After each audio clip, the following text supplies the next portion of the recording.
onion, garlic, sausage, jardinera. And she's like, I'm not paying for all that.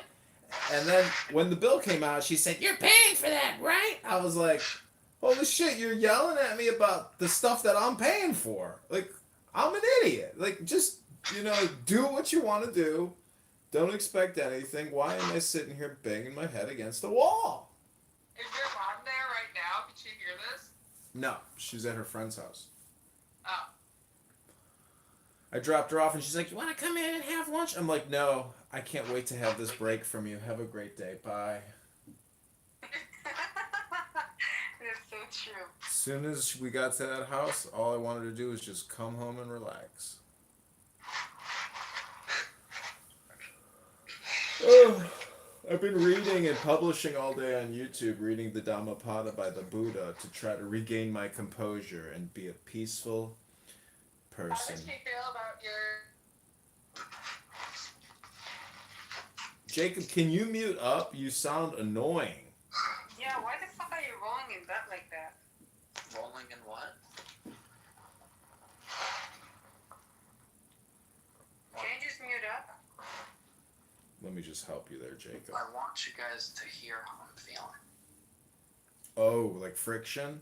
Like, I want you to hear my breathing. We don't care. Feel calm, Feel my breath. Shh. Jacob, this is a birthday party. And there's no... Yeah, why no. are you Yeah, doing don't that? fucking ruin it, you dumbass. Listen, the whole point of the happy DJ room is awesome sounds. Not like you just, creating friction noises on your mic. Wait, can I please read Julian's ex post that he had for me? He goes, I don't care if I get fired. Charlie Kirk had a comment. It was Jacob Carlson and I'm on public benefit. So funny.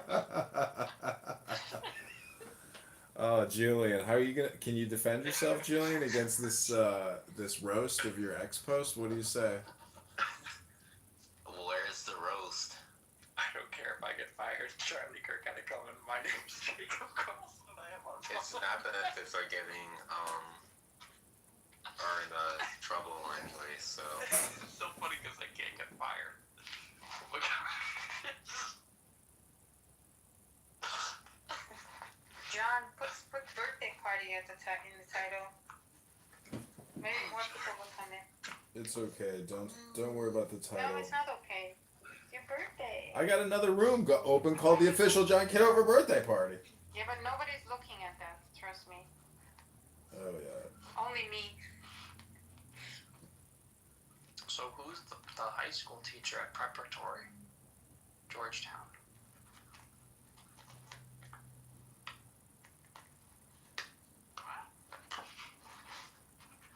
Who's the high school teacher at Georgetown Preparatory High School?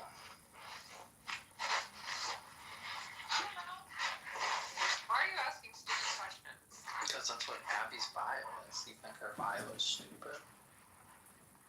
Well, it's not for you to know. Abby, your PM looks so good in this picture.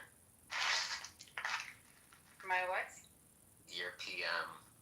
What is PM? Prime Minister. Yeah. Oh, Maybe worry about your own mayor. why does that say Gavin Newsom and Zoran Mamdani renew Europe?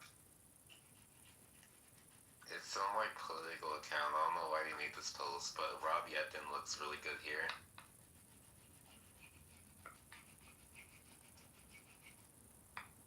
Why are you sending porn pictures to each other, Jacob and Julian? I want him to get on my level. I want him to see the things that I like, and then he'll like them because it's insane. The things that I say. That's retarded. It's really good. Does Julian send you stuff as well? No.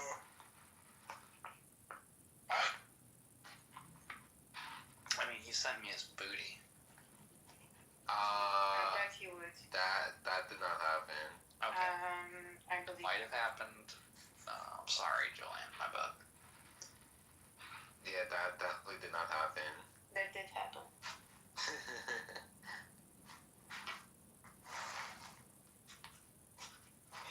Anyway, guys, this is a birthday party. Let's not be awkward for once.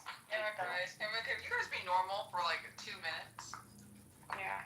Okay. Jacob, Julian sent me a picture of why are you why are you killing the mood? because your mood is already killed. Like, No, actually, we're in a very good mood. Okay, I removed Jacob for ASMR violations. Sorry, Jacob, but I can't tolerate that horrible noise in the background. Farewell. It's my party, and you can cry if you want to. Oh, you can cry if you want to. Ooh, you gonna cry at my party. You can kick who he wants to. Kick who he wants to. Kid who he wants to. Cry if you want to. Did somebody sing Happy Birthday, Mr. President? We already did. Yes. Oh, did you? No, We should not have the the Mr. President, in though. there. Oh, we can do it again. Happy birthday To to you, Mr. President. Mr. President of Chicago, Illinois, the 16th district. Yep, that one. Happy birthday to you, John Kitover, Congressman of Thanks, Mr. 16th President. District, Illinois. For all the things you've done, the battles that you've won, the way you deal with U.S. Steel and our problems by the ton. We thank you so much. Thank you, Everybody, Mr. happy President. birthday. Woo! Woohoo! Da-da-da-da.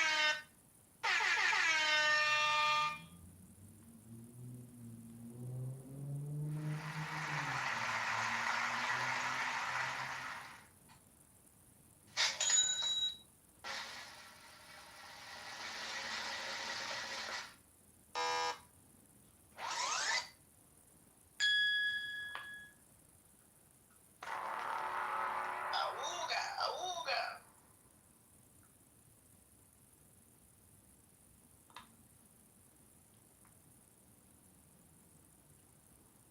So deep fried dish.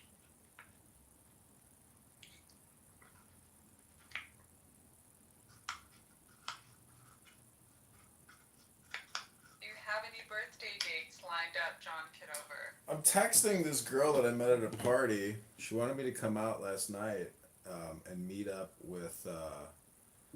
Anthony is here. Anthony is here to collect his $100, I believe, on his birthday because Gary Baumgarten was like, "What are you gonna do to help your constituent, Anthony? Give him your money." And I was like, "Yeah, Anthony, here's $100, Anthony." Not gonna happen, Anthony, but I'll pray for you.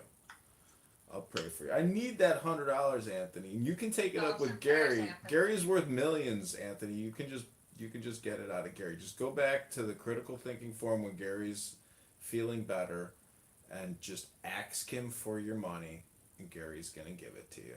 But this is my birthday party.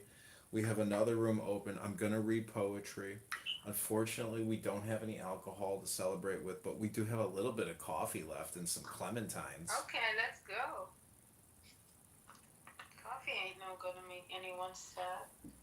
I'm also playing musical instruments like the kalimba.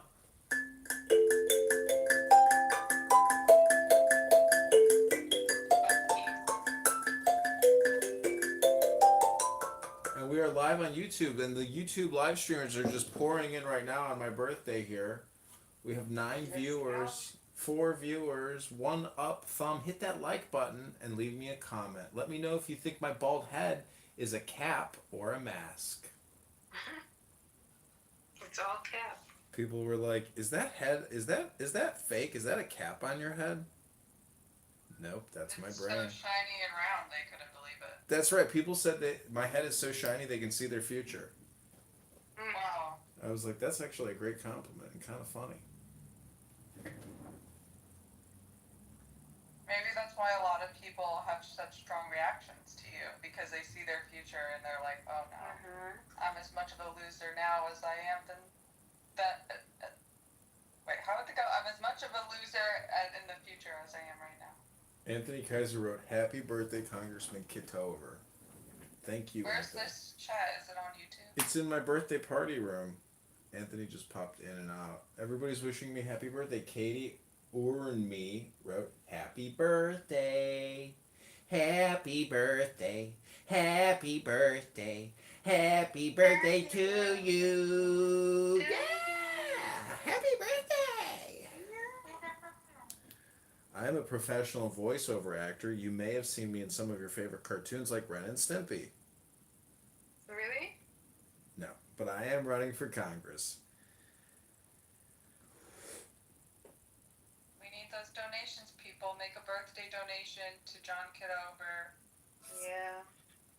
Support There's us. more runs don't have to pay for themselves. Can y'all hear me? Mama?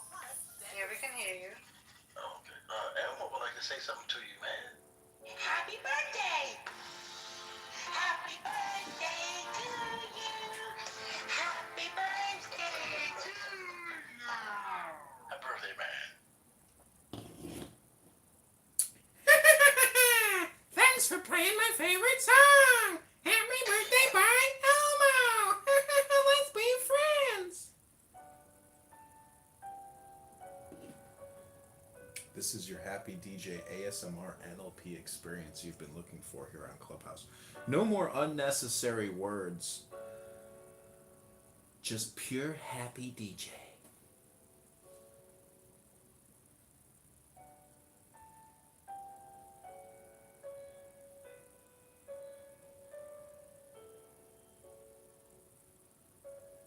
So you have a couple of poetry options. You have the Dhammapada by the Buddha, or you have Tao Te Ching by Lao Tzu, or you have poetry by Aleister Crowley, the Master Therion. So what's it going to be? Which poetry option do you want? Do you want the Buddha? Do you want Lao Tzu? Or do you want the Master Therion? Lao Tzu. What's the Master Theorem about exactly? Can we get a synopsis? It's Aleister Crowley. Oh, okay. Let's do Lao Tzu. I'm feeling very Chinese. All right. This is your Lao Tzu Tao Te Ching ASMR experience. Take the deepest breath of the day. Hold it for 10 seconds. The Tao, considered as unchanging, has no name, though in its primordial simplicity it may be small. The whole world dares not deal with one embodying it as a minister. If a feudal prince or the king could guard and hold it, all would spontaneously submit themselves to him. Heaven and earth, under its guidance, unite together and send down the sweet dew, which, without the directions of men, reaches equally everywhere as of its own accord. As soon as it proceeds to action, it has a name. When it once has that name, men can know to rest in it. When they know to rest in it, they can be free from all risk of failure and error. The relation of the Tao to all the world is like that of the great rivers and seas to the streams from the valleys. Om. He who knows other men is discerning. He who knows himself is intelligent. He who overcomes others is strong. He who overcomes himself is mighty. He who is satisfied with his lot is rich. He who goes on acting with energy has a firm will. He who does not fail in the requirements of his position continues long. He who dies and yet does not perish has longevity. Om. All-pervading is the great Tao. It may be found on the left hand and on the right. All things depend on it for the production, which it gives to them, not one refusing obedience to it. When it works, it is accomplished. It does not claim the name of having done it. It cloths all things as with a garment, and makes no assumption of being their lord. It may be named in the smallest things. All things return to their root and disappear, and do not know that it is which presides over the doing, so may be named in the greatest things. Hence, the sage is able in the same way to accomplish his great achievements. It is through his not making himself great that he can accomplish them. Om, to him who holds in his hands the great image of the invisible Tao, the whole world repairs. Men resort to him and receive no hurt, but find rest, peace, and the feeling of ease. Okay, that's it. It's not the best translation. It's a very cheap book, but... You have been listening. You have been listening to The Great Tao, read by candidate Congressman John Kitover, running for the United States Congress in the 16th District. China owns over $10 trillion worth of U.S. debt, making China a financial master. You have been hearing the wise wisdom of the Tao Te Ching, a debt resolution negotiation program, so America can continue to spend all its fake money.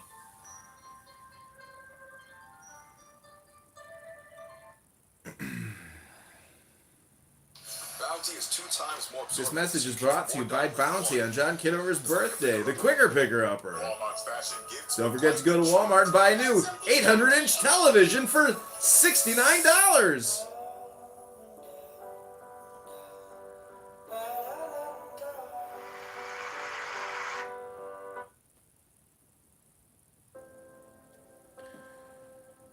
Clubhouse is a psychedelic inception. A conversational hypnosis app, fully automated, so people can waste all their time and die having accomplished nothing. Just continue talking 80 hours a week about nothing. Complaining, screaming like baboons. Completely unnecessary communication about nothing. Boom, that's it. Boo! It's a psyop, ladies and gentlemen, designed to waste your time talking about nothing. Oh, some news happened, some clickbait event, some fake news misinformation. Let's talk about it. Let's waste our lives using our cell phones talking about nothing.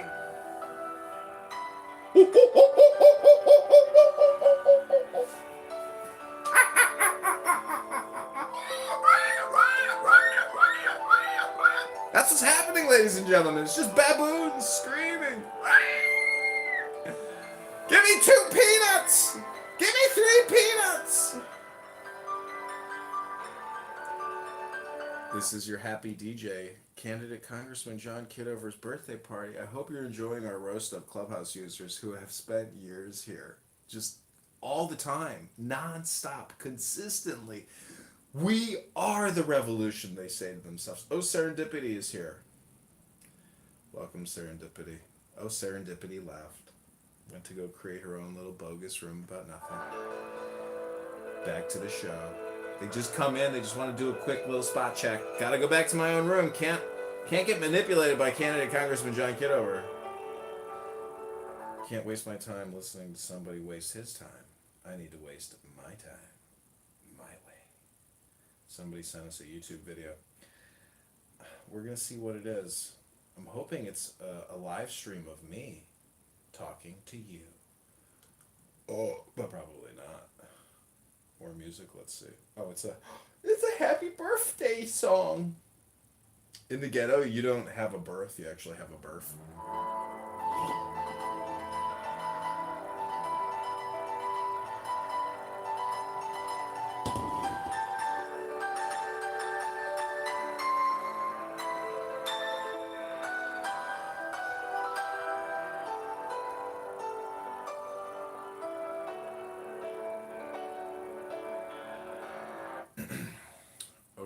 I read to you the Tao Te Ching, but now I'm going to read you the Dhammapada because you've probably never heard it before.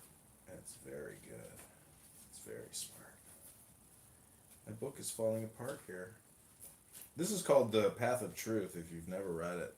Many people have never read books. It's just a fact. Many of you don't know how to get happy, but I'm here to help you get happy. There's a chapter on happiness. Then there's a chapter on the pleasantness. pleasant people.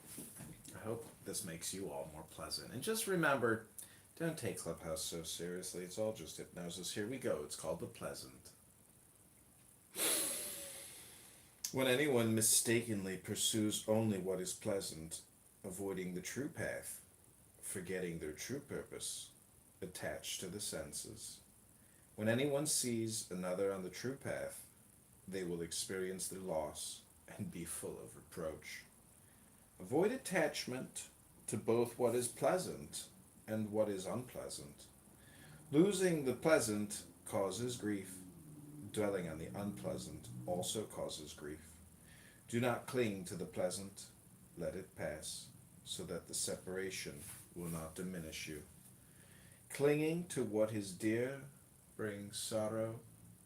Clinging to what is dear brings fear. To one who is entirely free from attachment, from endearment, there is no sorrow or fear. Sorrow springs from affection. Fear springs from affection. To loosen those bonds is to be free from sorrow and fear. Sorrow springs from indulgence in sensual pleasures. Fear springs from indulgence in sensual pleasures. Whoever is free from such indulgence knows neither sorrow nor fear. Sorrow springs from preoccupation with lustful pleasures. Fear springs from preoccupation with lustful pleasures. Whoever is free from such preoccupation knows neither sorrow nor fear. Sorrow springs from craving. Fear springs from craving. Whoever is free from craving knows neither sorrow nor fear. People cherish the person committed to right action and rich in understanding. That person, knowing the truth, walks steadfastly on the path. The person who reaches the sacred, the inexpressible, who has permeated his mind with it, who is in control of his senses, is one bound upstream. Friends and relatives welcome with joy a loved one, returning from abroad after a long absence. In exactly the same way will the fruits of right action welcome the doer as he travels from one life to the next.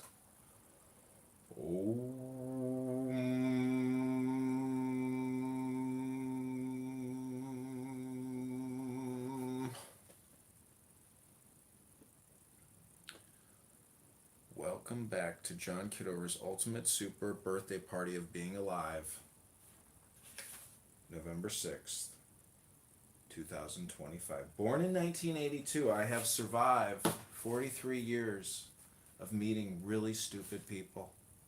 Obnoxious people, loud people, annoying people, vengeful people, mean people, but most of all, stupid people. Because if you have a low IQ, guess what that means? That means you have a low EQ. That means you have no emotional intelligence if you have no intellectual intelligence. Because unnecessary words are unnecessary. That means less is more. Shh. Less is more.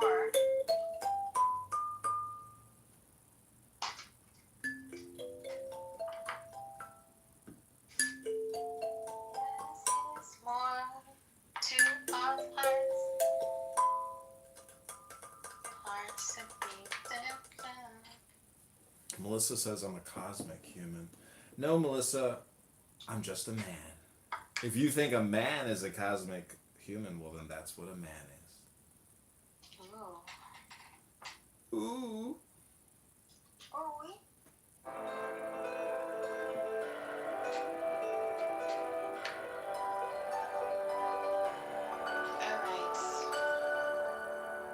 I'm going to bed. My ASMR Look NLP here. dialectic experience is complete. This I is think it's candidate something for Congressman you. John Kitover whispering sweet ASMR, sweet NLPs into your ear to make you go to sleep. Ay.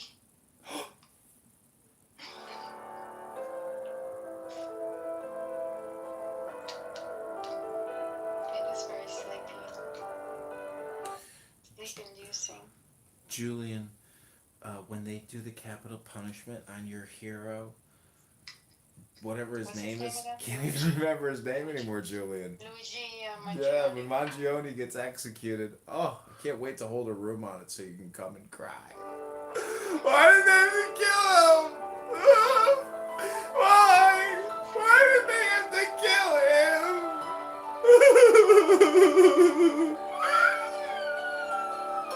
Let's talk about it for a week. 5 days at least. 5 business days. 7 days is a week. Mangione! Mangione! Oh, oh, oh, Mangione! Mangione!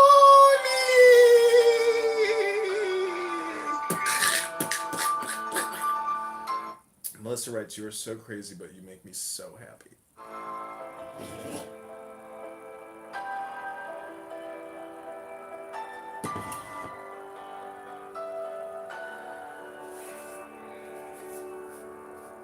Okay, this is called Anger by the Buddha. You know, the Buddha was a pretty smart guy. He has had like billions of followers, and the fact that you can read him, you know, and get this divine intelligence. But yeah, people just keep coming to Clubhouse to talk about fucking, you know, sperm whales and narwhals and shit. Okay, this is called Anger. So take the deepest breath of the day as I create more YouTube content. Here we go. Anger, shun anger, let go of pride, break out of every shackle. Whoever is not tied to possessions, clinging neither to body nor mind, is never in bondage. Whoever controls his anger is like a true charioteer, in command of the rolling chariot, and not just holding on the reins. Where there is anger, apply loving kindness. Where there is evil, offer good. Where there is stinginess, be generous. Where there are lies, be truthful. Speak the truth. Control anger. Share even from your meager store. These 3 steps lead to the presence of the shining ones. Om.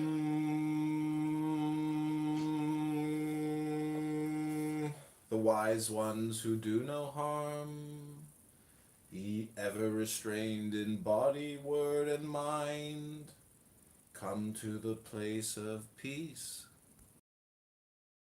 where they will sorrow no more. The vigilant, who follow the way day and night, who are wholly intent upon nirvana, their mental intoxicants come to an end. This, O Atula, has been going on through the ages. They criticize the silent ones, they criticize the talkative ones, they criticize the moderate ones. There is no one in the world who escapes criticism. There never was and never will be, nor is there now the wholly criticized or the wholly approved.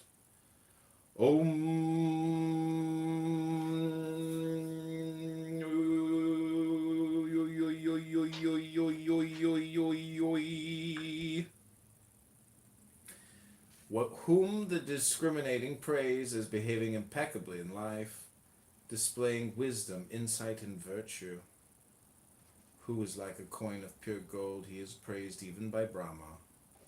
Avoid rash action, be restrained in action, giving up wrong deeds, exercise right action. Avoid rash speech, be restrained in speech, giving up wrong speech, exercise right speech. Avoid mental agitation, be restrained in mind, giving up wrong thoughts, think good thoughts.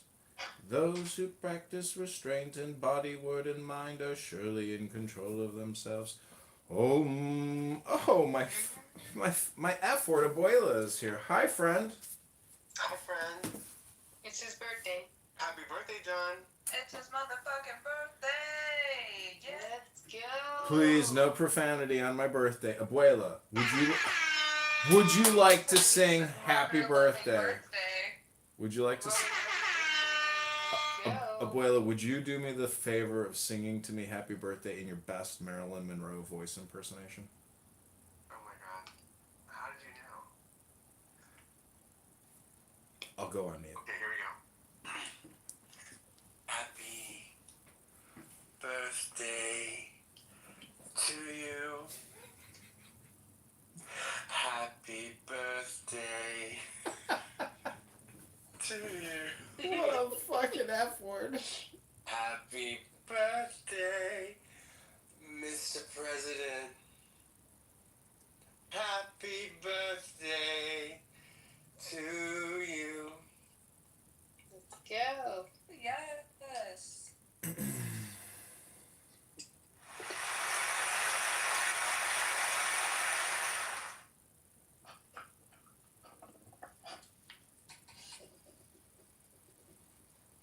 He just busted. I bet he did. That's why he's quiet. For once, wow. I'm dead.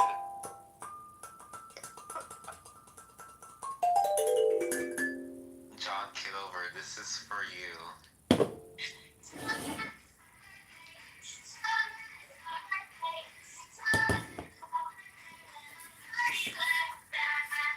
Yo, shorty, it's your birthday. We're gonna party like it's your birthday. Gonna sip Bacardi like it's your birthday. And then I didn't even give a fuck if it's your birthday. Party in the club. Brr, brr. Brr, brr. You're shoddy.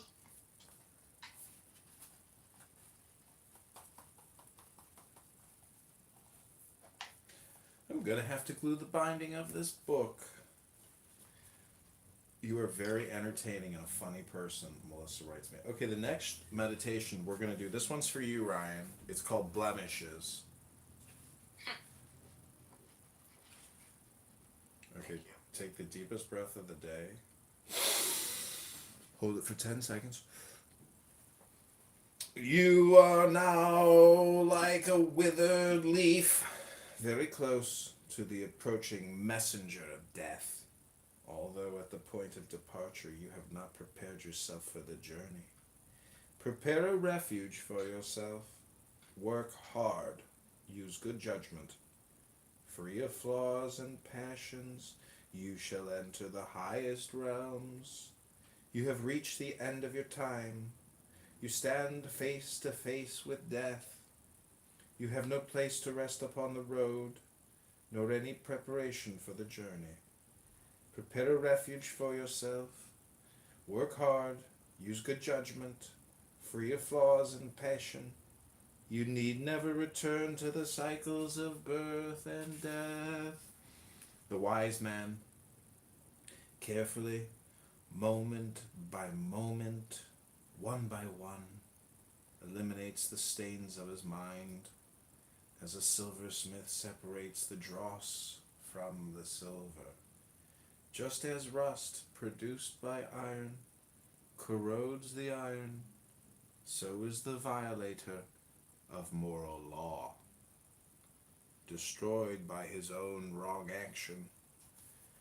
Disconnection from Scripture is learning's taint. Neglect is the taint of houses. Uncared for beauty withers. Negligence is the taint of one who keeps watch. A woman behaving badly loses her femininity.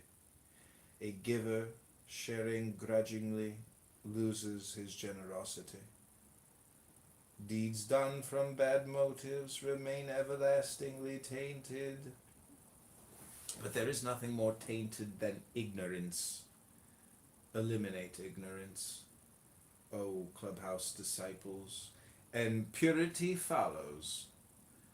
Life is easy to live for a shameless man, aggressive, arrogant, intrusive, and corrupt.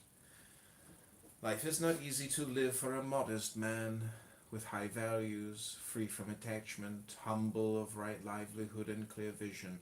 Whoever in the world takes life, tells lies, steals, commits adultery, is addicted to drinking intoxicating liquors, is digging up his very roots, even when alive. Be aware, everyone, that those flawed in their nature have no control of themselves. Do not let greed and anger cause you suffering by holding you in their grasp. Men give for different reasons, such as devotion or appreciation. Whoever finds fault with the food or drink given by others will have no peace day or night. However, whoever gives up this habit of finding fault with others' offerings will know peace day and night. There is no fire like lust, no vice like hatred, no trap like delusion, and no galloping river like craving.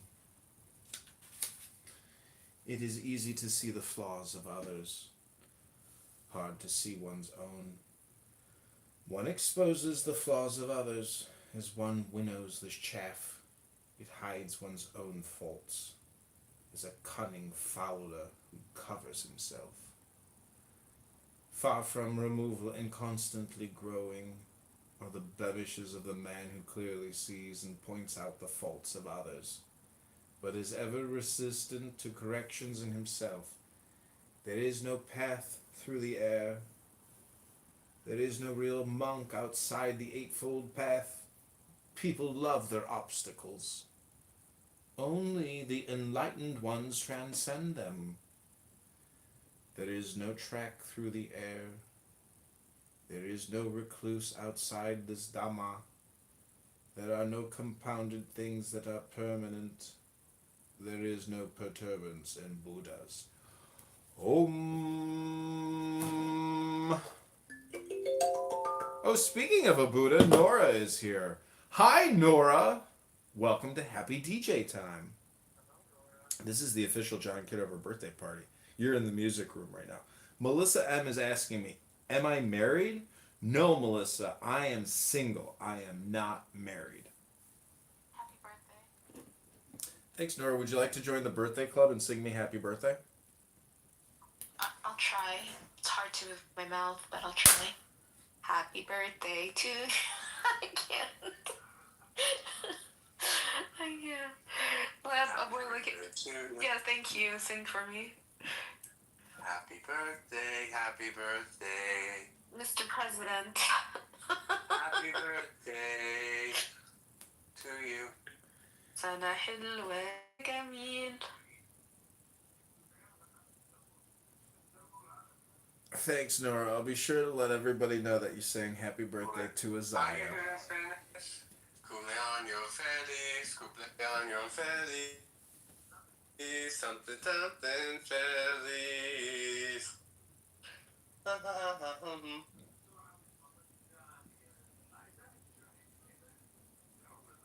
Do you guys know my friend Melissa? She's in my room right now in my birthday party. So are you 44 now? No, I'm 43. Oh, 43. So you're born in 1982?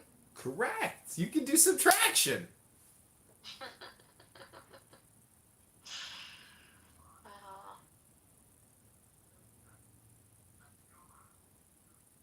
think you're a year younger than Kim Kardashian. I met her once at the Starbucks in West LA. She was getting her Tesla fixed, and I was like, that is an incredibly hot chick. I was like, is that Kim Kardashian? I was like, holy shit, look at that ass. She's looking at me. Oh my god, she's checking me out. Are you making up the story? No, I'm serious. But she wasn't checking me out. She was checking out a famous soccer player next to me. And everybody kept going up to him. Checking out the bright future on your forehead. That's true. Maybe I was reflecting light. Did her butt look nice in person? Oh yeah, incredible. Like, whoa. When was this? Because I think at one point she did have a real butt. 2011, maybe. Because when I was in California, I saw a lot of fake booties, and they did not look good to me. Yeah. Well, fake breasts also don't look good when you see Yeah, them. they looked really bad too. The fake breasts. There were so many, and they were just so hard. Exactly. Very firm. It's like grabbing a bag full of silicone. I'm just surprised because I thought they had upgraded their abilities, that they would have like better breasts there. Melissa says she's signing up for the gym and she's 42. Who is this? Somebody on YouTube? Melissa is in the room. She says she doesn't like negative, toxic people. You Okay. should start a company called Better Breasts. Better breasts? Better Breasts. Nora. And come up with a better. I need to figure out a business. First, I need to fix my face, so I'll lay low first.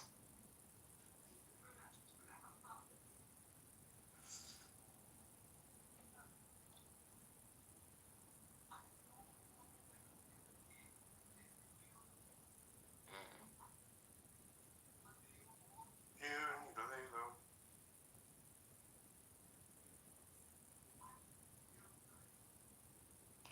I can't believe how tightly he stitched me.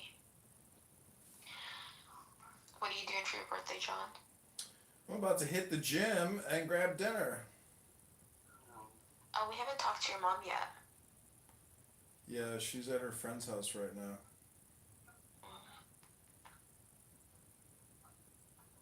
What does she say to you for your birthday?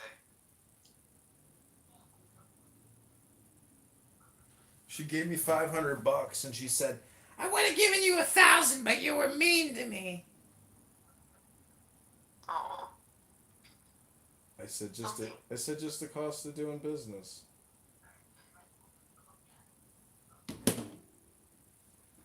Is Abby not speaking? You're 44 years old.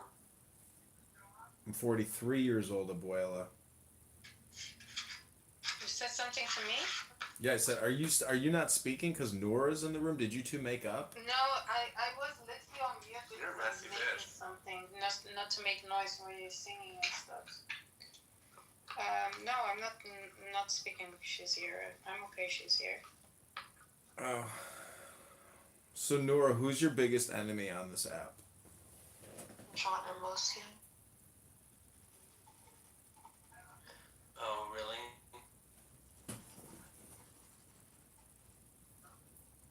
Oh, we got Q here. Guantanamera. Hi, I Guantanamo. don't remember. Why didn't you call the San Diego office? I said, if John Hermosillo is your biggest threat, why didn't you call the San Diego office? I was too busy with other things. But I did have plans on getting to the bottom of some of the stuff that happened to me now. But my face distracted me.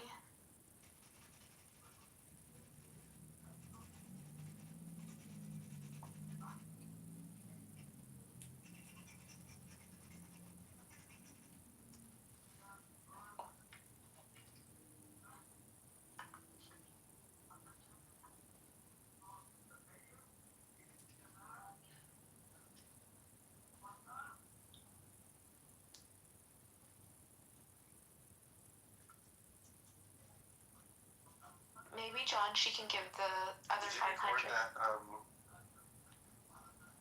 Did you record that phone call that we had? Me and you? No.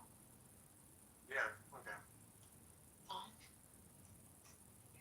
Just making sure. I don't even think I. Diego asked me what I looked like.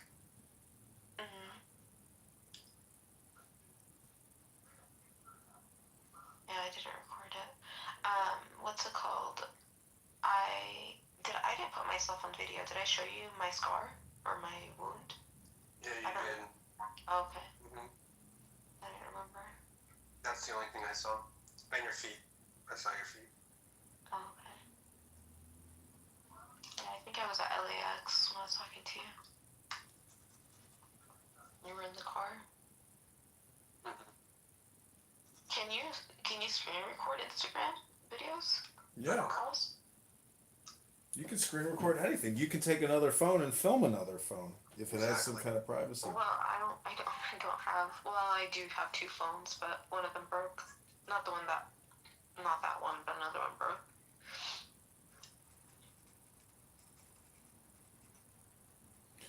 Guantanamera. Oh, I was watching White Chicks, and he was singing that in the opening scene. Do you remember that? It is a funny movie, isn't it? Mom, baby, baby, baby. It's so funny. The funniest part of White Chicks is the fact that people believe those two black men as white women were actually white women.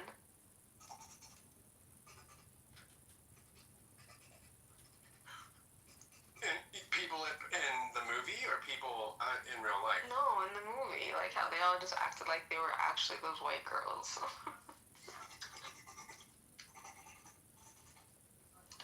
Are you I drawing? think Are that's you just part of drawing? the plot. Me? Yeah. You wanted to be me off mute, so this is what you get to hear then. I'm gonna sleep soon though. I'm so tired. Oh. I was in the mood when y'all were singing, so I was like, oh, let me make something while you guys are singing. Melissa's asking if you speak Spanish. Me? I don't know. Maybe it sounds No, like I don't. Spanish I to her. was singing French. Who's Melissa? She's in my birthday party room, the official John Kitover birthday party room. She asked me if I speak Spanish. That's what she asked. Who's this girl? Melissa? Why does she come over here? I don't know. Why don't you go over to the official birthday party room? I mean, there you have to bring us up. Here we are here already. I think sore throat is an epidemic. It's funny how you're throwing yourself a birthday party. Good for you, John. Yeah, my mom ditched me. I just wanna get drunk. But you're happy Throw about this. myself a Like, party. Na, na, na, na, na, na, na. you're happy you're not with your mom right now. Well, I wanted to go out for a nice dinner tonight, and you know what the problem is communication. Well, she doesn't want to communicate with me, and then I don't want to communicate with her, so we have no real, like, scheduling, we have no real communication. It's all just like, SURPRISE!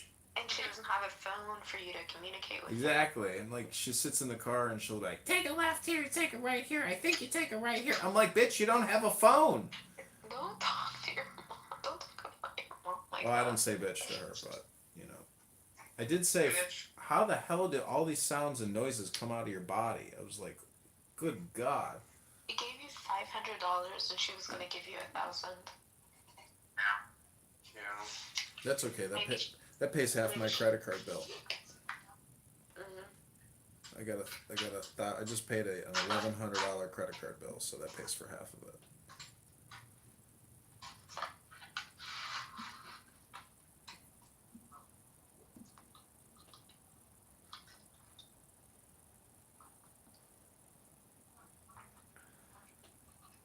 So,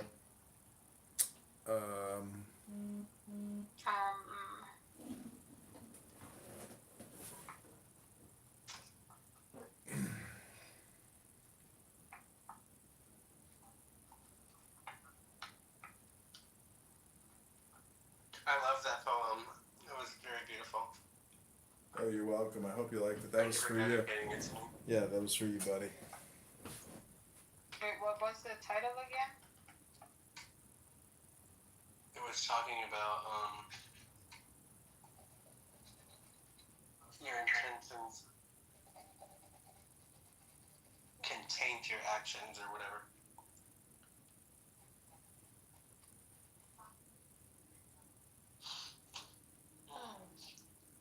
Oh, we sighed at the same time. Do you like pho? Yeah. No. So good. I'm having some right now. I do.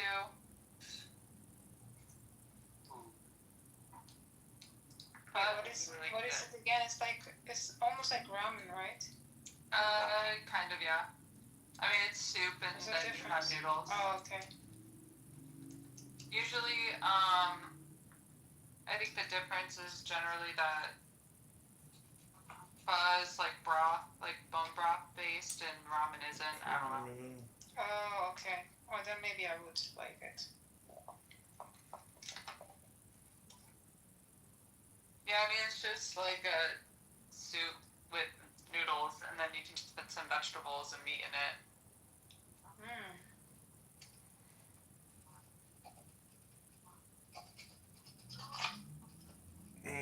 Abby, I have a Zen coloring book.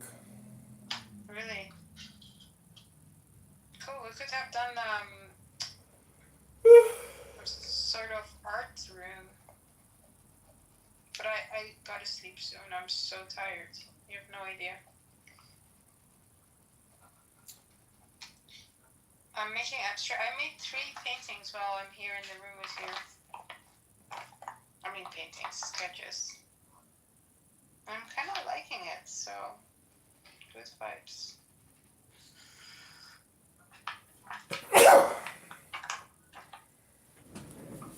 Oh, we have another visitor, Evital.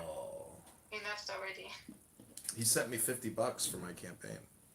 No way, really? Yeah, he's gonna send me another 50. He said. That is really When is nice. the election? March 17th. It's the primary. I'm excited.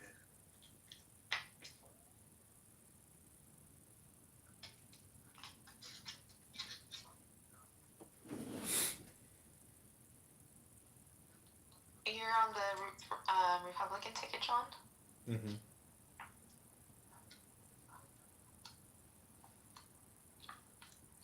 When you get elected, I'm gonna be blowing up your office phone. I thought you were gonna stop at Me blow. too. No. Hello, Sheriff.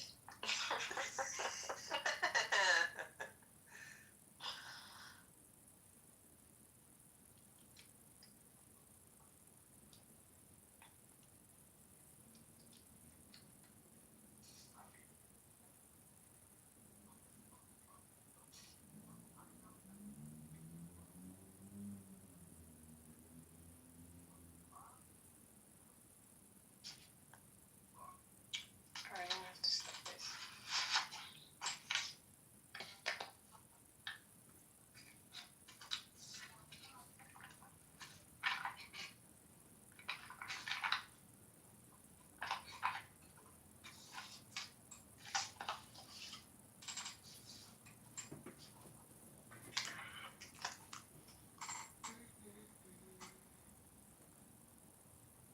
I kind of feel like making a ramen noodle now.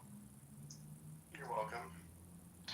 No, but I've been eating it just because I've been craving it every night, and it's not good for you.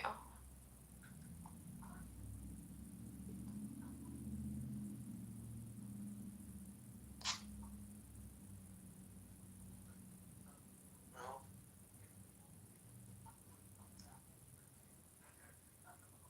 neither is harassing the FBI. Oh my god, Ryan, stop being petty. No, it's the opposite Not way being around. petty. I'm just telling her.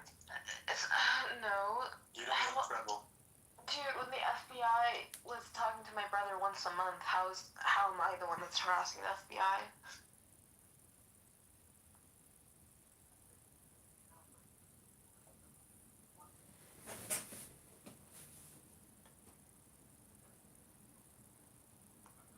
You never know.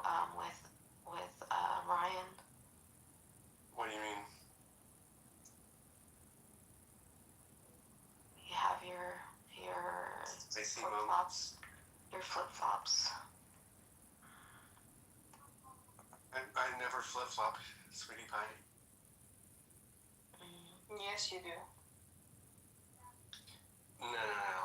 I'm a pillow princess.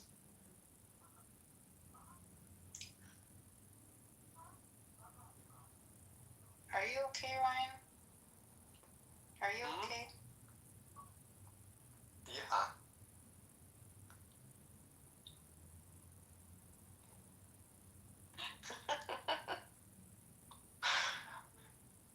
What?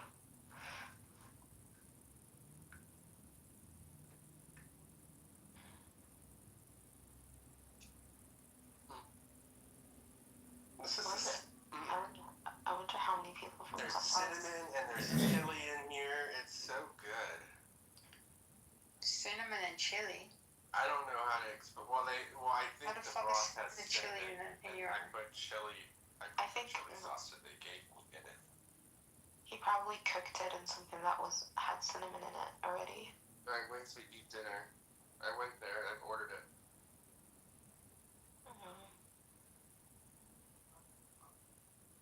What were you asking? Before he interrupted. Me? Yeah. Yeah, I was saying, I wonder how many people from Clubhouse were stalking my Twitter. I think but at some point everyone. So bad. I'm such a crazy girl. It's Well, when you okay. call people and then you say, "Why are you following me?" Then people go and look to see if there's anything they're following. Hello. Yeah, because you just randomly started following me on my social media, on my Instagram. Well, My main Instagram got permanently banned, which makes me sad, but it's okay. How did you get banned from Instagram? I was adding people and saying crazy stuff, and they mass reported me. that'll do it. Ryan, you're being really mean. Relax a little bit. Remember, you don't have to be mean to me. Like, God I'm not already being mean. cut my face open. I'm not being mean to you. Mm. I'm just saying that will get you banned. You know what's weird is it banned my my burner too. I had a burner that nobody was following, and it got banned. It might be because you're like logged into it on the same device, or have it. You have the two accounts associated through your Meta account. I don't know, because I never had that. It was just like Nuda Shadash, and it was just nobody followed it. Like nobody had, like, except for me. And I've had it for a long time, and I went bye bye. And then now that I have a new number, I tried to make an Instagram with my new number. I mean, I have Instagram. Like, I still have 2 Instagrams that haven't been banned, but I tried to make a new one. And after 2 days, it got banned. I was like, what? Like, okay. I don't know if I associated my new number with my Nura Bandura that got banned, and that's why. I don't really care. Like, I was only posting all close friends anyways. So, I mean, I care because I lost a lot of stuff, but whatever.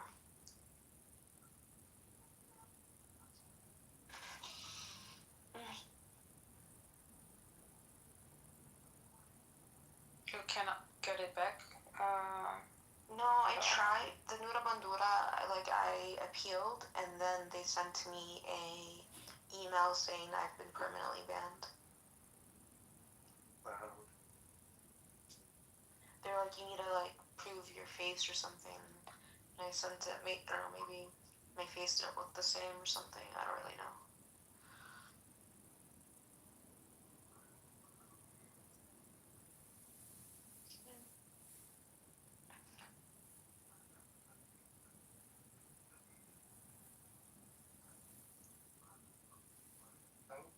Tweet. Maybe she could get it. What did you say? I said I want to eat something sweet. Oh, you should eat some ice cream.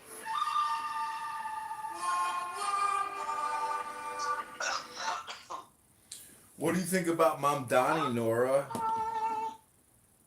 What do you think about Mamdani? You must love the guy.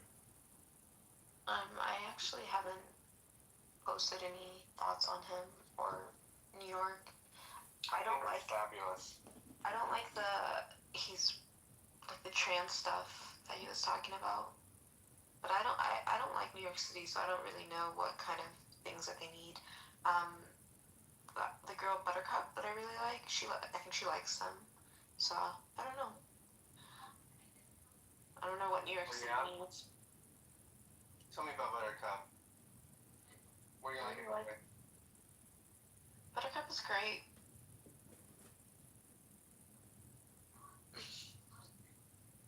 she's not afraid to speak how, like, what she sees as the truth, even if it goes against those who will ostracize her. Yeah, that's pretty attractive, isn't it? What is that? That's pretty attractive, isn't it? Are you trying to make me gay, Abuela? What? What? I thought that's what you were saying. No. No. Isn't it clear that I'm a heterosexual, Abuela? I was gonna say, that trait, it's especially attractive after dealing with all these men that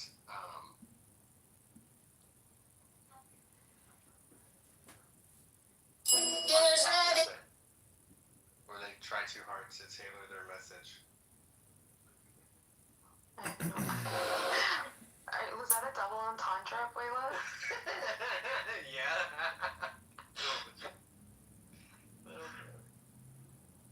Diego's great. Let him be. I'm actually very surprised that he tolerated all my craziness.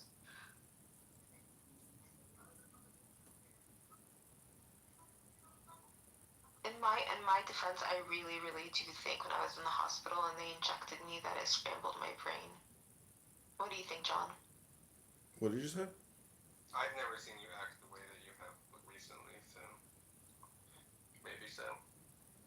Yeah, I think that plus I was on burners and I was listening to like all these like lies being spread by some of your acquaintances, and I don't want to say names because I don't really care, and they were just rejoicing in it. I think all of that just together just pushed me over the edge, and then I just was like, because I don't, like, I have some recollection, but really the reason my social media is private right now is because I posted so much crazy stuff that I want to like go through and delete, but I know people probably have burners that are following it, even with my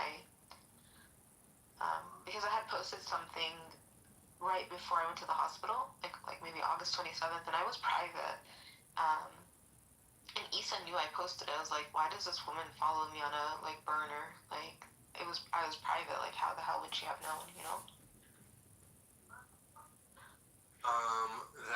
That thinking right there is a like whether people do or not, I never assume that somebody is out to get me. No, listen. I'm not assuming somebody's out to get me. Issa 100% spreads. I don't know. I hope she doesn't talk about me at all now, but spread lies about me. I like heard it firsthand myself because I was on burners. I heard them rejoicing, and I'm saying I posted something on my Twitter when I was private, and she knew what I posted.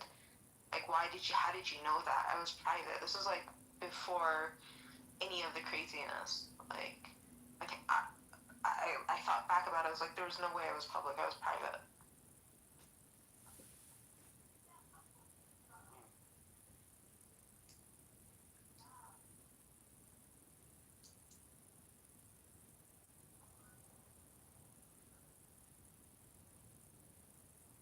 Hi, Kevin.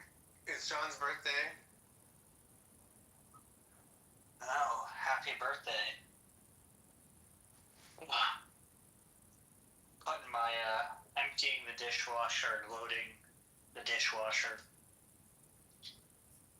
I hate waking up to a sink of dirty dishes. It drives me crazy. You know what I mean? I think the best thing to do is do the dishes right after you finish eating. Yeah, why are you unloading the dishwasher right now? Because I made dinner and then a friend came over and watched some TV and then they left and now No, the dishwasher needs to be unloaded when the sun is up. Wait, let Kevin be. You know, you're that right. Way you load it before you Dude, I stared at fucking Excel spreadsheets for like 7 straight hours today. I'm gonna give myself a little bit of grace with not unloading the dishwasher promptly enough. Well, you know what? If I were your girlfriend, it would already be unloaded, and you wouldn't be standing at the sink right now. Stop hitting on him. Oh, I got superior again on my performance evaluation at work. Good job. Thank you. You worked really hard. I've been about 2 years, so I should be getting a little pay bump soon. And your girlfriend doesn't have to work? He has to work. She has to. But I don't. Yeah, she has to. I'm not. Yeah. I can't pay for all this shit. Yeah, you can. No, I can't. I absolutely Yeah, you can. cannot. We would be so poor. Absolutely, you can. We would be poor. We would be. Doesn't matter. Be poor then. We're not gonna be poor. We're not gonna be poor to be tried. I'd rather. You don't buy diapers. You buy the reusable ones. Does she have a job that she likes? Yeah, she likes her job. Are you all gonna get married? Maybe at some point. We're Come on, just. buy that BBS diamond. We're just about. Not the ones. Yo, Max, how's it going? Actually just booked a Birthday to you. Happy birthday to you. Happy birthday, dear Johnny. Happy birthday to you. Happy birthday, Johnny. Thank you. I'm sitting here doing the Trump dance. That's great. That's great. Many more. Thank you very much. How's your birthday? Is your mom still there? No, I dropped her off at her Orthodox friend's house, Sandy and Marty. I have a 24-hour reprieve. The silence is beautiful. On your birthday? Yeah, she cooked me a steak yesterday, or maybe she boiled it. I'm not sure, but it was the worst steak I've ever tried to eat in my life. I hope you didn't tell her that. Oh no, I covered it in barbecue sauce. I said, good. That's good. Only a mother. Yeah. Yeah, I mean, I might go out for a drink with this girl tonight. I'm not sure, but Oh, you have to do that. You have to go out, John. yeah, I got plans tomorrow, maybe Saturday. I don't know, but either way, it's Groundhog Day over here. I'm happy. How are you guys doing? We're good. Just had dinner. And, yeah, I think she's on the couch. Daddy got 2 martinis. Nice. Yeah, so I'm crashing. And does she know it's your birthday? The girl for tonight? Yeah, Good. Yeah. Nice. I met her at a party this past week, but How was anyways, Halloween? it was fun. I went to Edison Park, and there was a party above afterwards late night, and then we went to another bar. You know, just typical. It was nice. Just, fun. And Lion? Were you the lion? no, I had a clown wig on the first night with a clown t-shirt, and then the second night, what did I wear the second night? I can't remember. Oh, maybe I dressed like a Mexican in my poncho with my black hat. People are like, is that a costume? I'm like, nope, this is me. This is an antique poncho from an antique shop. Mm-hmm. Did you go out in Nashville? No. We were still moving. I was still moving. I got here on Halloween. Oh, wow. Yeah. So, I guess, yeah, this today marks a week. Since I've been there. Holy crap, I didn't even realize that.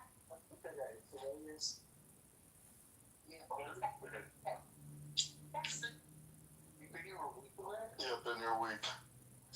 Holy. How time flies when you're having fun. Say this word. Fun. Fun.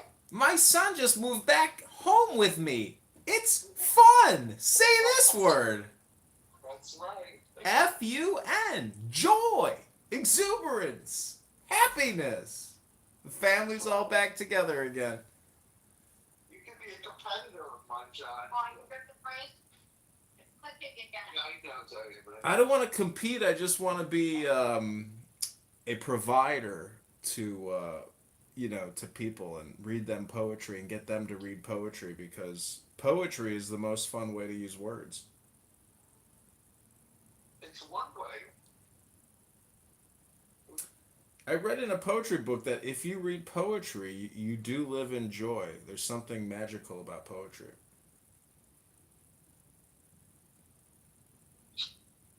Well, does deliverance count? Yeah, limericks count. I think it's the rhyming. There once was a band from Nantucket Exactly. that counts. I mean, maybe not crude, but I got another Jewish friend here. Let me introduce you to my friend Paul in Beverly Hills. Conference call you in. Hello, Paul. Paul, you are on a conference call with another Paul and another Max. This is the John Kitover birthday party line. Hi, guys. God, yes, Hey, boy. Paul, Hey, what's going on? are you with 90210 zip? 90212. Oh, close enough. How's everything in Yeah. California? Horrible.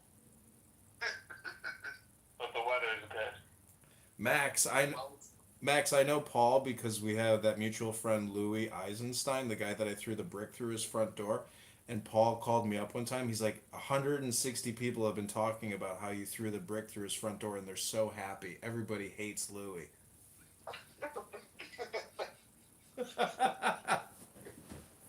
Why 106 people, though? I don't know. He just said everybody was talking about it. Like somebody threw a brick through Louis Eisenstein's door. That's cool. Made me feel less guilty about doing it. A little happier. Well, you don't think about it for 1 second. So how's married life, Paul? When's your kid coming out of your wife? She's 6 months ago she came. Oh, you already have a 6-month-old baby. That's great. Yeah. A lot of work, huh?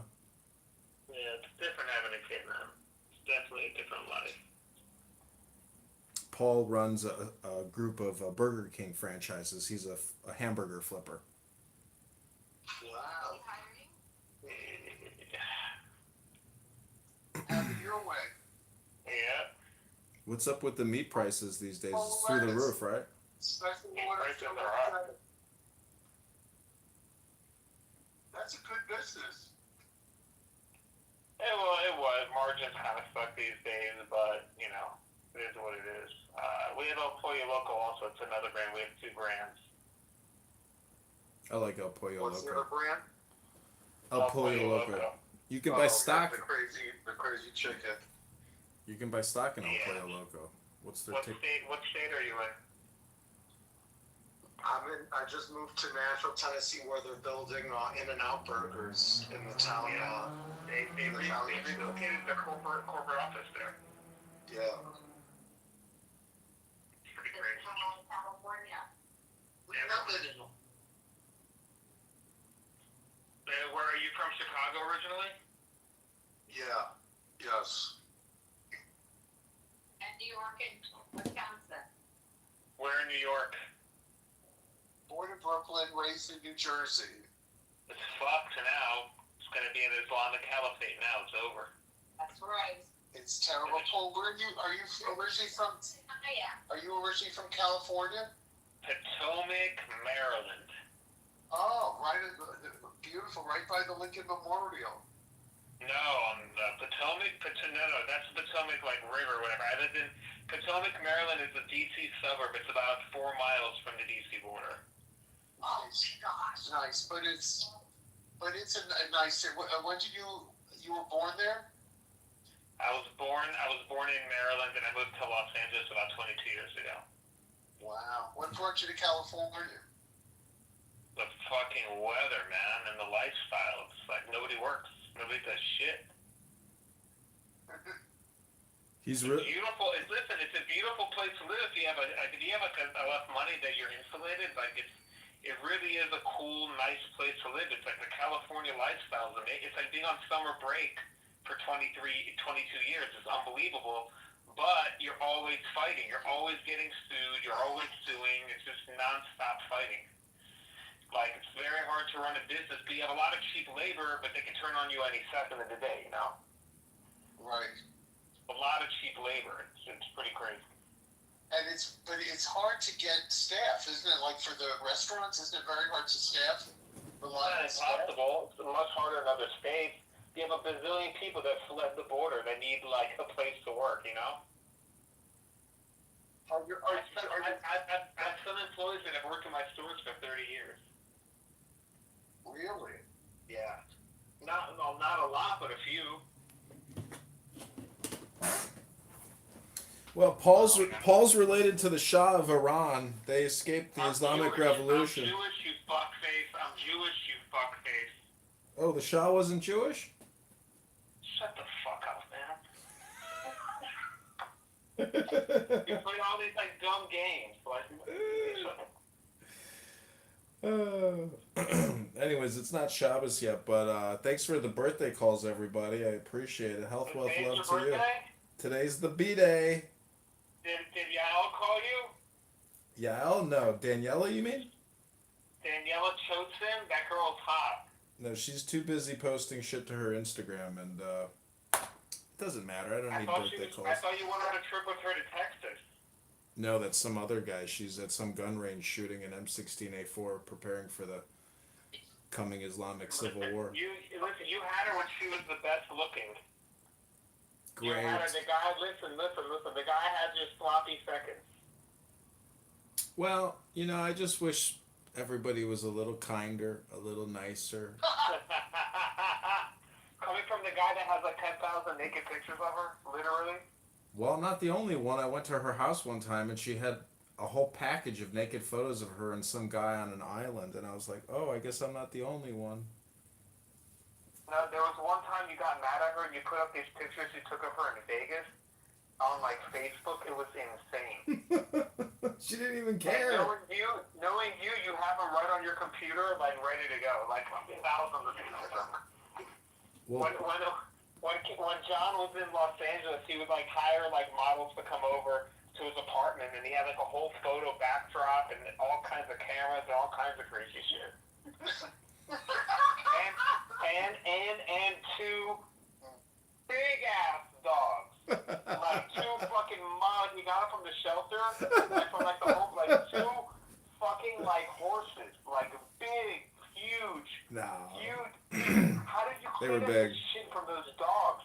It's like each dog would have 2 handfuls of shit. I know. Like multiple times a day. Beasts, yeah. They were huge. Yep, Jasper and Dixie, I think. Wait, so did you know John when he lived in an RV in California? I mean, he bought like a boat. I don't know if he had an RV there. He had a boat. No, I never had a boat. I had an RV. I had 2 RVs. You bought? At what point I remember when you lived in Manhattan Beach. I don't remember you having an RV. Yeah, when I moved from West LA, I bought an RV on Craigslist for like $2,000 or $4,000, but I think it was in perfect condition. I parked it behind the Sports Club LA on Sepulveda, and one time these Persian kids were like, "Are you that guy that lives in that RV?" I was like, "Oh no." Oh, I was so embarrassed, but it was, perfect spot. I would live in a 5-star gym all day long and then just sleep in the RV. It was no big deal.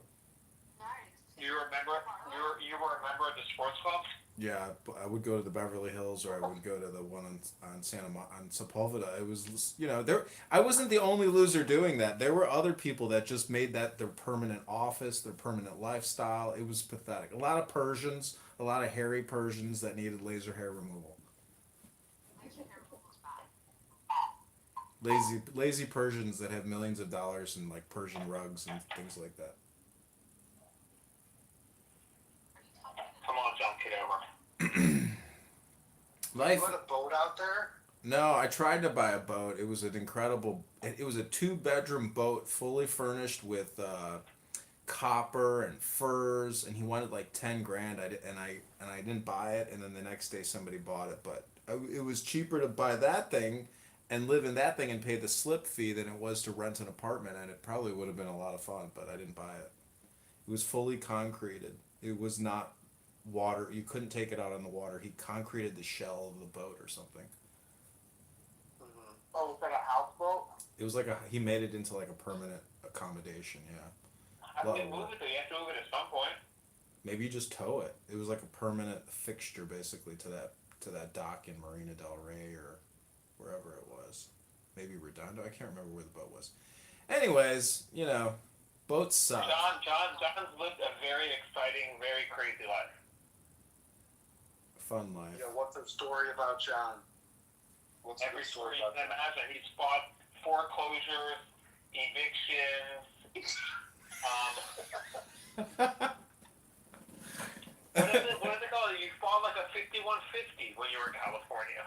Yeah, that's when I first They tried learned to about convict you. habeas They corpus. tried to convict you to the loony bin. They did. The doctor was like, I said to the doctor, I did the writ of habeas corpus, and he's like, I would go downtown and tell the judge that I want to keep you here, but I don't want to fight all the traffic, so you can leave by the end of the day. I was like, thank you, doctor. How many fights did you have with landlords? You must have driven landlords crazy. Yeah, Louis was like, one time I was like, I don't know, Louis has some funny stories. No, but you probably, because you had all these dogs and all these whores coming into your apartment. I don't even know, like, what you did. Like, you must have driven your fucking neighbors nuts. I never had any horses come into the apartment. I said whores. Oh.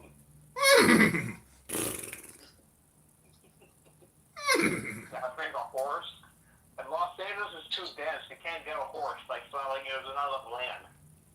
So I turned my apartment into like a recording studio, and I put together these pilots that I was trying to pitch, and I was copywriting them with SAG, the Actors Guild. You can copyright things for like $10. So I created two shows. One was called Foodie Hottie. It was a show of hot chicks that just do foodie reviews, and then I can't remember what the name of the other show was.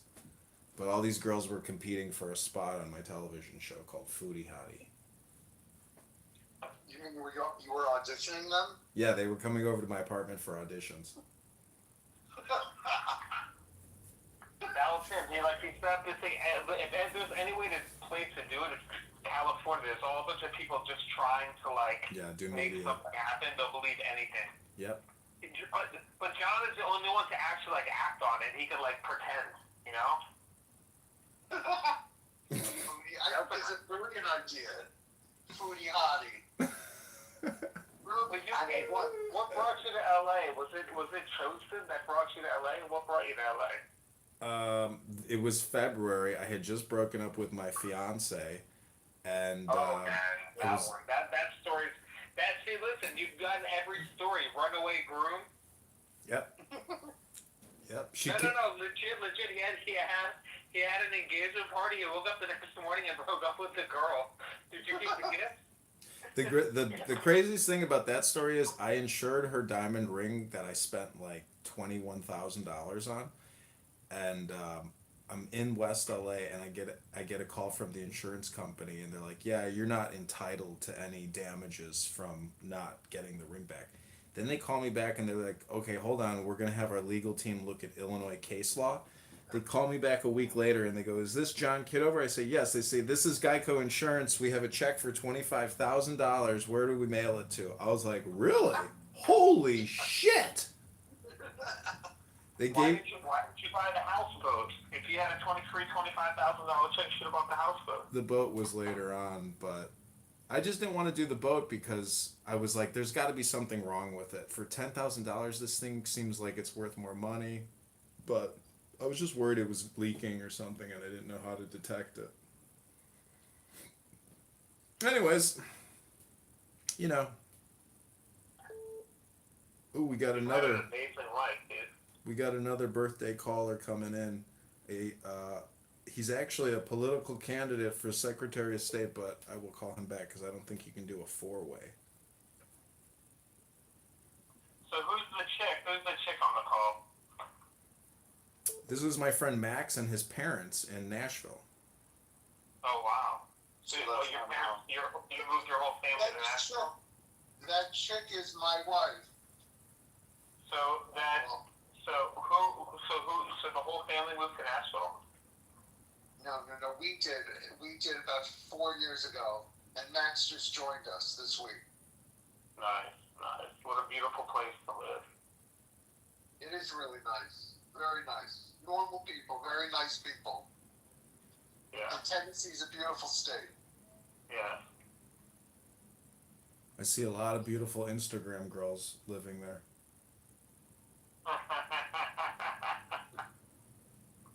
It's crazy. When you visiting, when you coming down? See, not anytime soon. But John's got to visit. John's a free guy. He's no kids, no wife. He can do whatever he wants. Yeah, I don't know. I mean, maybe sometime in the summer or something. You know, what was the name of that lake that you were on before? Old Hickory Lake. Old Hickory. Yeah. Oh, some of the girls on the geotag on that thing. Wow. Yeah. Instagram is crazy. It shows you suggestions, you know, for all these chicks who take these erotic Halloween photos, and you're just like, I can't believe this. This is just crazy. They look, you know, like angels.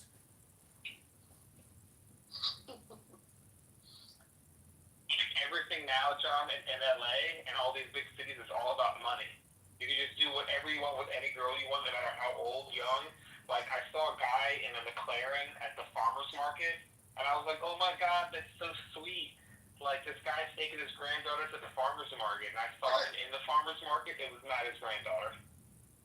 Well, because of It these was like a 70-year-old and a 20-year-old. these dating apps have turned young women into gold diggers, and they're communicating with hundreds of people fishing for the biggest dig, you know, and that's what's happening.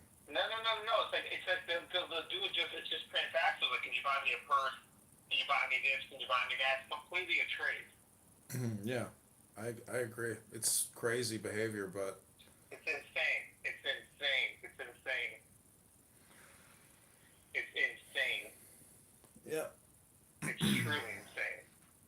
Well, My friends tell me, my single friends tell me.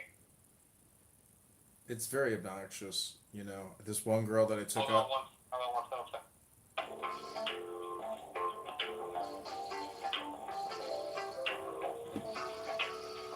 We on hold. Yeah, let me see if I can drop him. Okay, I think that's it. I cut him. All right. On hold. Yeah, maybe I think he uses Google Voice. I'm not sure, but I just hung up on him. Anyways, thanks for the call. I hope your move goes well for you, and you you know, meet beautiful new women and make new friends and enjoy, you know, your time with your family, and maybe your career will progress more, or you'll help your dad with his business, and you'll become the heir apparent and protege to the world famous Dr. Gruber of Pronunciation Workshop. John, you're very kind. Thank you. I hope it's a good move for Max. And if not, he can always go back to Chicago. Once you leave Chicago, there's no going back to Chicago. Once you leave this town, only suckers like me come back. John, I have a birth. You love poetry, so I have a birthday poem for you. Ooh, okay, great. Are you ready? I'm ready. I wish I was a bar of soap, all wet and white and shiny. And every time you took a bath, I'd float around your hiney.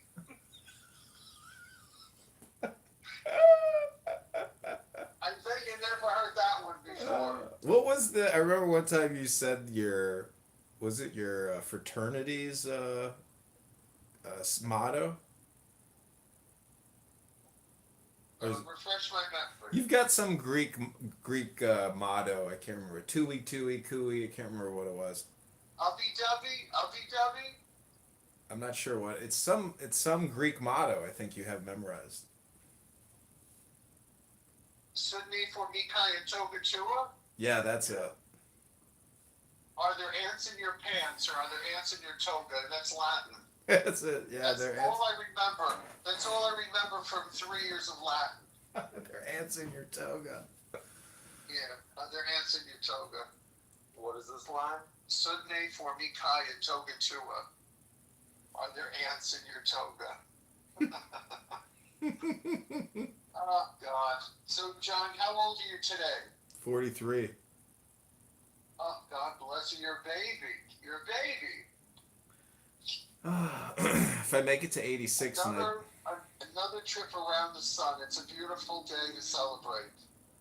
it is. Life is good if you have breath. You know, when you stop breathing, that's when things start getting difficult. That's right. That's right. Well, So, take enjoy your it. Yeah. birthday. Thank you. I appreciate. Take advantage of every opportunity, and Max. I mean, swipe right, and enlarge your new environment. I mean, be social, even be political. Do it all. Yeah. You only live once. Yeah. YOLO. And hit the gym every day from 11 a.m. to 2 p.m. and just retire like me. John, you're not going into the IRS anymore? No, I sued them for sexual harassment and workplace violence. So you're not buying furniture and chairs? Oh my gosh. None of that. So crazy, nonstop. It's like clean your office. They shake people down. They got to have a new $2 million office to do it. It's just clean your office, fatties. That's it. But And yeah, John, did you sue? Is it ongoing or is it over? I made the final submission. I got the all the paperwork back, and I'm just waiting for what their determination is. And then after that, this is how crazy the government is. If you sue for sexual harassment internally, they guarantee you that they will pay for your lawyer. So taxpayers are paying for people's lawyers, and if you look at the amount that Congress has paid out for sexual harassment, let alone other agencies, I mean it's insane. All the taxpayers are getting shafted and shaken down. Just look at Chicago; they've paid out like $500 million for the police abuse stuff. It's like the legal industry is the real industry. Suing. It's unbelievable how much money there is. John, what are you claiming? That someone sexually harassed you at work? Yeah, my manager called me a whore. A man A whore. woman or a man?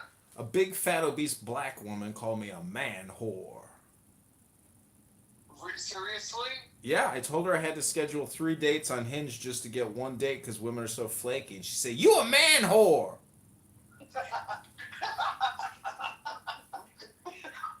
So I said, you said what? I said, all right, I'm going to write your fat ass up. So I wrote her fat ass up, and then the manager said if I return to work, her manager, the senior manager, said if I return to work, he's going to punch me in the throat.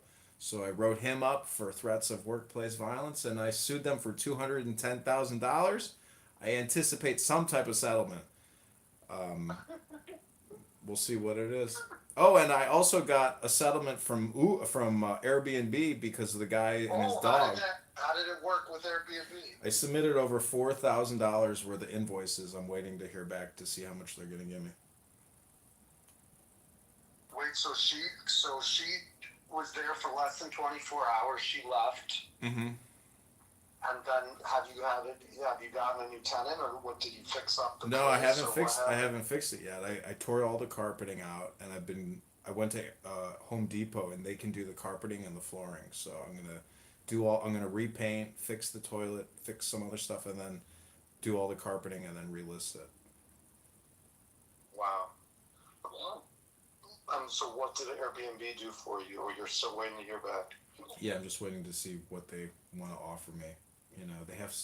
The tenant from Airbnb, he never responded, so that gives me like access to the Airbnb host insurance program or whatever.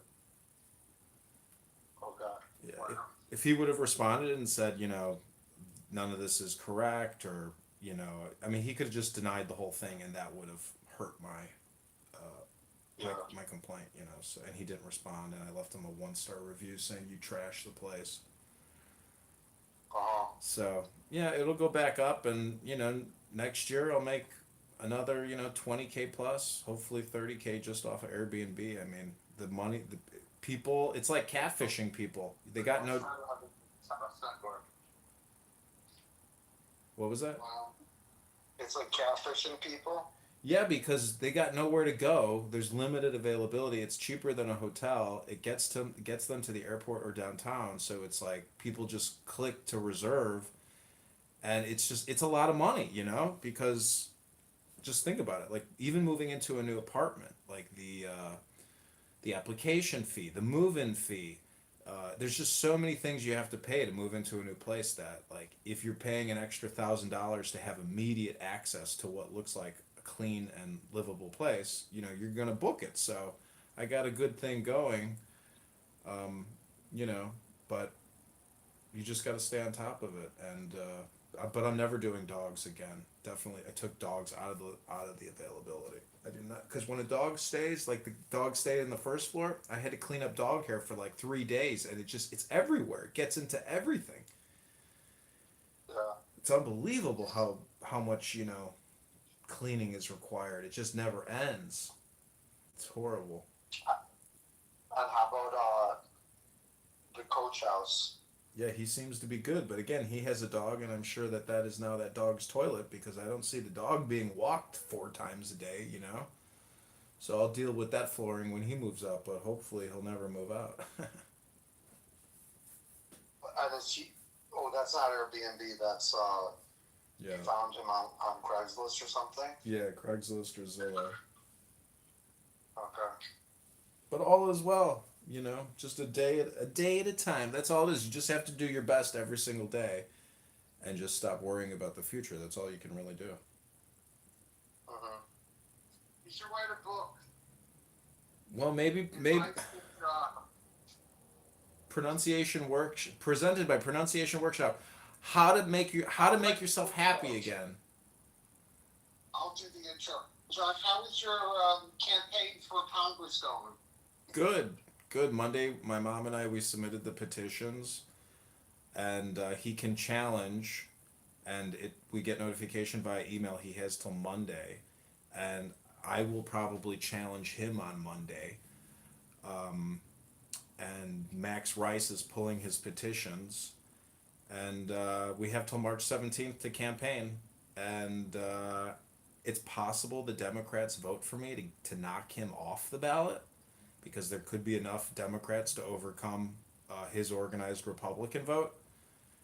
And there's a small chance, but the publicity from it, there's going to be a lot more publicity over the next couple months. So I'll be doing interviews, and I got invited, get this, to an all Islamic, I'd have to read it to you, but it's like a social civic event in Rockford, put on by some Islamic groups and some like Arab hedge fund.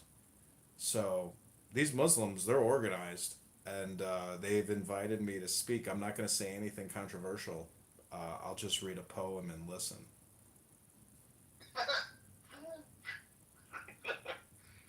You gonna wear your Star of David?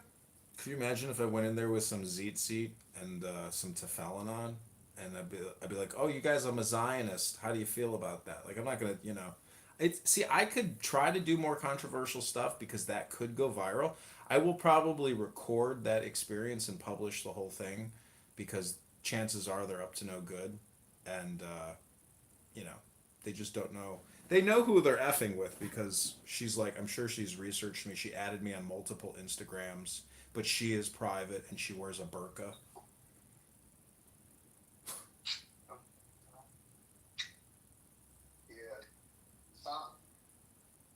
But you should create a subdivision within Pronunciation Workshop called Poetry, where you get your students to read poetry to enhance their English, language and English speaking capabilities through poetry. Make it a whole new workshop.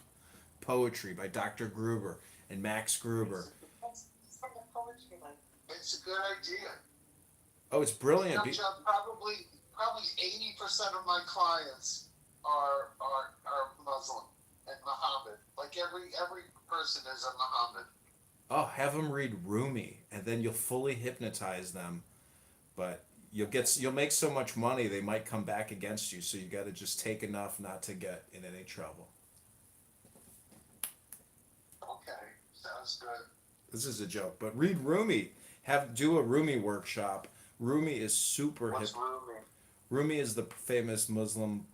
He's really like a coexistence. He's a Sufi mystic poet, and it deals a lot with love. But his poetry is super hypnotic, very simple, very powerful. How do you spell it? R-O-O-M? R I-E? Rumi. Let me just read you one little one, and you'll see how amazing it is. What is R-U-M-I? Yeah.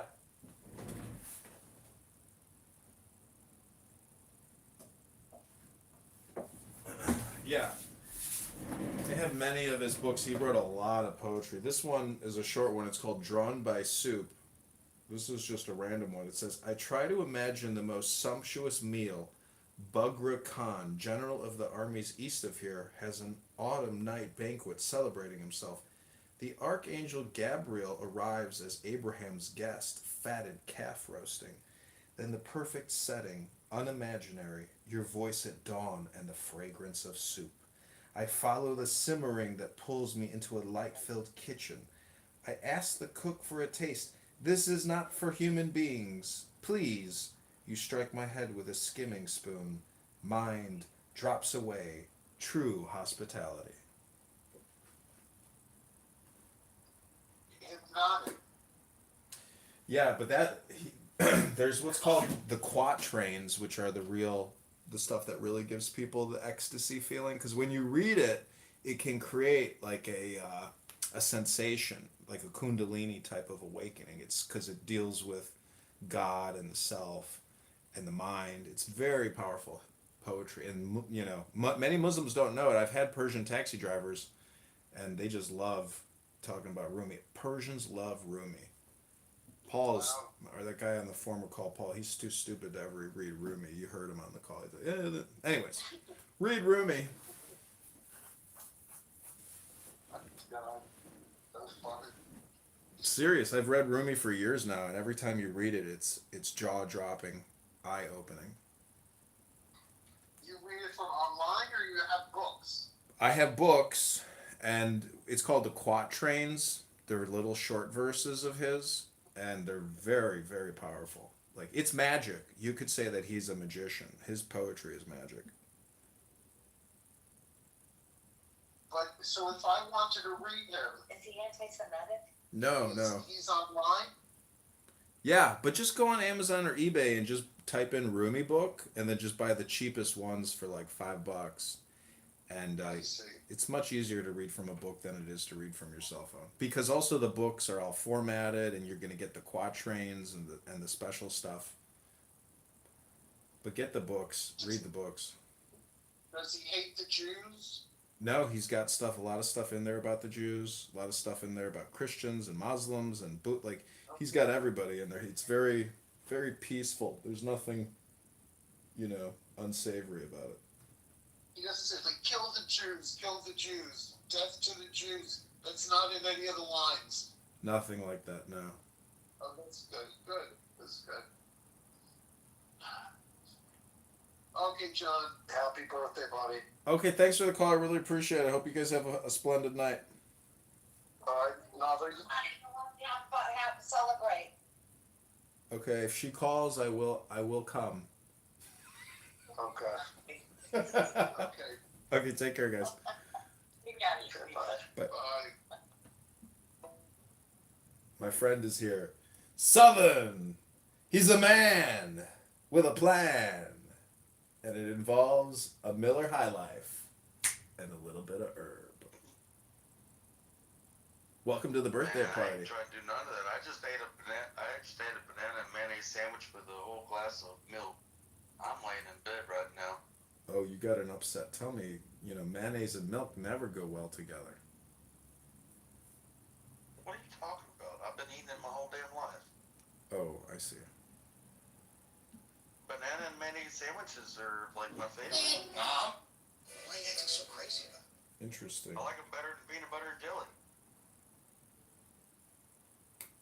Don't judge me, Ricky Bobby. Bobby. Have you ever had a peanut butter jelly sandwich with butter and bananas on there?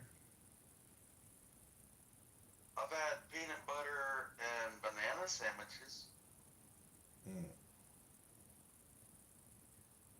on toast. Yeah, that's pretty good.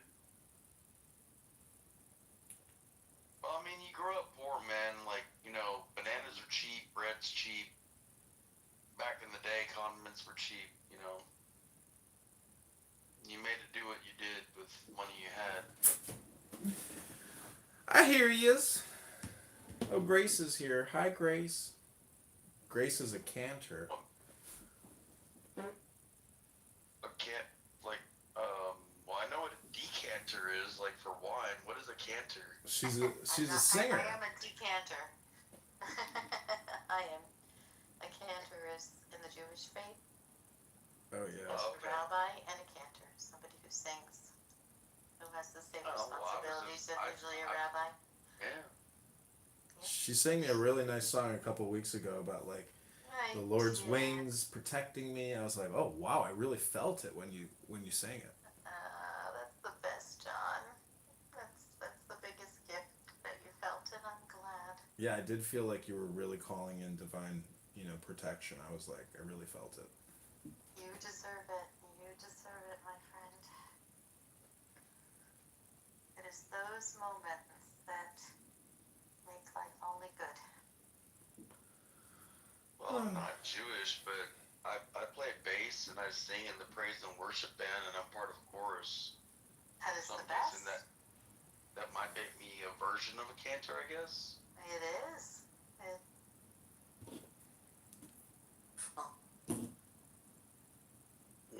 That's really what. I love singing to God. That's one of the favorite things to do.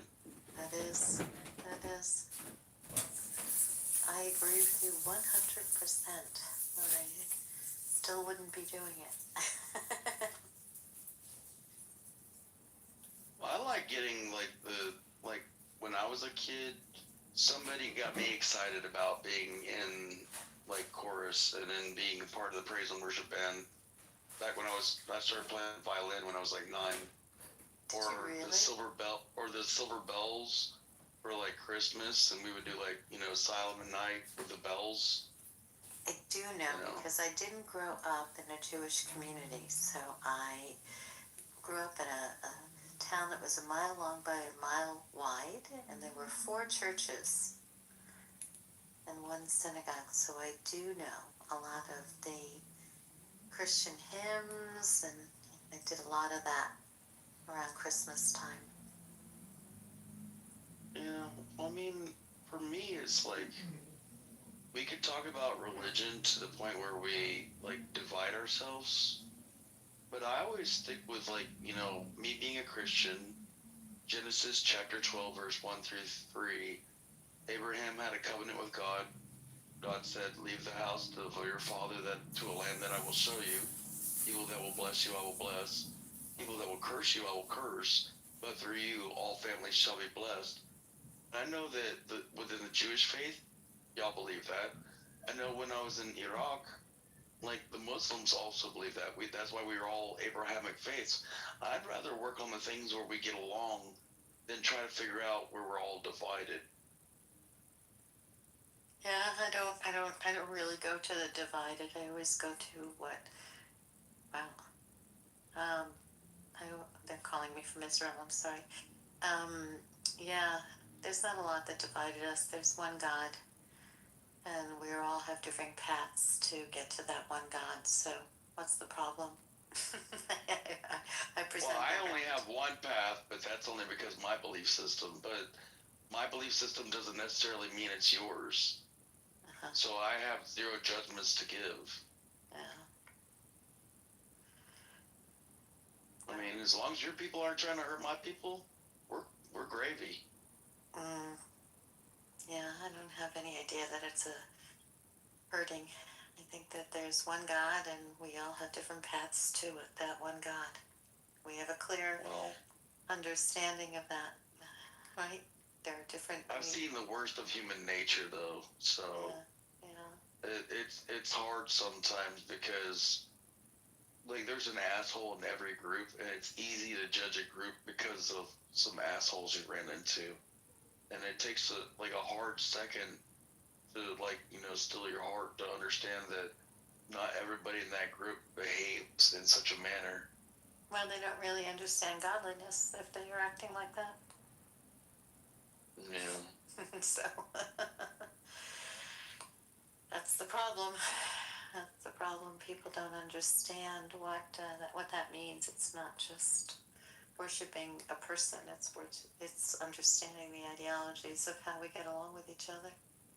Hey, John, what are you, like 46, 47 years old now?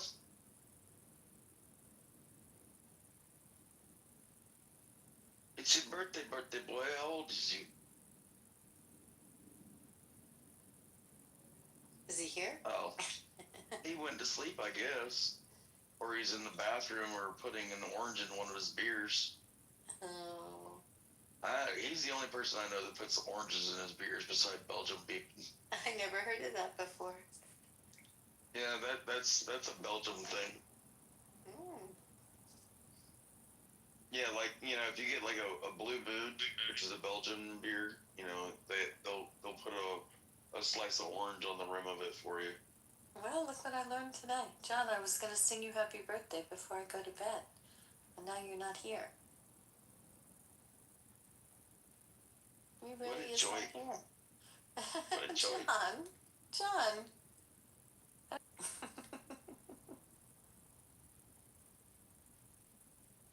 Okay, John, you left the building. Well, that's unfortunate, but Yeah. I do like the finding out where we all get along in our religions, because even within Christianity, like there's so many different kinds of Christians. I think it's funny when I read a book by Mahatma Gandhi, and I was reading about like how he had read the Holy Bible. Yeah. And they asked him, and they were like, "What do you think about like the Holy Bible and Jesus Christ?" He's like, "Man, I'd be a Christian if it weren't for all the Christians." And I was like, "Yo, that's deep." Yeah. Like, because everybody that says they're a Christian definitely are not. Probably within your faith, they're not Christians because they don't behave in a godly manner. Oh, okay. How are you a Christian and not behaving in a godly manner? That is the true question for all faiths. Yeah. It's the root. That's the root. I just thought it was funny when I read that from Mahatma Gandhi. Like, I'm not a big fan of him. Like, I know he was kind of a creeper kind of guy. Yeah. But at the same time, there was a lot of philosophical understanding from what he was like espousing. Yeah, we were all given blessings and curses, so. Yeah, laying in bed with a 12-year-old girl to tempt yourself is not one that I would actually try to do. That's correct. That's correct. Well, Yep. You look hard enough at anybody, you'll find their dark side. Yep. My dark side is I just enjoyed being in the army and shooting at people that shot at me. Okay. I was a little dark with that one. Okay. Are you not dark now? Well, nobody's shooting at me. Of course I'm not. Good. But I am kind of bored, so I kind of do wish people were. Okay. But it's a bad joke. It's a southern joke. I want my dog to come up here. Oh, did she leave me? Oh, she left me. Which one? Oh, you only have one? Yeah, I only have one. I have a lab. Oh, chocolate, brown? Chocolate lab, of course. Chocolate lab. Oh, man. Love my chocolate lab. I love my web-toed dogs, man. Your web-toed dogs, I love that. Oh, I've owned retrievers and labs like many times in my life. Oh, that's great. And every time I have a web-toed dog though, Yeah. like if I jump in the pool, they're jumping in on top of my head. Oh, I love Like that. they love to swim. I love it, dude. I love swimming with my dogs. What happened Like to if my sick? Yeah, go ahead. I was gonna say if my pit bulls, like I have two pit bulls now. Wow. If I jumped in the pool and they jumped in on top of me, like they would sink straight to the bottom. That's pretty funny. Yeah, they can't float for nothing.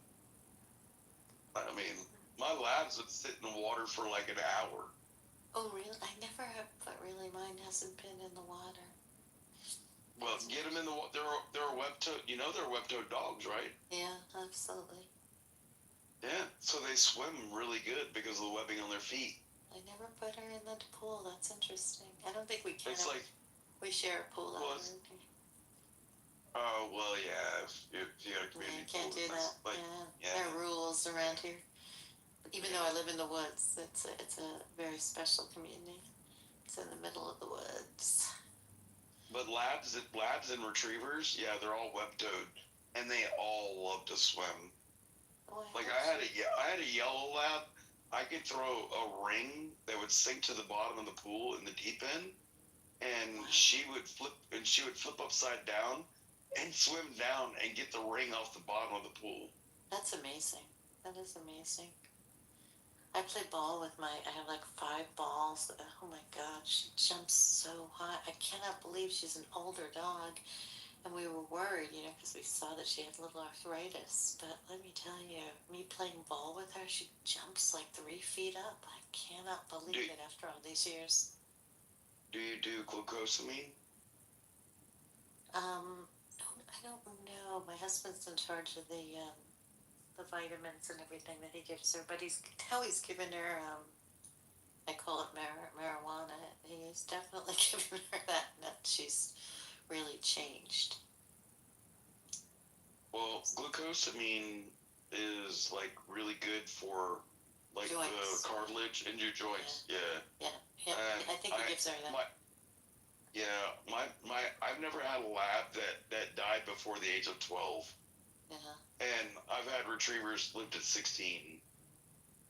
I think now with with the stuff that he's giving her, I cannot believe it. She's never jumped 3 feet. I just have a very big piece of property, just her and I have those rubber balls of all different sizes, and I keep screaming for my husband. I keep saying, "You gotta see this." I mean, we've never done this before with her. We just. She's a crazy girl. I think because he's giving her the marijuana stuff, she's just like. I'm ready to go, Dad. Let's go. Yeah, oh, absolutely. Just me and her. I have like these 3 balls, and I'm like, and I say to her, "This is like we've had this dog forever." And I say, "Okay, I'm putting down one. We're ready." And she's just like, she's ready, and she's jumping 2, 3 feet. I'm like, what is going on? And then he finally told me she's got, different kind of food, Mom. That's what he says. I'm like, what does that mean? She's really. Yeah, I'm pretty sure that you're going, "Hi, girl," and she's like, "Yeah, hi. How are you?" No, the jumping. You've never seen. I'm telling you, 3 feet. She's like, she was a month ago just, hanging out, going into, into the backyard, walking around, laying down. Now she's like, get the balls. I have like 5 balls. I'm like a juggler. And she knows to put this dog is older. She knows to put the one ball down after we're finished, throwing it. And then she goes and I throw off the deck. I throw it far. She just. That's awesome. I love my animals more than I love people. That's so sad. I feel the same way. I feel the exact same way. I was just sitting. My husband said she's not doing well tonight, and I just was sitting, lying on the floor, just rubbing her belly, and she just such a cuddle, such a I guarantee you, if you came to my house Yeah. and without me being here, you walk into my house and you meet Georgia, my 75-pound pit bull, Yeah. and then Cornbread, she's a 40-pound bully, and they're both females, and they're both black with white spots on their chest and whatnot. I guarantee you, without me being here, if you spent 20 minutes with them, you would know exactly what kind of human being I am because of their personalities. I love it. Love it. Yeah. You know, because I raise them like they're my daughters. Oh, this is exactly. I mean, it's unbelievable. Because I'm like, I just was on the floor. I was on the carpet. She's like totally stretched out, and I'm doing her belly. Like spooning in front of me. Like, okay, lip. Now she went downstairs. She had enough. Somebody's probably feeding her downstairs. That's what's going on. Cornbread is literally laying on top of my flip flops on the rug that I have underneath my bed. I love Or that.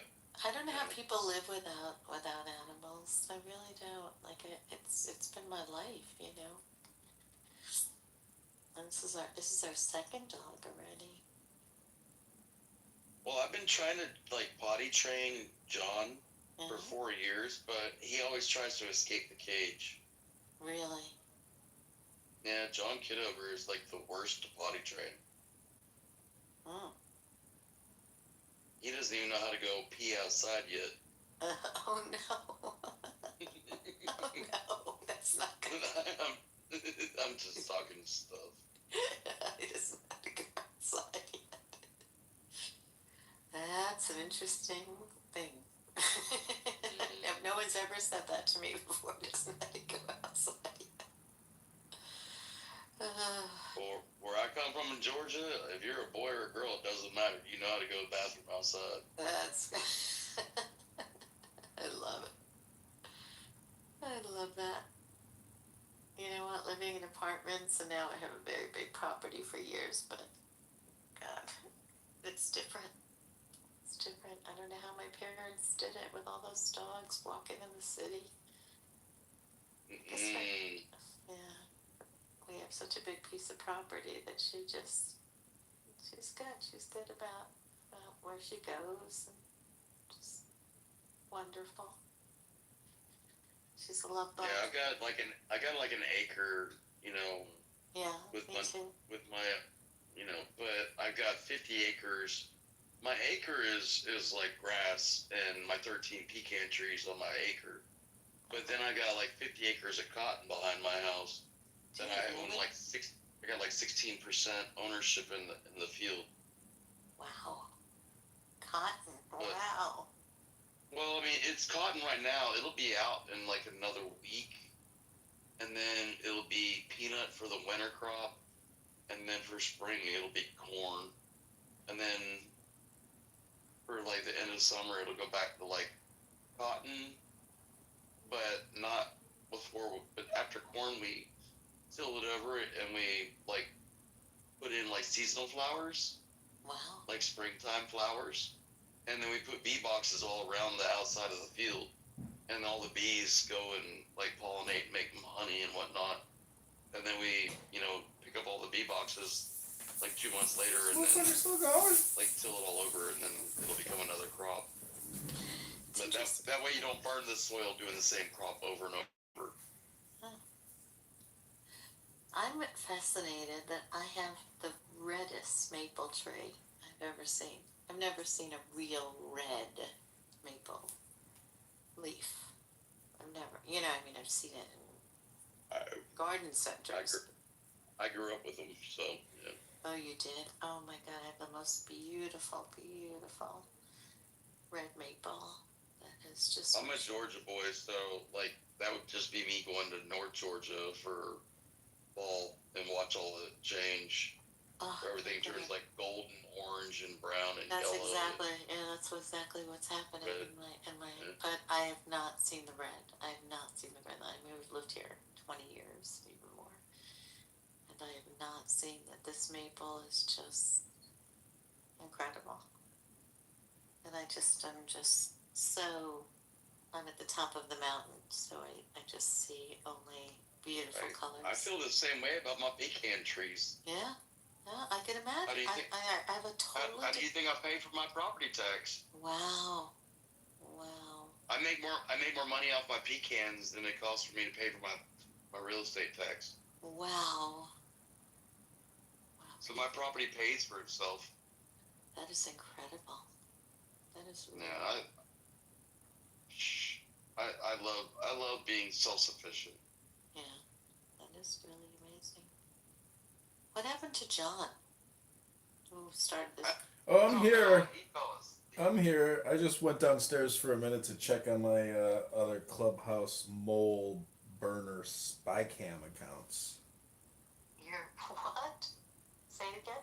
I'm just joking around. I record What is that? on my other YouTubes downstairs in my yoga studio. I have some stuff streaming. Welcome to the show, Mr. Humperdinck. Jay, I miss you. Come on up. Jay, come on up and talk. I missed you. I was in the other room right next to you. I didn't hear you speak. Can't talk. Okay. Whatever you say, Miss J, we'll do it another time.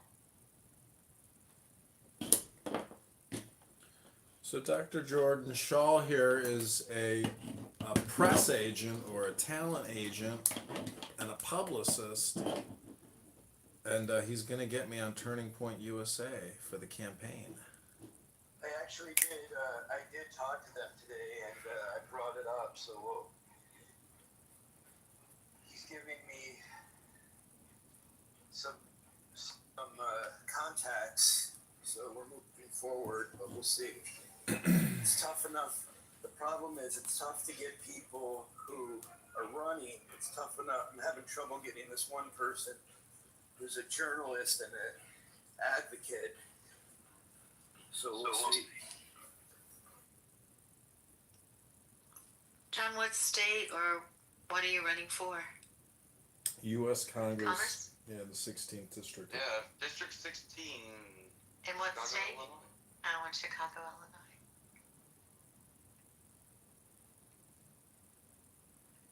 Yeah, Yeah. man, I was proud of you when you went to the election board and got that, all those signatures put in so you can get on the ballot for March. Yeah, thanks. That was mostly this girl Heather up in Rockford who worked her ass off, and she got compensated well.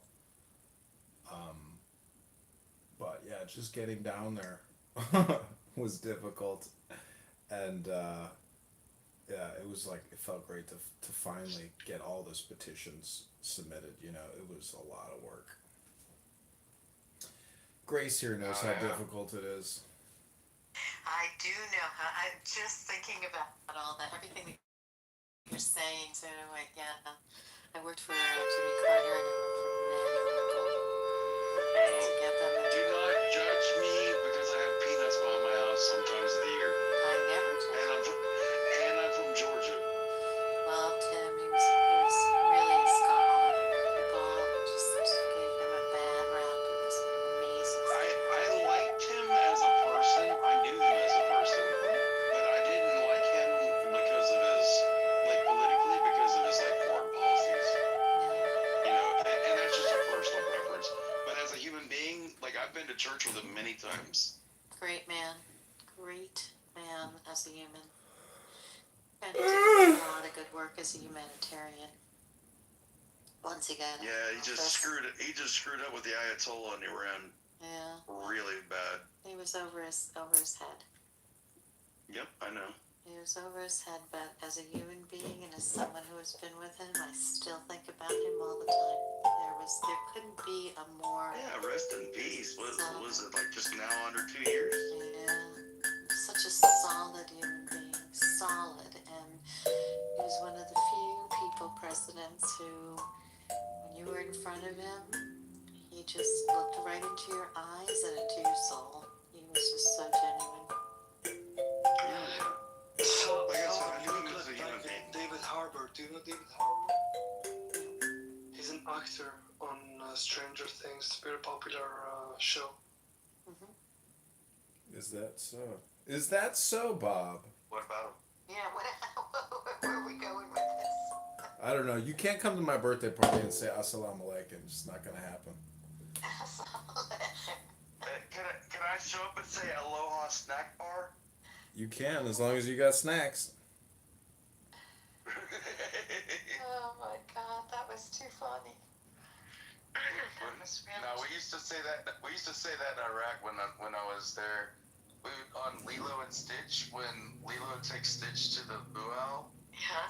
like Stitch he goes, Aloha Snack Bar, and like you have like 7 like soldiers looking at his laptop, and we're like, did he just say Allahu Akbar?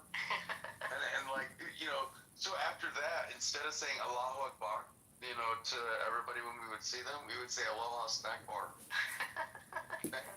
I think they're like, oh, crazy Americans. Crazy Americans, yes, of course. Yeah, well, I mean, it's our way of trolling and doing what we do. That's right. So, John, it's your birthday. It's my birthday. It's That's my right. birthday. Happy birthday to me. You can cry if you want to. Happy cry if you want to. Happy birthday. It's my birthday tomorrow. I didn't know we were Woohoo! so close. Yeah. I think Are you older than me yet, John? El Normo's birthday was like 2 days ago or 3 days ago. We're all Scorpios. Oh my god, I totally didn't know that. I did not go to his. Did they It's do the anything curse. for him? The curse of the Scorpio, right? Maybe. I don't think it's a curse though. I think it's a power. You just have to. It's like the Force in Star Wars. You have to master the Force. Alright, I have to go to bed, but I'm going to sing you happy birthday from the cantor and wish you the best. Happy birthday to you. Happy birthday to you. Happy birthday, dear John. Happy birthday to you.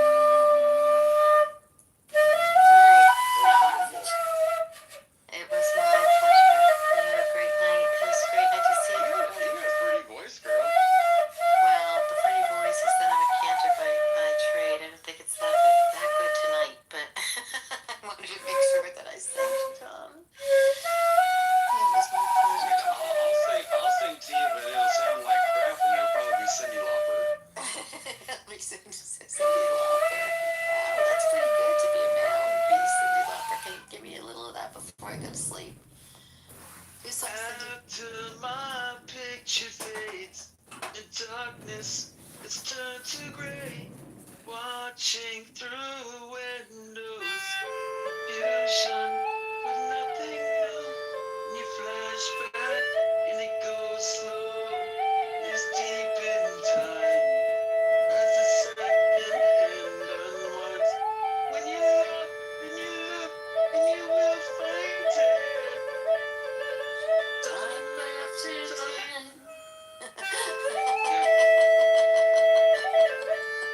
I used to be a cover band singer in bars back before I stopped going to bars 6 years ago. Thanks, Melissa. I tried to vamp it up a little. You did good. You did good. You did good. That was so nice. Well, John. No, I love singing, so I love the fact that you're a cancer. That's awesome. Oh, it's the best. It's the best. It's the best when everybody asks me to like do their favorite tunes, and I'm like laughing, and I'm like, okay, I have to change my voice now. John, I was here to say happy birthday, Southern. It was so nice to see all you people and meet all you people. That was great. Let me give you a flower before you dip out. Okay. I love this. The official John Kitover birthday. I love it. Yeah, man. I love it. I love it. He still didn't tell us. He still didn't tell us how old he was, though. I'm 43. Yeah, how old are you, John? I can't leave without knowing. Well, my birth was 1982, so I'm 43. Right, or I was still I'm working. gonna say that when I was born. 43?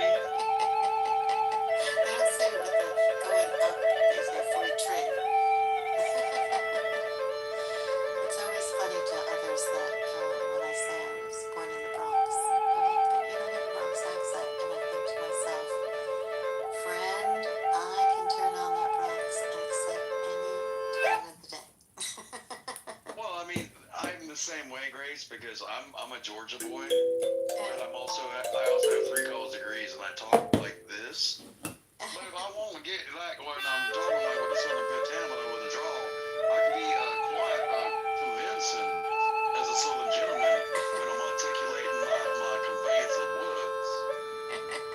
I love it. I sound like Foghorn Leghorn when I say it, though. Well, boy, I mean, you ain't no chicken hawk. Same here. Same here. People I say can to me hear all the time, they go like this to me. I go, I come from the Bronx. And they go, what? What's that? The Bronx. I can say shit. like water. No, I don't say water. When you come from the Bronx, you only say curse words. Well, like for me, it was always like, you know, when I think about, like, I've never even been to, like, other than at the airport in New York, I've never been to New York. And but it's always like, to me, because of Georgia boy, I've always like, you know, I was born in '75. I'm 50. But Andrew Dice Clay for me was like, hey, hey, why are you over here trying to bust my bolts and shit? Oh, And I'm like, you know, that. But to me, that's like when I think of Bronx. That's kind of like, hey, wait, why you over here busting my balls? I'm like, are you saying balls or like a bowl of chili? Like, I don't even hear this. Balls or balls? Anytime that I tell people that I came from the Bronx, you should see their jaws drop. I'm like, listen, I can say all of those words. Everyone's like, I've never heard you curse. I'm like, no, I don't use those words, but that's where I came from. I know. Well, it's been a delight, Grace. It's definitely. It's really a lot of fun. John, happy birthday. Thank you. It was so nice for being here. What a sweet thing. I'm glad you did this tonight. And enjoy, everybody. Good night. All right, I'd like to dedicate this song to my friend Doc, aka Brian Sellers, and my friend Jordan Shaw. The name of the song is Health, Wealth, Love, Peace of Mind, Happiness, and Strength. Let's get to Illinois 16.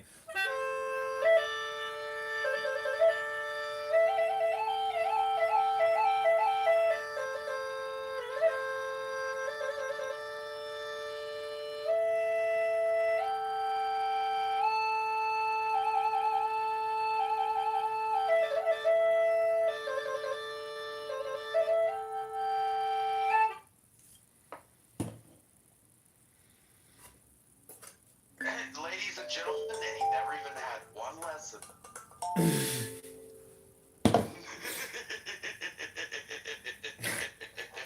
You've been listening to me play music for years now. 4. In December it'll be 4 years. Well, I mean, more than that, because it'll be 4 years I've been on Clubhouse in December. But I knew you before Clubhouse. Yep. I can remember the first time we talked, I got like a request to go live. I was like, this is weird. This is the first time this has ever happened. And I'm looking at your face. I'm like, oh my God. What the hell is this? And you're like, I'm a veteran, bro. I'm like, oh!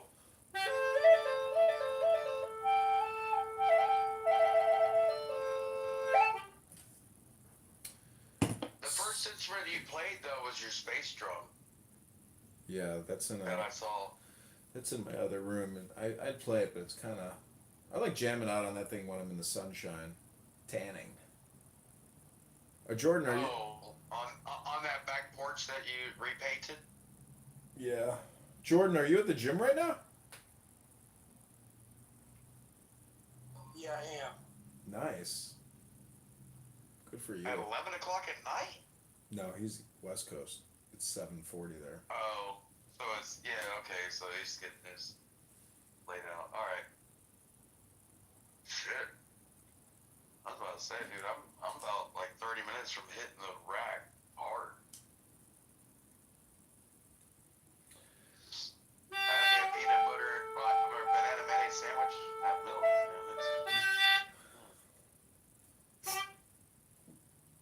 I need to get some dinner. I haven't gotten dinner yet. Yeah, I don't know what I'm gonna do. Should I order something? Should I get Make a yourself some pizza? cheese. Why are you lazy? I could go to the grocery store. I got 20 minutes, but I don't have anything to eat anymore. I've eaten it all.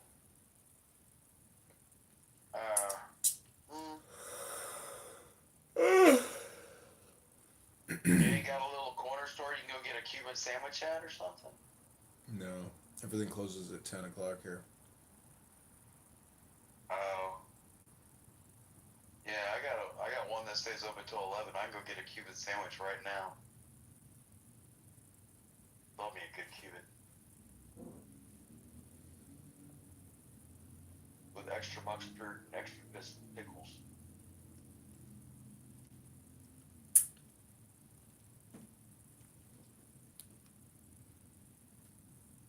So, what is his name? Stupendous? I can't. I don't have my glasses.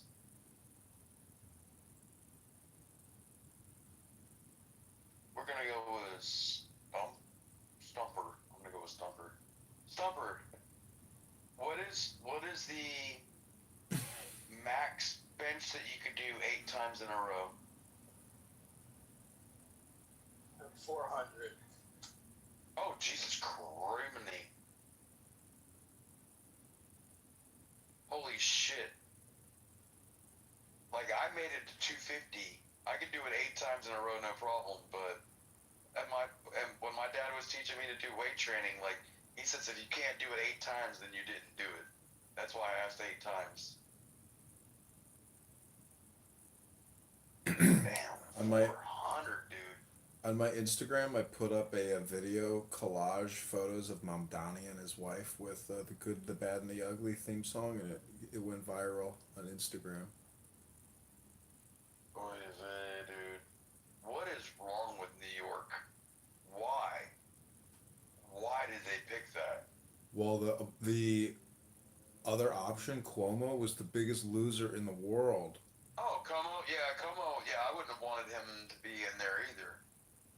Nobody likes the guy. But there were Ares, I think would have been like the only other guy that could have done it. But did you see the ballot? Yeah, I saw. Where they put Madami on there twice. They put Ares on there twice. What was the other guy? Jones. They put him on there twice, and then Cuomo once. So weird. How can they get away with that? I'm I surprised. don't know. It looked Why like couldn't a they sue? ballot to me. Why couldn't they sue and halt the election until they fix the ballot? Yeah, that was a poor ballot for me. Like the way that they lined it up, that was biased as fuck. Excuse my language.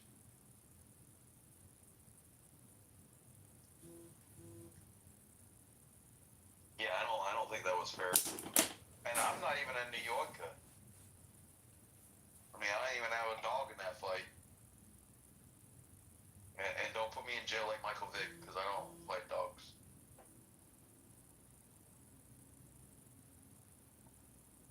Yeah, man. 43? Fuck. What year was that for me? That was 2018. God, life was so much better back then. Life is a grim prognosis.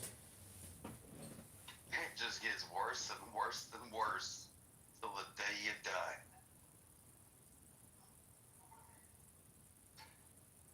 You know, that's almost something you could put on a t-shirt.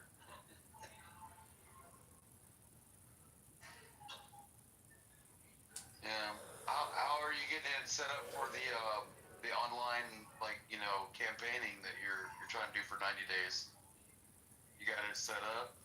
I mean, Your it's regiment, a leader? set up, but it's like I need to put out pre-recorded messaging.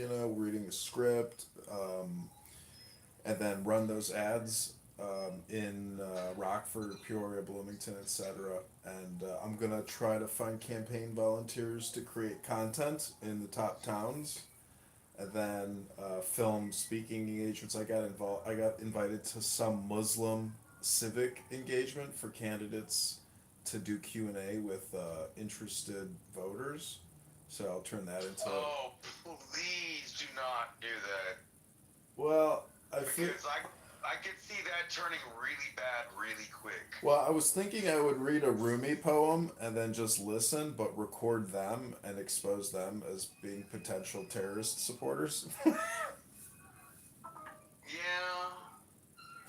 I got no bad press at this point because he's got $10 million and he's very confident. So I can't have. It's impossible. You talking about La Hood? Yeah. Damn it, man. Fuck. Oh. Well, I mean, You can't lose what you don't have.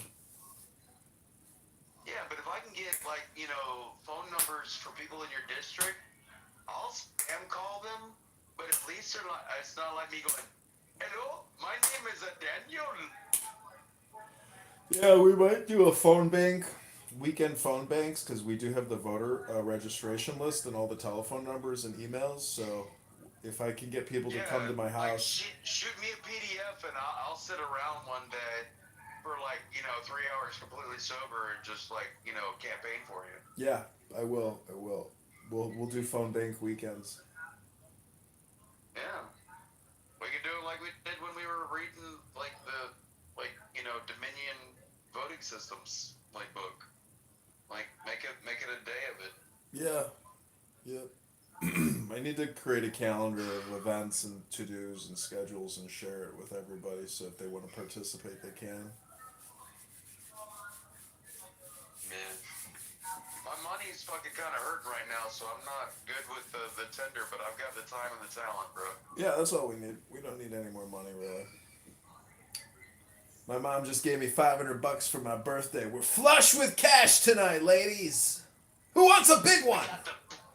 We got the belted beer with the oranges on the side. Yeah, I don't have anything to drink right now, which is pretty lame, but... Well, that's your fault. I got coffee.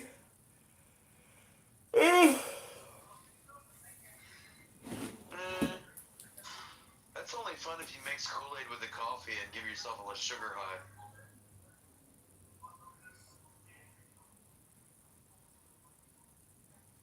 I don't know why that's a thing in the jails, but people mix coffee and Kool-Aid together all the time. Rot your teeth out of your head.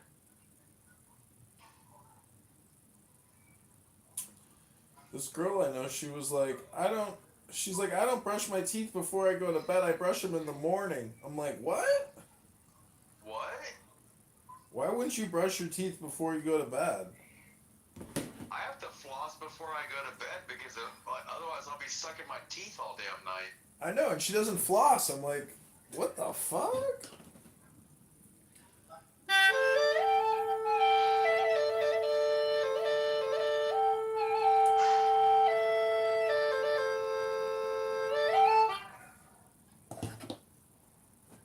How are the ladies in the gym tonight, Dr. Jordan? Any chicks doing squats with a power rack and a power ass? I haven't been looking. I really haven't been looking at it. Oh, you are so fibbing. No, I mean, I usually do, but when I'm looking at my phone, and it's also usually they're her earlier in the evening, not later. Dude. I can't. How's your knee doing, doctor? Every time I go to the gym, man, these women, they bother the front door out of me. And I'm not strong like you are, doctor. I'm gonna call you doctor from now on. But seriously, God, dog.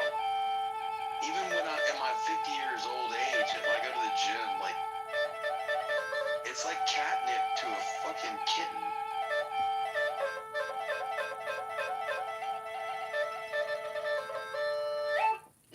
I can't even imagine being able to throw up 400 pounds though. Holy shizness. Dude, I'm down to 165 8 times. I used to be 250. Can't imagine. Well, I was joking. I was joking. I don't even know. I don't bench anymore, so. I don't even know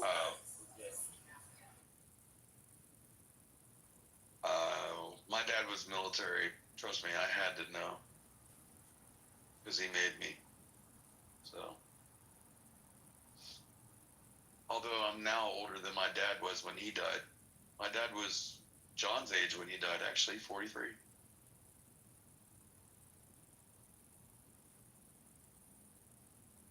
But John doesn't have a VCR, so I ain't worried about him. I got a DVD player. Ain't nobody want no damn DVD player when you got Netflix and Paramount and HBO Max.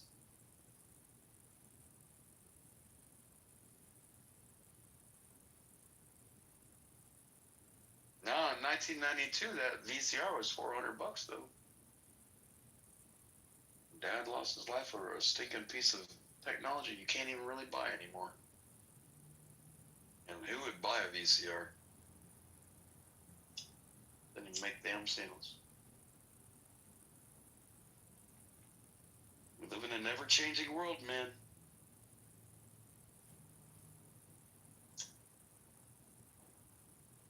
So what do you think about, like, you know, John, like, politically, when you hear Mondami, like, talk about, like, government-run, like, grocery stores and free transit, like, how would you think a mayor would be able to do that in New York City, or like our biggest population city? Who's just borrow the money and from the banks and spend it? Who's gonna pay it back? Future taxpayers. That's theft. Welcome to reality.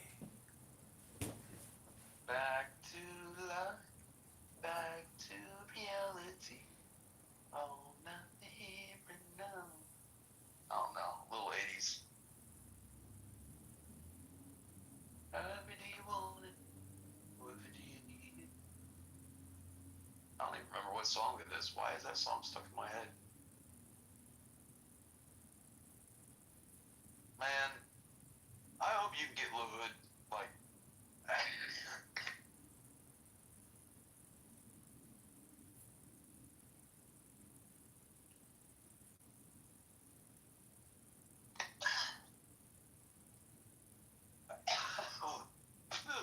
good night. I hope you can get Lil Hood ousted, you know, as the incumbent. Yeah, that would be sweet. I mean, what are his positions that you would, if you had a debate with him, you'd be able to, like, you know, needle him on? Probably the big beautiful bill because he was a big proponent of it, and the fact that we're just deferring, revenue to the treasury by laying it onto taxpayers for future tax payments is just crazy. We need a big balanced budget act is what we need, and government has to cut spending by 1%. We don't want to become Zimbabwe or Venezuela. That's what we're doing with our currency. The M2 money supply is 23 trillion. We just every second we borrow and spend $20,000. It's crazy. Luke, welcome to the room. Luke is a campaign contributor before there was a campaign. Luke gave me $200 on Christmas, and he helped me get my car out of the impound plot. Thank you again, Luke. I've never given you money. You gave me hundreds of bucks.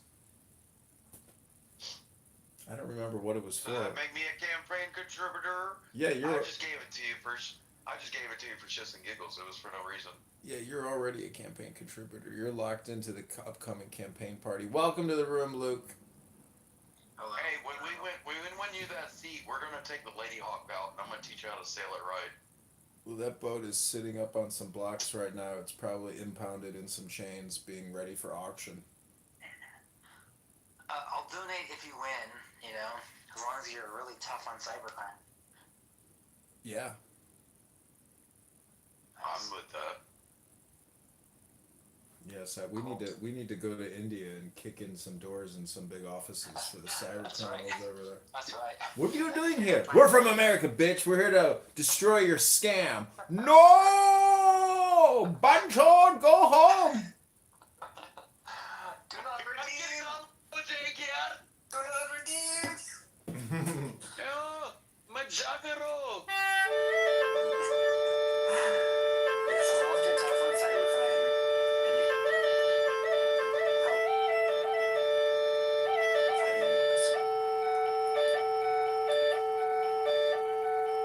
Yeah, man.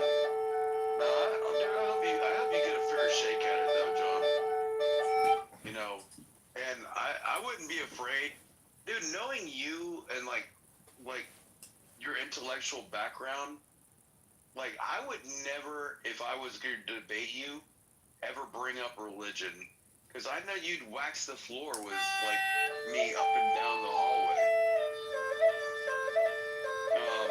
I hope you get a fair shake at getting a good debate in front of your constituents. Yeah, even if I can't get a good debate, I can try to do town halls because he's not holding any town halls. So there's just so many things that I can do that he's not doing, and it's all just publicity and credibility building. Grassroots, yeah. It's question like my friend Mark, who's running for Congress as well. He's holding an event, and I need to follow his lead and hold my own fundraising dinner event and create more events. The whole thing is just creating content as much as possible to try to get something to go viral and just create more voter awareness. That's the whole thing, as much as possible. Well, like I said, if you PDF me all those phone numbers, I'll just start ringing them up, and hitting them in the middle of the day.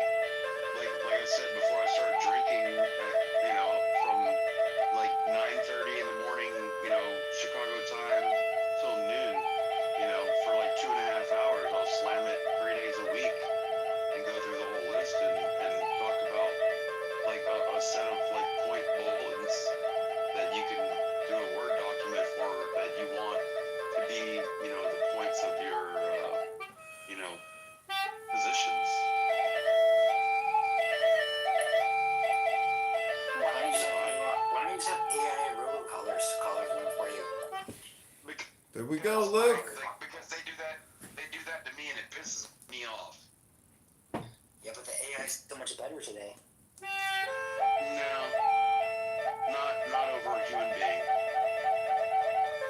I mean, it's not as good as a human being, but is it 20% as good?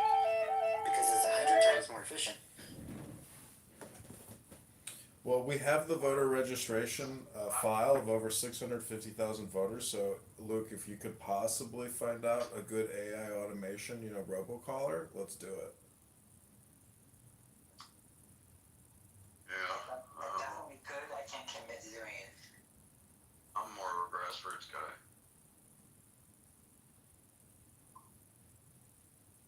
Because, I mean, I've never...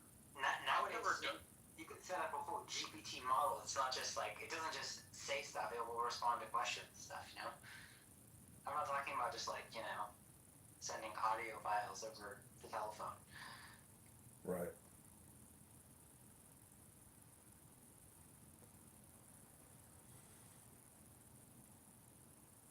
Yeah, but I know if you send a robocall to me, I know I'm talking to a robot. I'm immediately gonna hang up. You'd be surprised.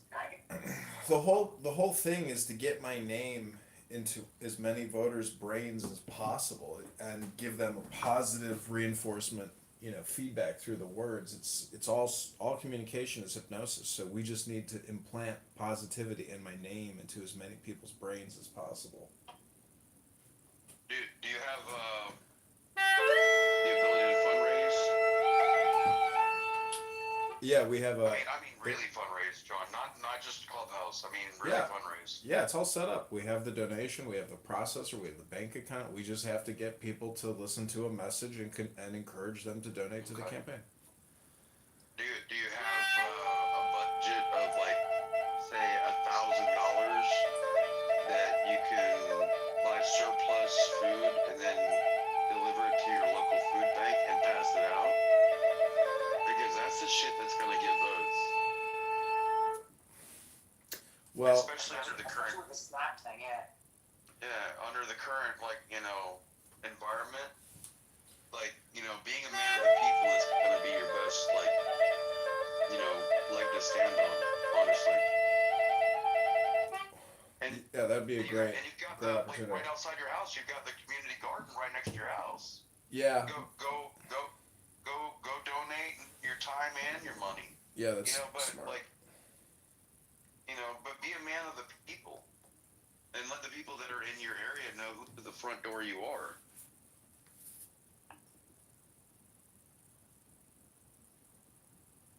I mean, I never ran for. Well, I did run for Congress here in Georgia, but Penny Houston, I didn't even get on the ballot.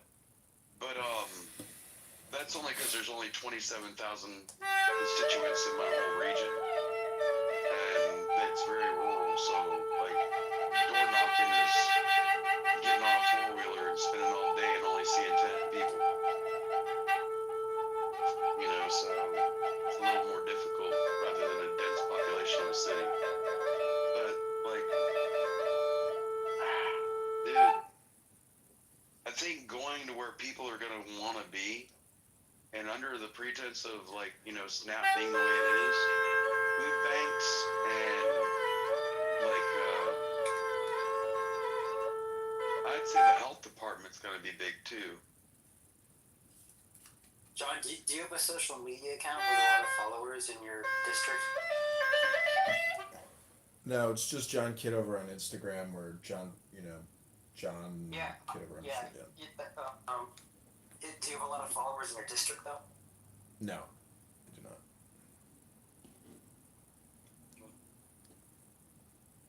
Yeah, this guy has a lot of followers in his district because he's been building Facebook campaigns, and he's got over 27,000 followers there. He's got a lot of followers. He has spent a lot of money doing targeted advertising. Welcome, Lenda. Wait, who does? The incumbent, Congressman LaHood. Why don't you just go to his Facebook page and look at all his follower lists and then just add them all using ChatGPT. Copy and paste. Using ChatGPT 5 agent mode. Southern man. Yeah, that's a good idea. I do repost on his X account. People leave comments and shitpost him, and I retweet those, and I put my information and do emojis. So, got that going for me. Yeah, go steal his follower list and use ChatGPT 5 agent mode, and then tell it to read all their profiles and write a tailored message to them about how your beliefs align with their beliefs. See, this is why I need you to do the work as opposed to just running your mouth. Action, not words, is what counts. You hire me. Yeah, the campaign I'll has do it for fucking free. the campaign has $50. Well, Luke, you're the subject matter expert. Doc here is a pecan farmer and a combat veteran. It's true. Luke, I'm the guy that you give the shovel and tell me to dig a ditch, and I'll look at you and ask you how deep and in what direction. That's a good person to have on your team. You need a lot of those. Yeah, I'm not much of a leader. I'm way better of a follower. Me too, actually. At least at, very high level leadership. I'm not cut out for it. I'm too introverted. Well, I mean, I was an NCO. I mean, I had people that I was in command of, but I always looked to others for, like, higher understanding. Yeah, that's it wasn't me being the one that made the decision, like Commander-in-Chief style. Yeah, what branch? U.S. Army combat medic, 2nd Cavalry. Very. 16 months Iraq. Global War on Terror? Say again? It was, what was it, the Global War on Terror, or later years? Yeah, Global War on Terrorism. Yeah, I was OIF 7 through 9, Operation Iraqi Freedom, but then they flipped it from Operation Iraqi Freedom to Operation Enduring Freedom. Yes. Nice.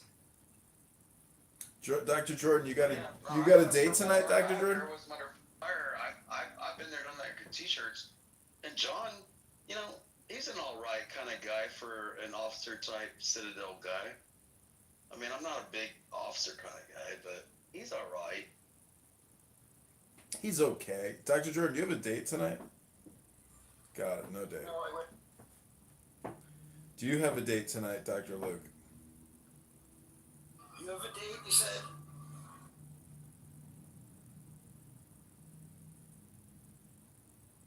He don't have a date. He can't even figure out what to eat for dinner. No, this He's like, girl I need to order something. this girl wants to meet up for a drink, she said.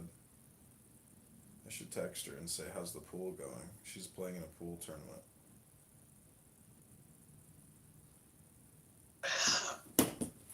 Well, you should ask her, do they got nachos at the pool hall? Because I'm hungry.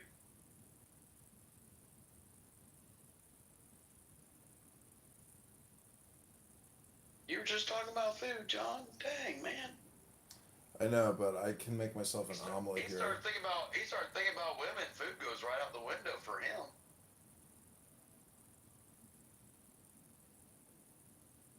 Yep, my bad. I just didn't mean to call you out like that, but it's true.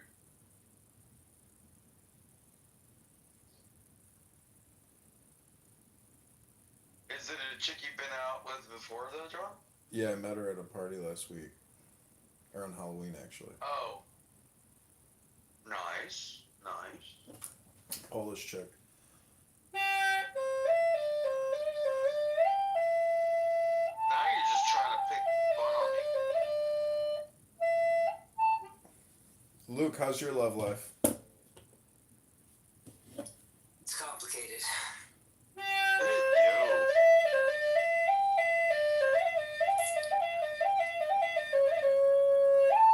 Never had one lesson. Normally, I don't talk. I don't replays, so I'm not talking about my love life on replays.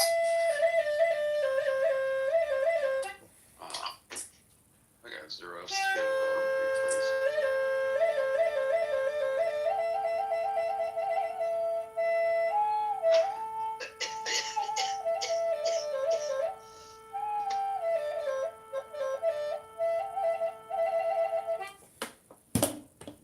Okay, since it's my birthday and I can cry if I want to, I'm Do you want to? gonna read you a poem. It's called The Righteous by the Buddha.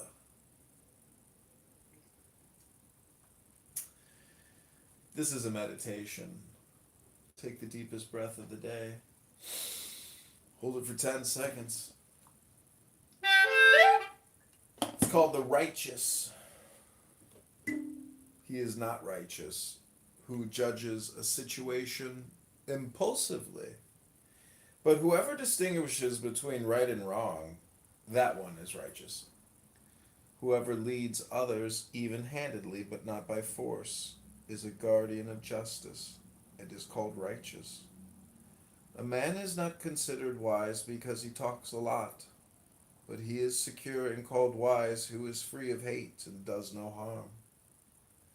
A man cannot be regarded well versed in the Dhamma by his rhetoric.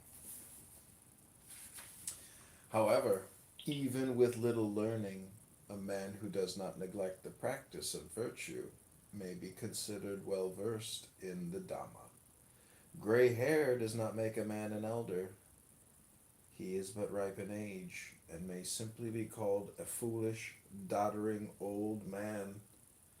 To be considered truly an elder, a man must practice truthfulness, righteousness, harmlessness, restraint and self-control, be free of stain and rich in wisdom.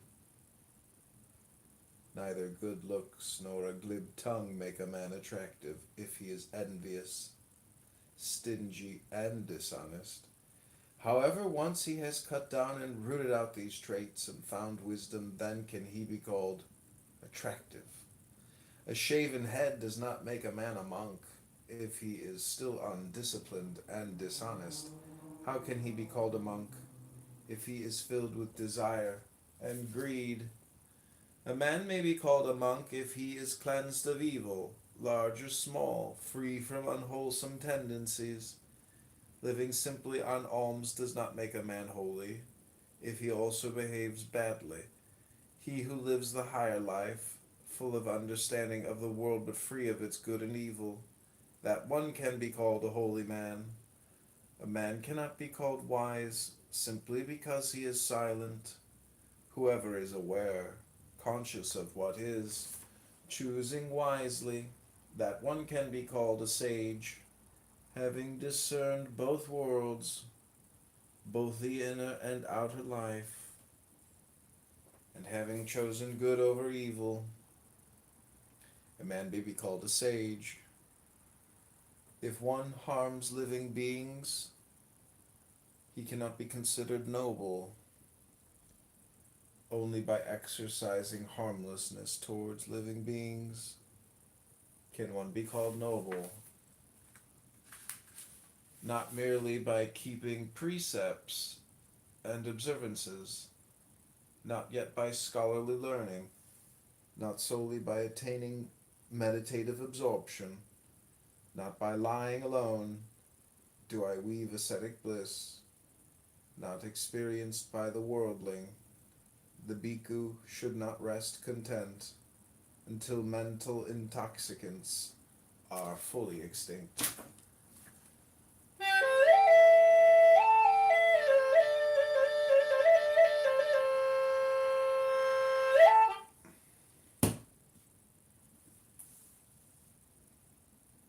Amazing.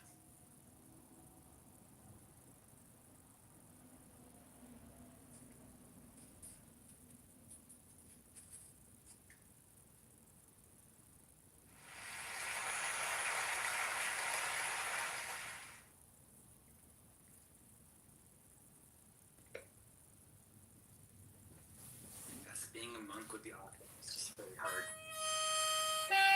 You know, John, for somebody that tries to understand the truth a lot, you speak a whole bunch. But I've been cutting down on that. From people who are trying to understand the truth and not speak a lot. I mean, you want to listen too. Well, in the verses he was talking about, like, the more you talk, the further away from the truth you get. But just because you don't talk doesn't mean you're a wise person. And just because you have gray on your beard doesn't mean you're not just a dysfunctional old man. You know, you're just ripe in age. Wisdom and knowledge are applied over time. And a lot of that is through introspection. But people that talk a lot typically are just talking because they don't actually know what the fuck, excuse my language, what they mean. I tend to agree.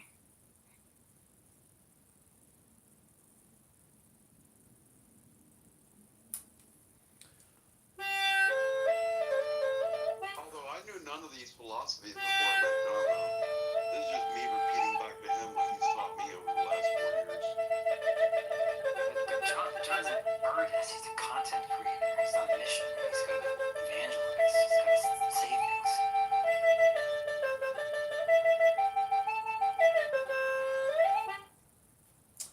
Well, the thing of, there's like meditation and then there's just casual conversation. And if I really do believe that if you just read these books out loud, that's meditation, because meditation is focused concentration. And when you read, it requires focused concentration. So technically, you're doing breath work, meditation work, wisdom work, sacred text scriptures. That's really the true meditation. So a lot of Christians and a lot of everybody says, "Oh, you don't have to do any of those things to get salvation or enlightenment." And I would just challenge you and say, "Oh, really?" Yeah, but even within your own poem, like, even the man that goes through his poems doesn't make him, a satiated, enlightened one. Just because you know how to go doesn't mean you are understanding what you're doing. I think a lot of what that poem says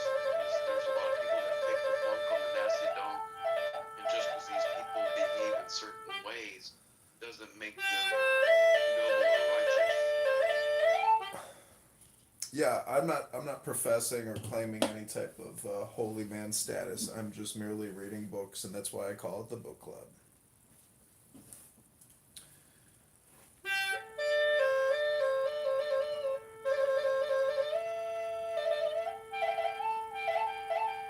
Oh, dude, I blame you, man, because all these like conjectures and thoughts are stuff that you shoved into my brain. That's your fault. I blame you.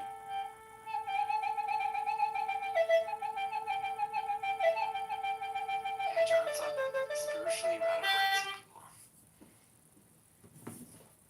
So Welcome Nora back to the official John Kitover birthday party, where you can learn the truth of the earth. Birthday to you. Happy birthday to you. Happy birthday, dear John. Happy birthday to you. Sanahin wayagami. Sanahin wayagami. Sanahin wayagami. I don't know. Happy birthday. Your birthday's over in 2 hours. Is it actually your birthday, John? Yep. Yeah.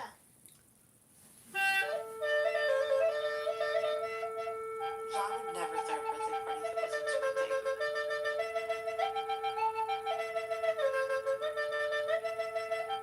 John and I are 3 years apart. How do you feel about that, John?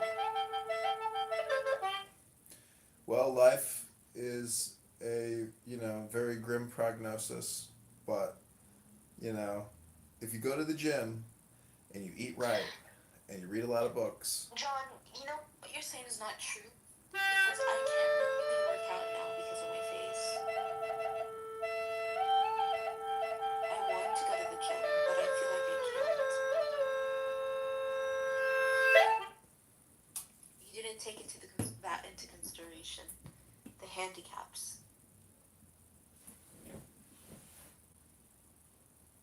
Sorry, John is peeing right now. No, I'm over here playing the Chinese flute. I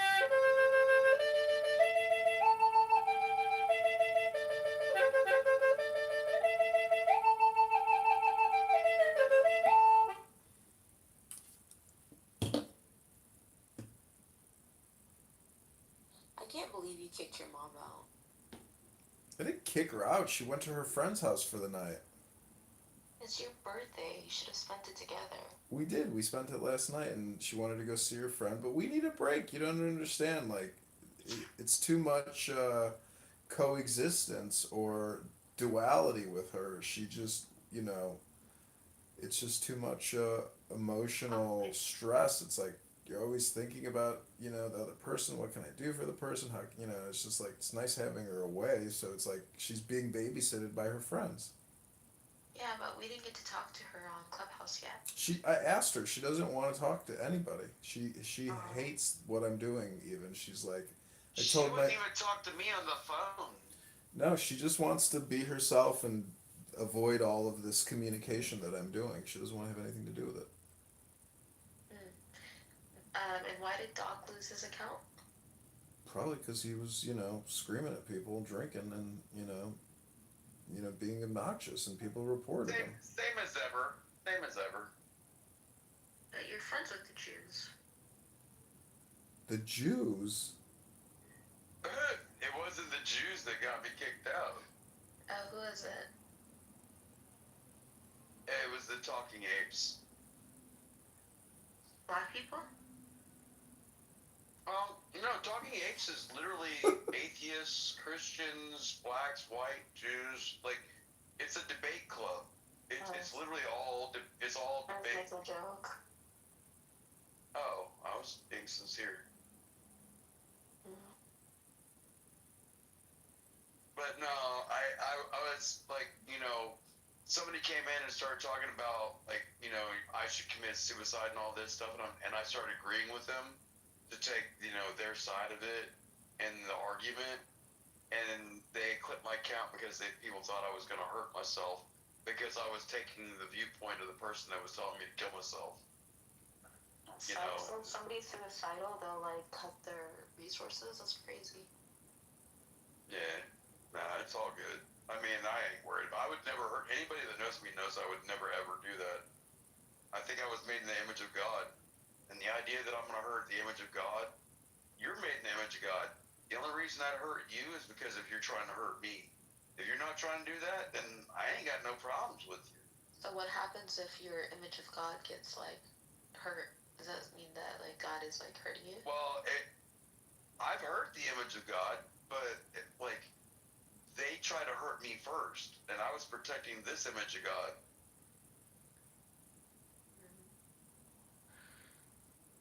You know, it comes down to whether it's you or me. I'm gonna make sure it's you if I can do anything about it. But if it doesn't have to come down to you and me, then I don't want to fight. I'm not looking to fight somebody just to fight somebody.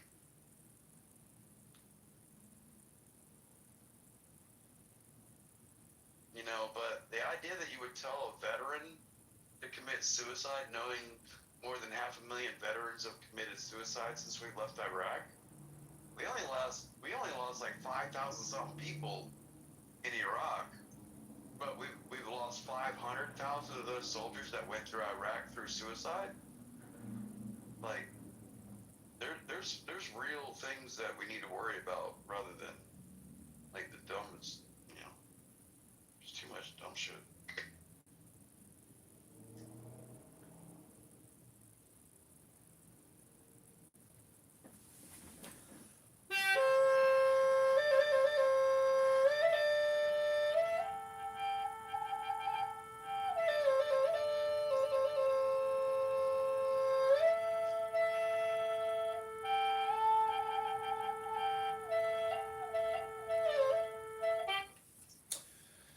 So welcome back to John Kitover Super Birthday Party Festival. This is the official room of the party. You have all arrived. Congratulations. We're just missing your BFF, Who's that? Diego de la Vega. Oh, that's projection. Should we call him? No. Let's call his ass up. Invite him to the party line. I'm calling you to tell you happy birthday. I'm calling you to wish myself a happy birthday. Leave a message after the beep. Hey Diego, this is candidate Congressman John Kitover. I am having a super official birthday party. If you're available to join us on Clown House, your one and only beloved Nura Bandura is here. She said that you're my BFF, and then I said she's projecting. So we're just calling to say hello and to invite you to the official super party for John Kitover. Hope you're having a pleasant night. See you soon. He blocked you, John.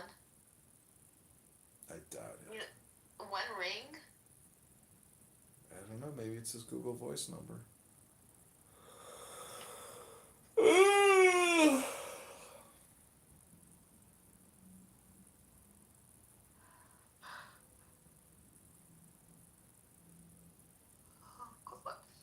You know what sucks? It's like I can't sleep on my side without it affecting my wound. Because gravity's pulling it down. You just keep talking to yourself with all this negative speech. You're gonna have to do some neurolinguistic programming or dialectic therapy. I don't know how to do it, bro. It's called reading a book, bro. Okay, but it's like, if you were... Okay, even if you weren't a woman, even if as a guy, you don't think this would affect you? Of course it will. I don't know. I mean, I got in a wreck when I dumped my motorcycle. I tore my ear off, laid my face over, and grinded my kneecap out of my What right happened leg. to your face? I didn't have my helmet on. No, what happened to your face? Like, you said your ear and your face? Yeah, I was on my motorcycle. I did not have my helmet on. And I wrecked and I slapped the ground really hard with my face with my sunglasses on. The arm behind my sunglasses flipped out so hard, it ripped my ear off. And then when my face was hitting the ground, it peeled my forehead back from my hairline and laid it all the way over. Yeah, how old plastic surgeon, huh? So you had to go to plastic surgery? Yeah, that was when I was 21. Same It took day? me six- Same day? it Or took- Can I finish the sentence? go ahead. I'm telling you, it took me 6 months to walk again. Like, no, it was a hell of fucking therapy. But, like, you know, I ended up joining the Army at 30 years old, 9 years later, and I was still able to do what I needed to do to be in the Army, even though I'd hurt myself that bad. You know, don't get stuck in the moment right now. I mean, an injury at 21, is different. Sorry, but like an injury at 21, you bounce back faster and you had like good doctors. I'm glad that you like recovered and had good doctors.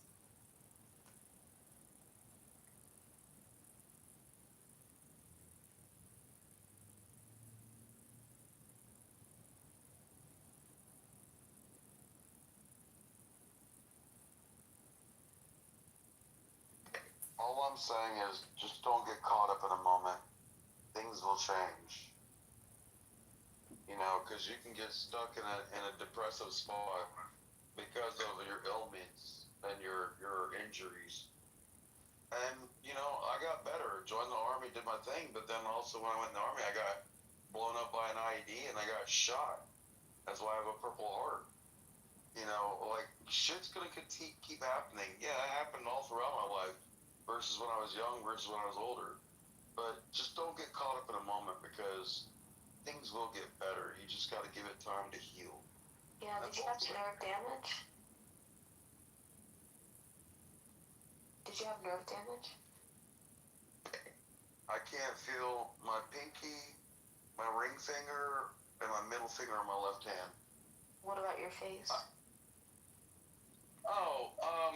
I had, like, it looks funny when I smile real hard because my forehead doesn't really move the way it should on my wrinkle lines.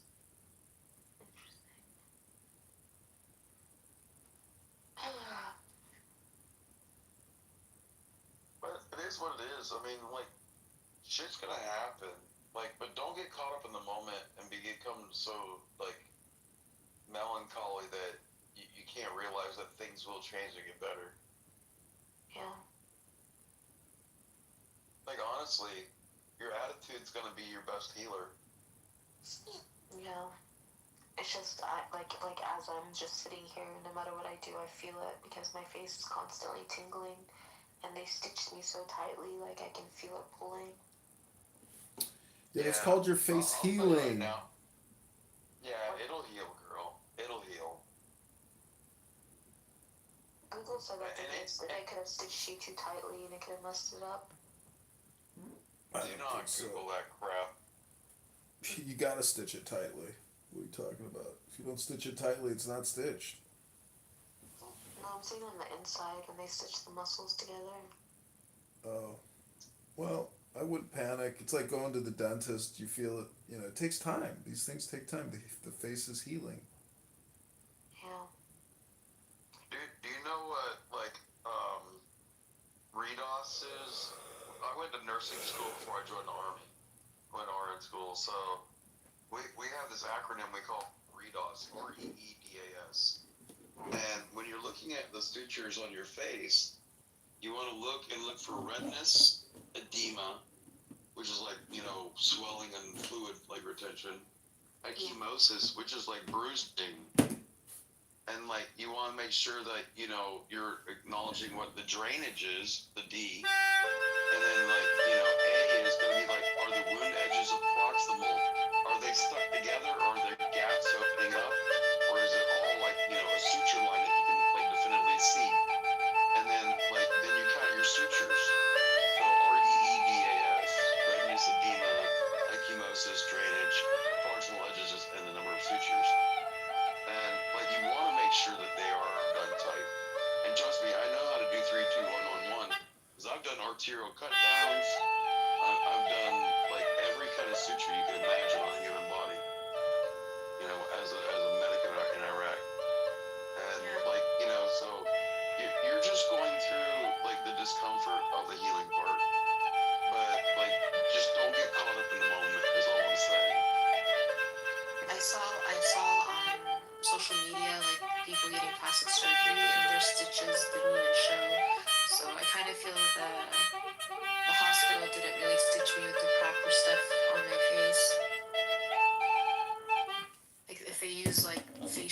stitches, I don't think they would have been as visible, if there's such thing. You're talking to a guy who has done what you are going through 100,000 times. Someone who did it in combat, Nora. You're talking to the most subject qualified expert you could ever hope to talk to. Congratulations! show It's it. like Let me winning show the it. lottery. Let me show you. Let me show you how deep the movement This was. guy's technically a plastic surgeon, Nora. Here, look at this. There you go. Southern, please, PTR my photo.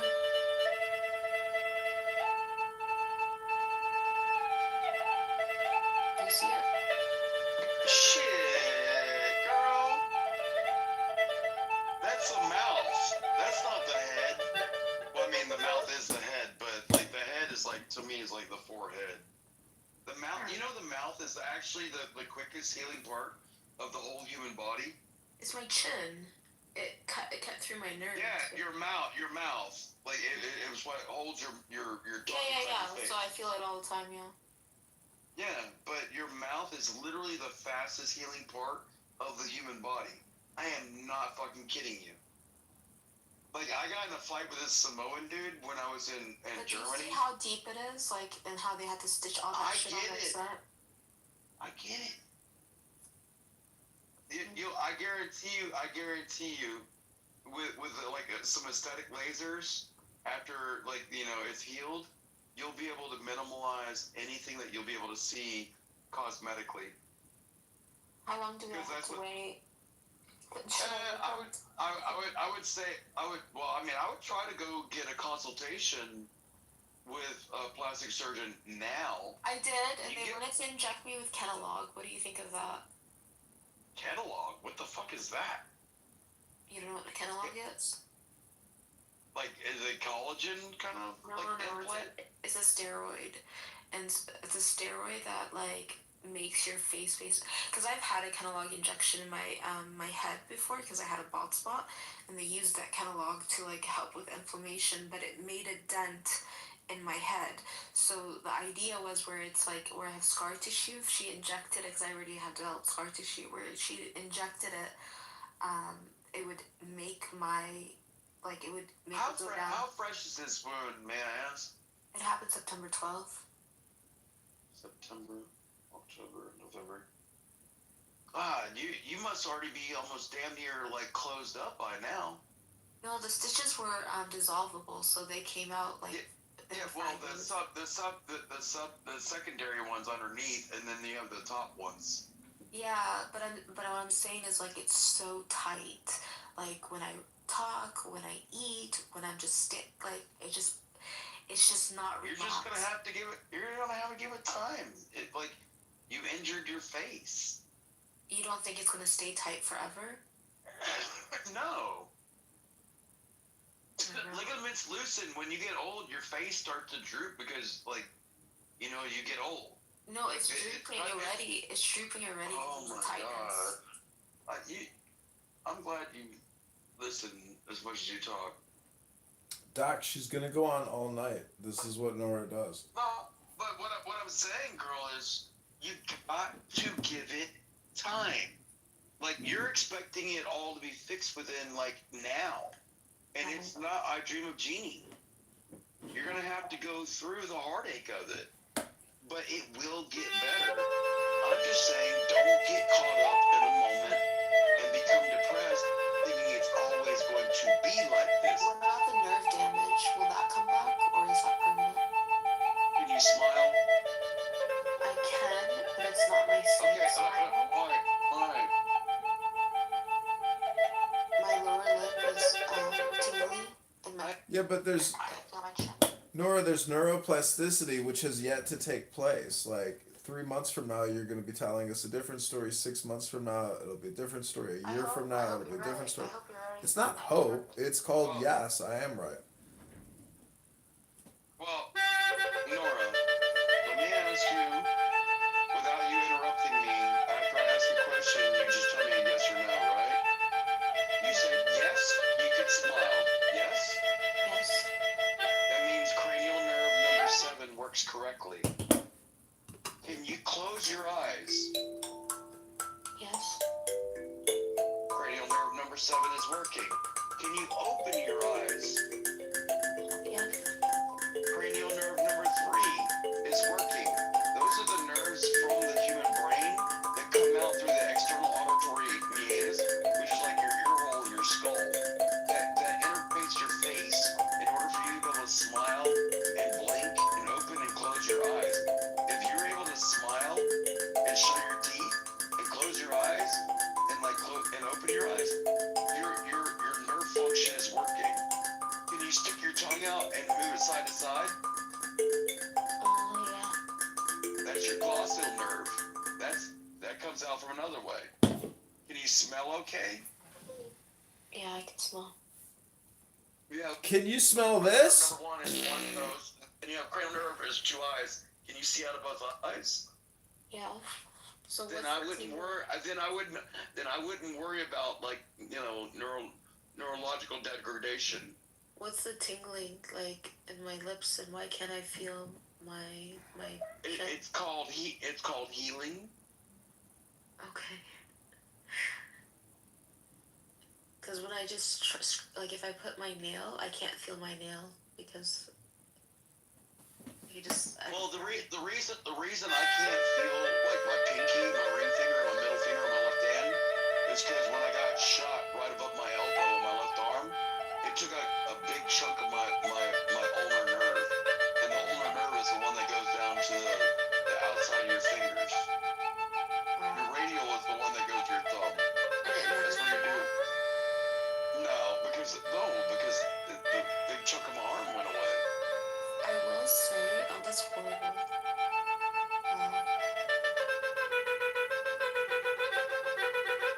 I will say that I couldn't smile when it happened, like the dentist. Well, obviously the trauma. Yeah. You shouldn't try. Well, the dentist asked me to, because I got stitched by a dentist in the emergency room, like a resident oral surgeon dentist. Well, if he's asking you to do the same things that I just did, he's trying to figure out whether you have nerve damage to number 7, number 3, number 1, or number 2. Because those are the ones, and then number 3 is your tongue. Yeah. Like they're checking to see if you're having nerve damage. But it sounds to me like you got soft tissue damage, and you're just worried about the aesthetics, not whether it's going to be functional. I agree. I do care about aesthetics a lot, but also my functionality. I can choose if it hurts a little or not hurts, but just feels uncomfortable because of the tightness. If it's squeezed, even if it's tight. But like the tingling in my lips, it's more of a. I don't know how to explain it. Like, I don't think that's an aesthetic thing. I know exactly what it is. It probably feels like you're sucking on an ice cube that tastes like velvet. No, it's just like tingling in my lips. Like before, I'm getting more function because I wasn't able to use. I was just what you said. Holy crap! I couldn't use a straw before. Like I couldn't close my lips on a straw. You can't purse your lips now? Not that well, no. Can you purse your lips now? Yeah, but not that well. Like it's like halfway. Can you whistle? Or have you ever been able to whistle? I used to be able to whistle. Yeah, let me see if I can whistle. Yeah, I can't whistle. Like it's like. You just did. You just did. No, I'm trying, but I can't. I can hear you whistling. But I'm pulling, and it's not letting me pull all the way. That's pursing your lips. Yeah, I'm telling you, it's not the same as before. I know it's not the same. It's not going to be the same until you're healed. Okay. I appreciate the tough lecture. I needed it. I'm not trying to be tough. I'm just trying to say you're being caught up in a moment. Yeah. You act like today is going to be the rest of your fucking life, and it's not. I mean, my brother did say I'm glad he didn't die by door because it could have been my neck, but I would have preferred my neck over my face. You'd be dead.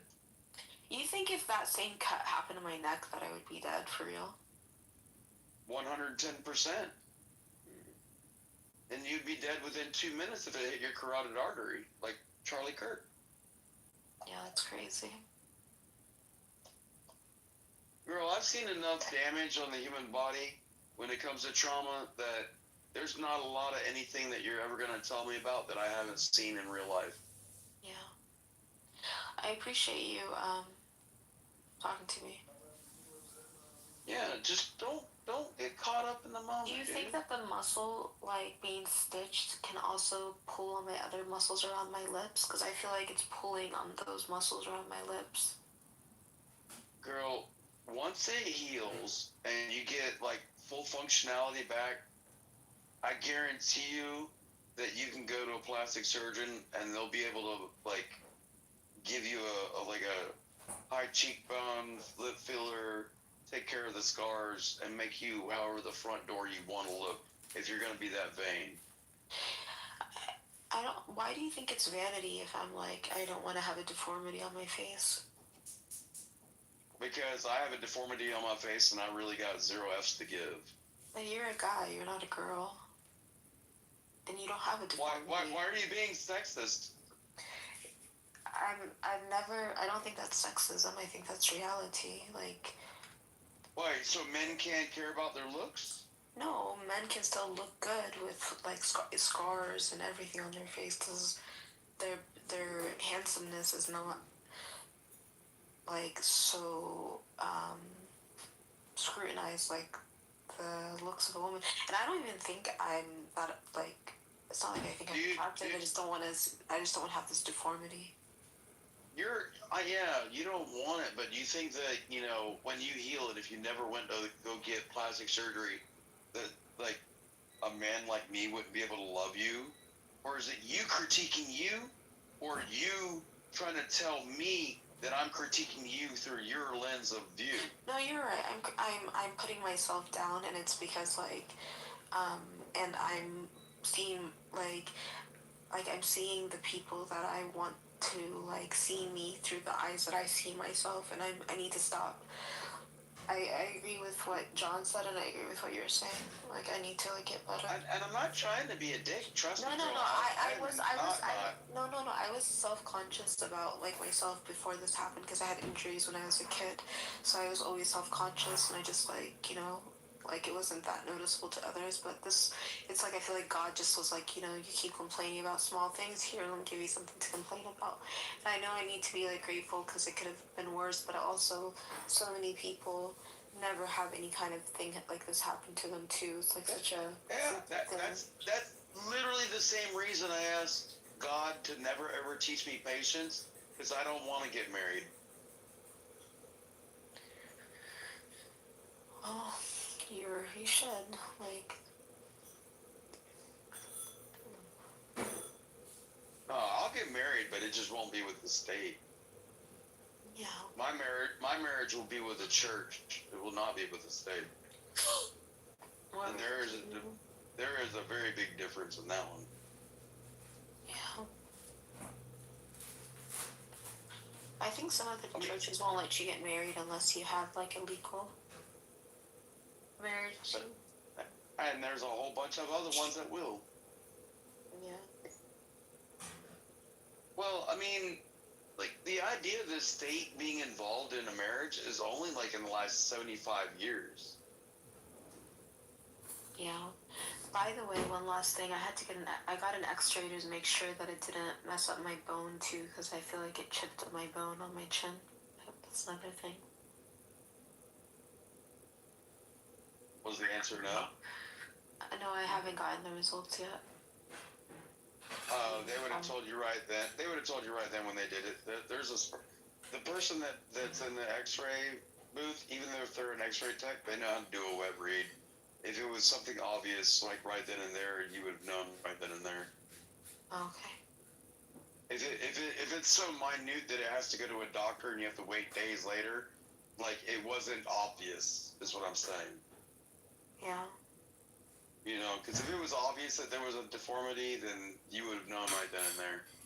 Because they would have probably tried to take care of it. I mean, how do you fix something in your bone? They can't. Sure you can. I can do an incision and use glue and put your bone back to where it was. Yeah. Got it. Are you Catholic? No, I'm a Southern Baptist. Okay. Well, I'm not even Southern Baptist anymore. I'm just Christian, but that's only because I don't dig a lot of doctrines. There's a lot of too much rules that I don't like. Yeah. Is Luke there?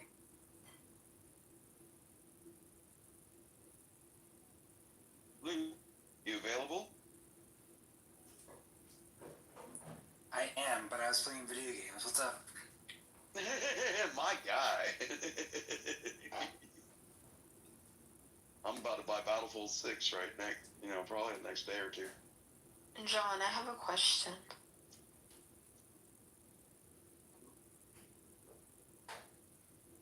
I already know Luke believes it, so I wanted to ask John. I am a believer, yes. You want to ask John what he believes about religion? I want to ask John if he believes that Jesus went to hell. I don't know that one. You're the second Christian on here that said that they don't know that, but it's in the Apostles' Creed. No, I don't know that about John. I know that Jesus went to hell for the 3 days that when he was in the tomb, he went to hell, or he went to paradise where paradise was in hell, so he could talk to the prophets of old that they may know him. He went to paradise or he went to hell? Paradise was in hell.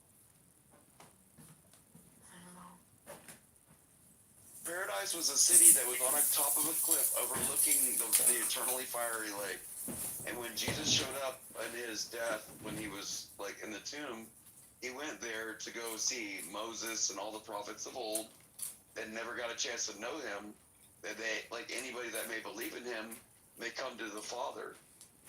But the ones that didn't believe in him, they stayed in paradise, and the city got shoved off of a cliff, and it landed in the fiery lake. But the people that believed ended up with, throwing their crown before the Lord. I grew up Southern Baptist. I'm not trying to make you believe what I believe. It was just so beat in my head growing up that I honestly do believe that. No, I hear you, and I'm going through OCIA. At least I think I am. I was doing it in California, and now I'm back in Kentucky. I found a church nearby, but I'm not really sure what's going to happen. And I think you saying how much it was beat in your head, I don't think necessarily it's about it being beat in my head, but I do think that there is certain theological positions of Islam that were so ingrained in me that it's kind of difficult with some of these concepts that I'm learning that are fundamental to Christianity. Oh, I have the same problem when I read the Holy Quran. It depends on what surah we're talking about and what ideology. I don't read the hadiths, but I do read the Holy Quran.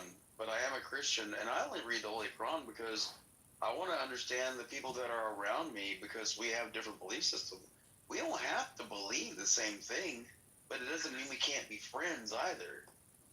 Well, to me, it's a matter of what is the truth. So I just feel that so many people, for the most part, do just stick to what they're born with, and even if they leave what they're born with, they eventually go back to that. It's very rare. But Nora, in my opinion, that people Nora, when you say I only care about the truth, that totally denies or negates what Southern just said. It doesn't matter what the truth is. We can still be friends. That's the real truth. Well, but I didn't say anything about not being friends. But for me, when it comes to God and life and religion, I want to be on the path of the truth. And I agree, but Well, Jesus is the way, the truth, and the life. But that's just what I was told. see, that's John, do you believe Jesus went to hell? I don't know. We'd have to read the scripture and then contemplate it. Well, it's in the Apostles' Creed. I mean, how do you know it's not metaphor? John, the evidence within the Holy Bible was when Jesus was resurrected, like he came out of his tomb, he was in what it was known as his Shekinah glow. And like, he was glowing with like this golden aura around his body when he came out of the tomb. And the first person to see him was Mary Magdalene. And Mary Magdalene tried to go run up and grab and hug him. And he said, "Woman, do not touch me. I have yet to see the Father." So he was talking about with her in that statement that he had gone to paradise to see the prophets of old that they may know him. And he was on his way to see his Father in his Shekinah glow. So he was on his way to go to heaven. And that's just how, like, Christians read it. At least Southern Christians read it.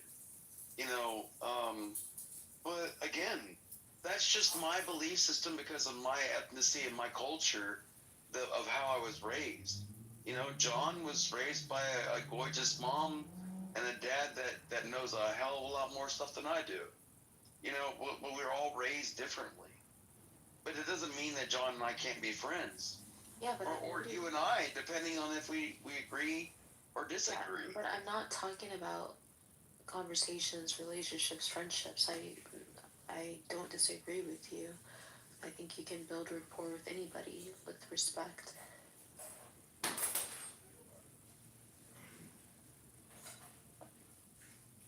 Yeah, but how would you be evangelizing, the Word of God from your viewpoint to me if you're not trying to connect with that? I don't know. So when you read the Quran, you have like what is it what translation do you read? Oh, hold on. I'm sitting in the dark listening to cover music. I'm about to start a band back again. First time. 1, 2. I see the book. If I can get this stupid light to stay on. It's got a faulty switch. There it goes. It stayed on. The Holy Quran, translated by Abdullah Yusuf Alay. But I have, talk to me about any surah. It's in English. It's been translated. Yeah. But I read it just because I wanted to understand the people that were around me when I was in Iraq. I mean, I lived there for almost a freaking year and a half. My Arabic is a shway. I sound a majnoon when I speak it.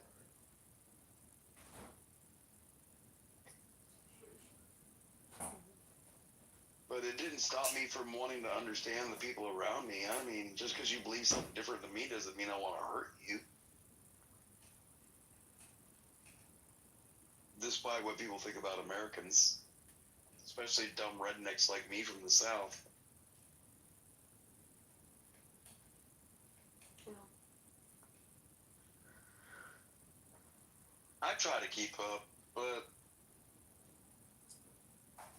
my Arabic sucks.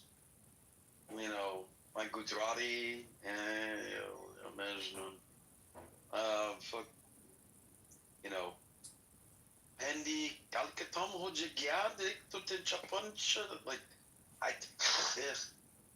all I know is I can get a hooker in 11 languages, a beer, and a taxi ride to an airport in like 11 languages.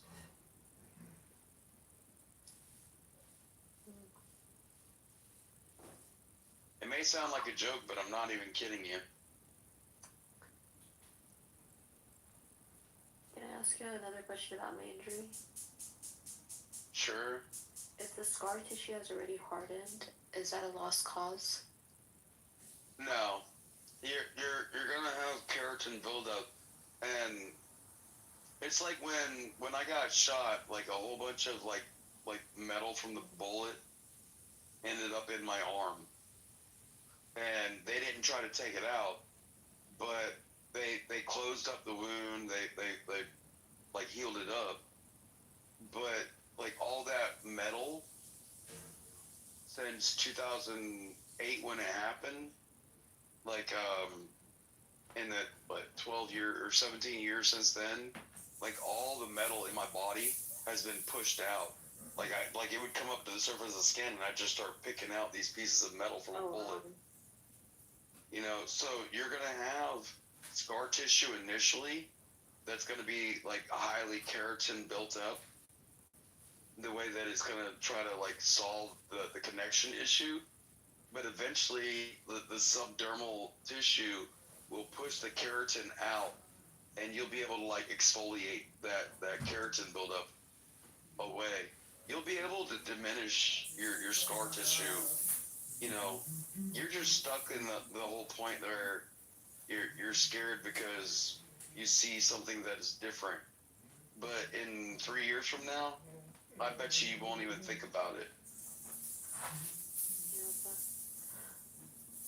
I don't really have 3 years to not think about it. But I hear you. I mean, if you want to focus on the negative, you can be one of those Nance of negatives. Yeah. Nance of negatives? Negative Nancy's is what I meant. I'm so dyslexic. I could change my words around. No, stop being all girly about it. Man up. Okay. Like, I'm serious. Like, if you're gonna be a woman about it, you're gonna drive yourself crazy. Like, just... But a real man's not gonna look at you and go like, oh my god, she's so horrendous. No man's gonna say that. And if a man says that, he's not a man, he's a boy.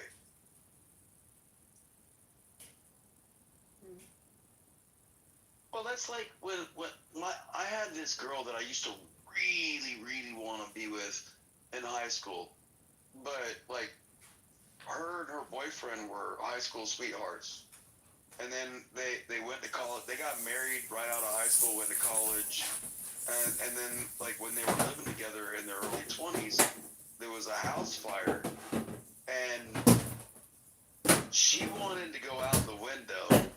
And he wanted to go out the door into the hallway, and he grabbed her, opened up the door, and it flashbanged her in the face and knocked him out the way. He went out the window. The firefighters ended up getting her out of the house, even though she ended up like full thickness, like never will be right ever again. No amount of plastic surgery will ever be right. That's so sad. And he left her because after, like, he's like, I can't deal with the way you look. And she's probably one of my best fucking friends now. You know why? Because I love her for I know who she is. And, like, if you're gonna be so superficial about, like, what your fucking looks look like you're really gonna fucking piss me off. Yeah, but it's not about... Stop making it about superficial, like our faces are how we communicate with people in real life. You know, it's hard, and like I can't imagine like how hard that is for her. So like, did she ever get married and have children? You know how much I make that stupid bitch smile? Like you didn't marry her, you didn't have children with her.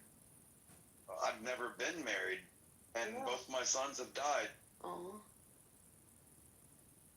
Did she get married? Did she have children? It like altered her whole life. Yeah, she never got married again.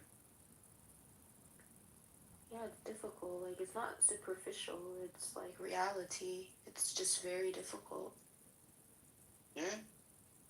It's not vanity. It's not superficial. It's hard. I would marry her, but I don't think she would marry me. Do you have a picture of her face? And I wouldn't do that to her. That'd be like doxing her. Did she get a plastic surgery at all for it, or Was it just like hopeless? It's hopeless. Like, probably 30% of her nose is gone. Like, no eyebrows. Like parts of her eyelids are gone. There She has to be plastic cries surgery. all. There has to be plastic No. surgery. Wow, I'm glad you're such an expert with like medical technology interventions. I mean, that's where it would be needed the most. Is like when it happens, things like this. Yeah, but if there's nothing to build off of, then how do you rebuild it? There's some really genius plastic surgeons. Oh my god. But Doc, don't frustrate yourself. It's scary. Doc, you cannot change this girl's mindset. She is gonna repeat herself till 3 in the morning. You didn't hear what we were, John. You weren't even listening to what we were saying. We're talking about his friend who got her face burned. Yeah, but you're being superficial about, like, honestly, I think that wound on your chin is secondary to anything that I've ever seen. Nora, you're lucky your head didn't fall off. So, front door.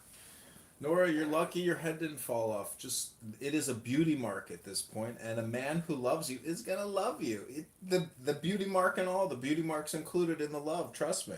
You don't have to worry about it, and it's gonna heal. So we are moving on in the official John Kitover birthday party room. I am cooking spaghetti in the other room. I just put a new Dune movie poster in a frame I bought. I'm drinking green tea, and guess what? I'm gonna cry because it's my party and I can if I want to. It's my party. Well, I'll cry if that Dune picture is not a Frank Herbert one.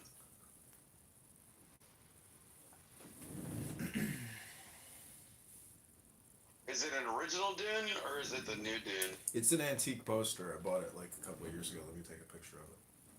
Is it the one from the 80s or the one from the 2000s? I think from the 80s. It's an original poster. It's a collectible. Yeah. When it was a French-made film and it was Frank Herbert, Dune, the original from '85. Like if you got that poster, I want to buy that from you. PTR. Let me see.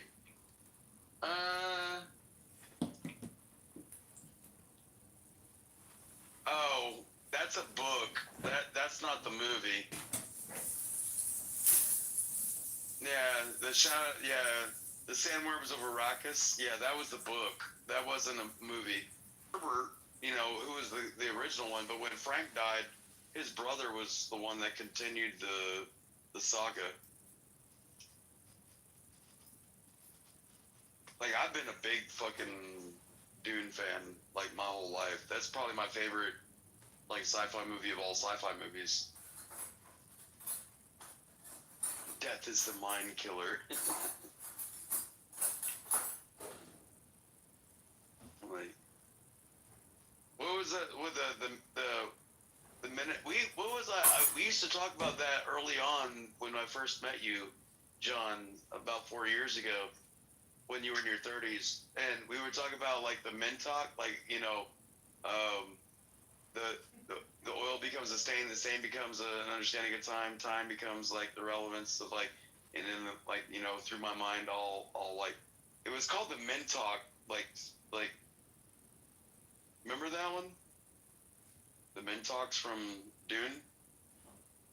They were like the robotic people that were like super logical. And they were hooked on like heroin.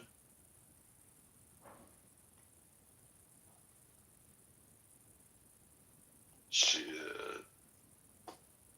I remember talking to you about that shit about when you were in the 30s. Can't believe I knew you when you were in your 30s. Yeah, I remember that quote. So Yeah, the stains become a warning. The warning is an understanding of existence. Existence becomes an understanding of time. Like that's that not little statement that it's you close. It's close to it. Yeah, I don't know. I don't know my head. Yeah. Well, I'd like to dedicate this little poem to Nora, who is who desires so much to be in the path of illumination. It's called the Eightfold Path. It's called The Way. This is a little poem. I'm just going to read the first little verse to you. It says, "The Eightfold Path is the best of ways. The Four Noble Truths are the best of truths." Again, Nora, this is the Buddha. You might want to read the sayings of the Buddha. "Freedom from desire is the best of states." You hear that? Freedom from desire is the best of states. "Whoever is clear-eyed and wise is the best of men. This is the one and only way. There is no other leading to the purity of vision. Follow this path. This bewilders Mara the tempter. Following this path you shall put an end to suffering.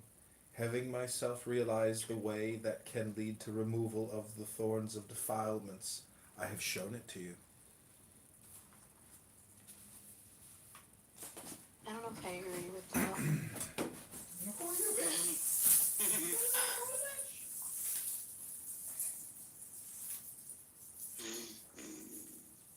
Can't make this shit up. Desire is so human and so necessary. Like, you don't have humanity without desire. Do you have the love of God without desire? I don't know what the God is. Nora, it's describing the stateless. It's describing silence, meaning that quiet your mind. If you want to be in the way of truth, like you said you want to be, it deals with silence, silencing your mind. You have an overreactive mind. You're like my mother. You never shut up.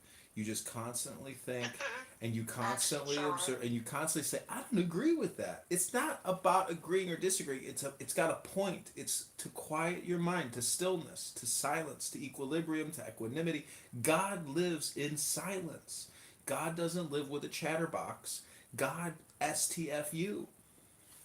But John, my mind is usually silent. Like, I don't really have rushing thoughts or thoughts in my mind. Contrary to Clubhouse mental illness diagnoses.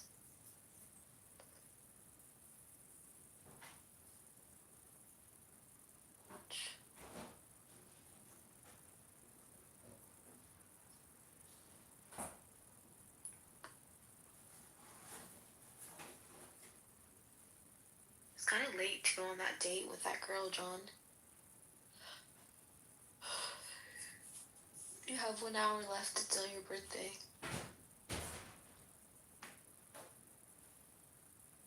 Or do you take the whole month as your birthday? He's cooking spaghetti in the other room. Didn't you hear him? John has like 20 phones. He's listening. I know he's always listening. I can call him on my other phone. I got more phone. John's giving me phones. John, send me a phone.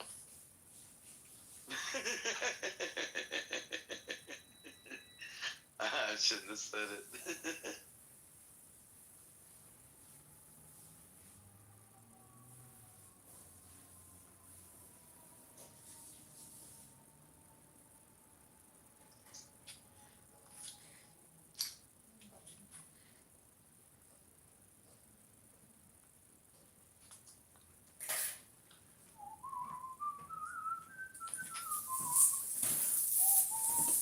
Go ahead, Doc. Tell this little one, Nora, our magic saying about the more you think, the more you speak. Go ahead. Tell her the truth.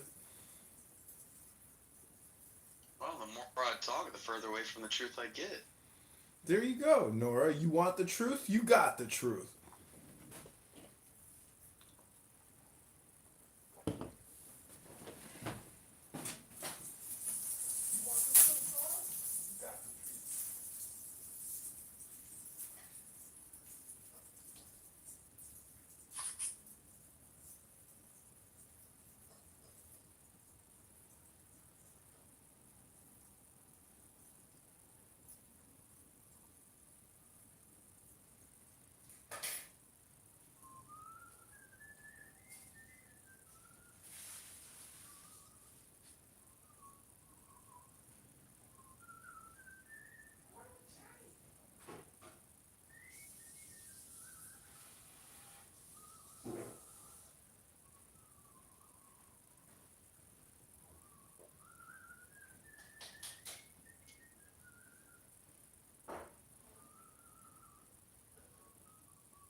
to figure out whether I'm going to go golfing or fishing tomorrow.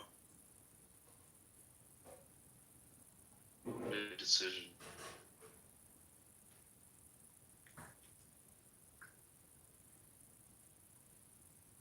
But John, I'll take those numbers on the PDF file, and I'll be out there fishing on the pond on my boat, and I'll be calling people. I'm like, hey y'all, how y'all doing over there in Chicago? I ain't gonna say it like that though. No, I really do hope that you. I'd like to be able to like listen to something LaHood is even trying to do with his policies.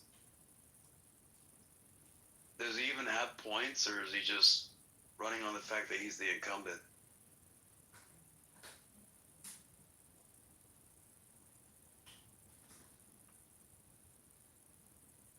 And John's back to cooking his spaghetti. What do you think, Luke?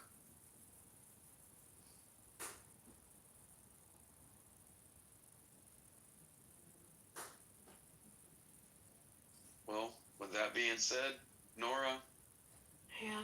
don't get caught up in a moment. Your face will heal. Your mouth is literally the fastest heart part of your healing of your body. So don't worry about it. And I guarantee you, it'll heal to the point where I don't think you'll even recognize that you even got hurt with it, unless like you pointed out to people. So don't be so self-conscious. Okay, thank you. Yeah, the only thing you have to fear is fear itself, Nora. And spiders.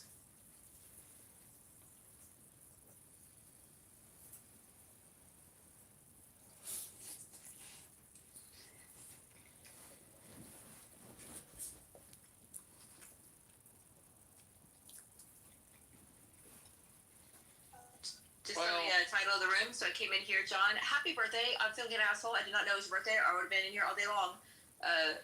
Congratulating and throwing glitter and shit. Happy birthday, sweetheart.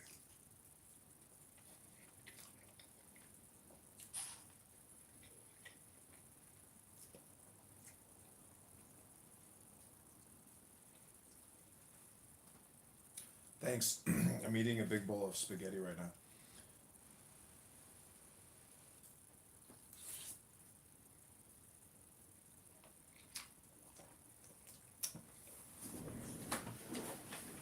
Well, then get you some cake. How old are you? He's 21. See, I was going to say 27. Every year I celebrate the anniversary of my 27th birthday. No, always will. Mm-hmm.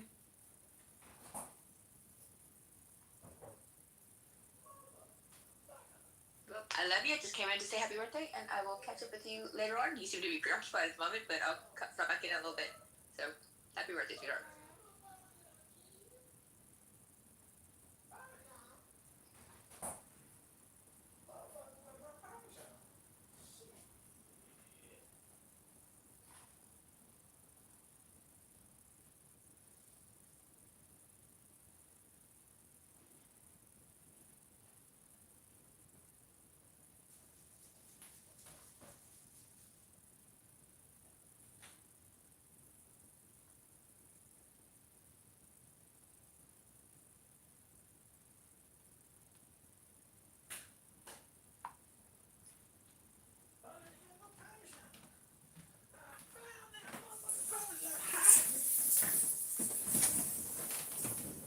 I thought I didn't have any Parmesan for my pasta.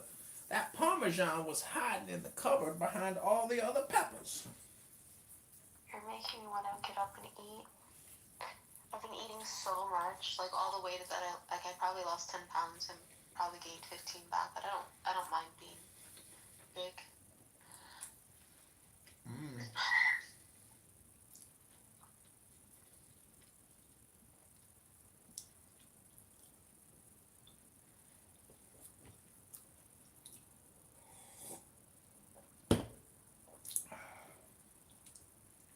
Pasta.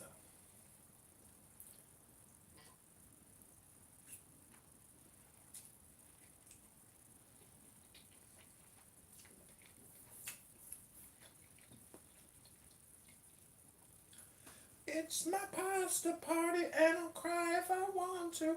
Cry if I want to. Cry if I want to. It's my pasta party and you can cry if you want to too. Do do do do do.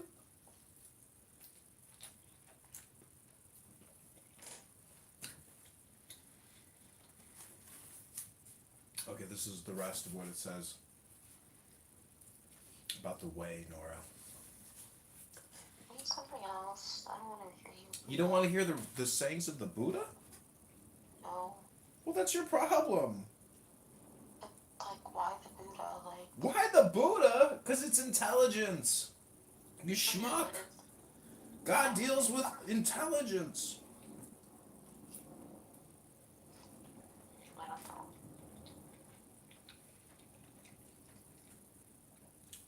The Buddha is much more ancient than Muhammad. And the Buddha abandoned his wife and child to take up enlightenment. It's horrible.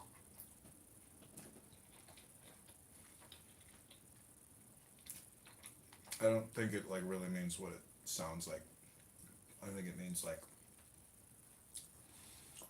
he basically, stopped dealing with all the drama and became drama free. That's not what he said. He said he abandoned. This is true.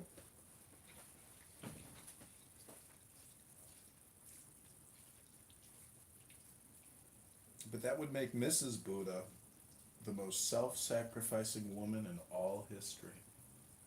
Next to Mary Magdalene, of course. Wait. Is Mary Magdalene the same Mary as As for the Virgin Mary? no.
Okay, this is the second part of the Buddha's great way. It says, "You yourselves must walk the path. Buddhas only show the way. Those who are meditative, who have gotten on the path, will be free from the bonds of Mara. All conditioned things are subject to change. When one realizes this truth, one feels wearied of these suffering heaps. This is the way of purification. All things in the world are insubstantial. When one realizes this truth, one feels wearied of suffering. This is the way of purification. The lazy man, weak in mental discipline, indolent, prone to sloth, unproductive, and though young and strong, failing to move at the right time, never finds the road to wisdom. Curb your speech, restrain your mind, commit no evil deed. By these means, accomplish the practice of the path made out by the sages. Wisdom is born from meditation. Not to meditate is loss. Know the difference between gain and loss.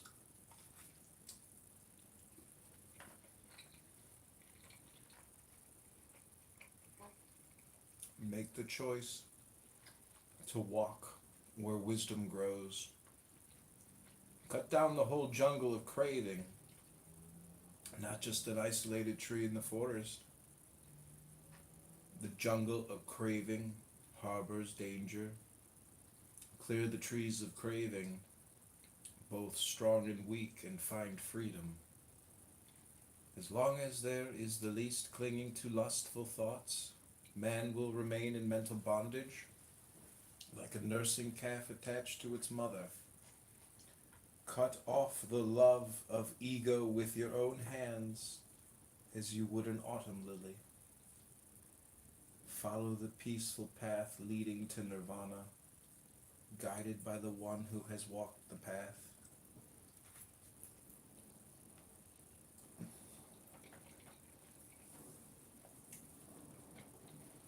I shall live here in the rains, there in the winter.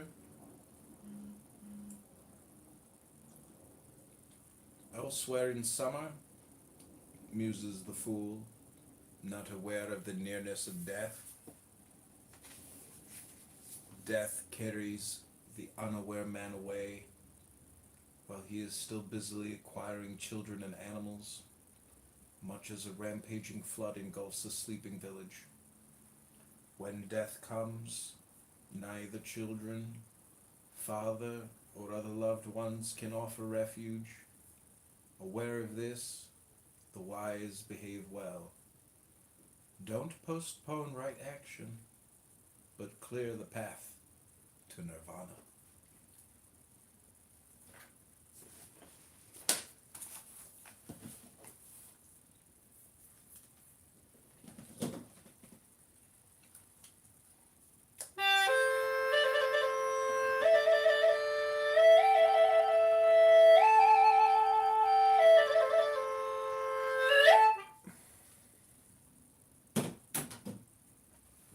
How do you feel about Kanye West talking to the rabbi? This motherfucker is the biggest troll alive. Coming from you? Mm-hmm. It takes one to know one. Mm.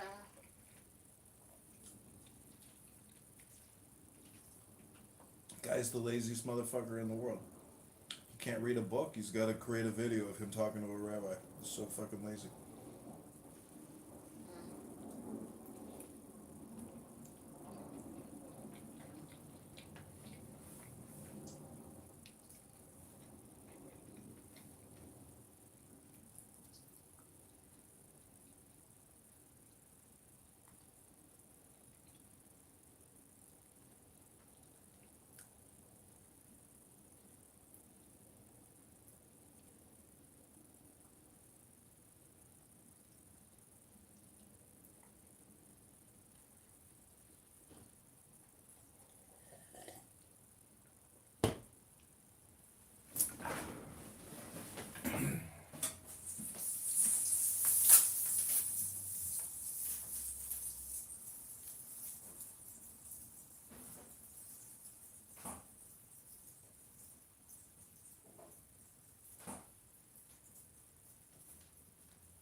Okay, this is one more thing from the Dhammapada.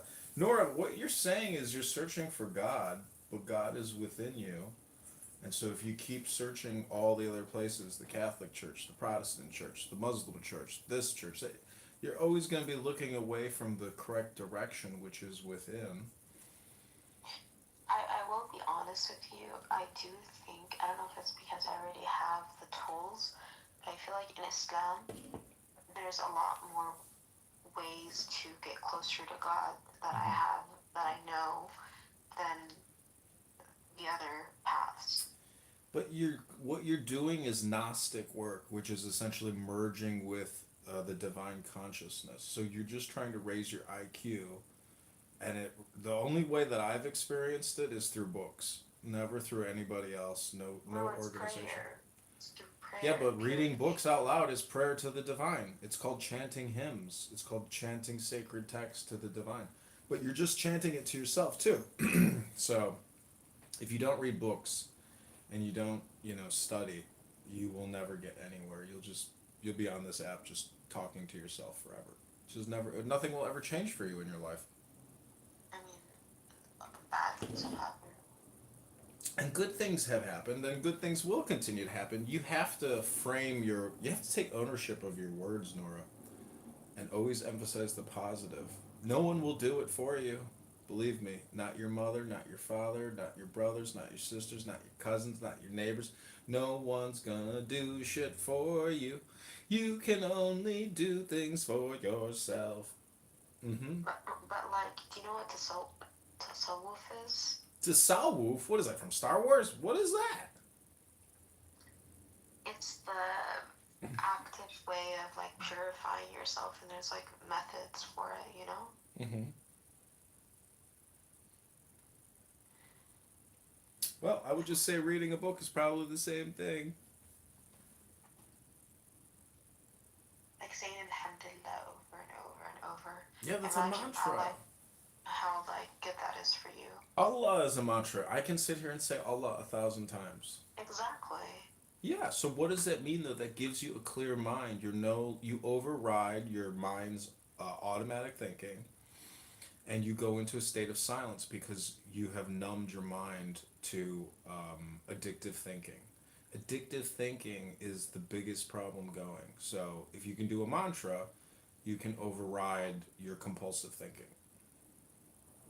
I do have compulsive thinking. Mm-hmm. My mom does too, and it's so annoying because she can't shut up because she's got to let the world know every single fucking thought she's got. Yeah. You're right. I do have that. So just say Allah, Allah, Allah, Allah, Allah, Allah, Allah, Allah, Allah.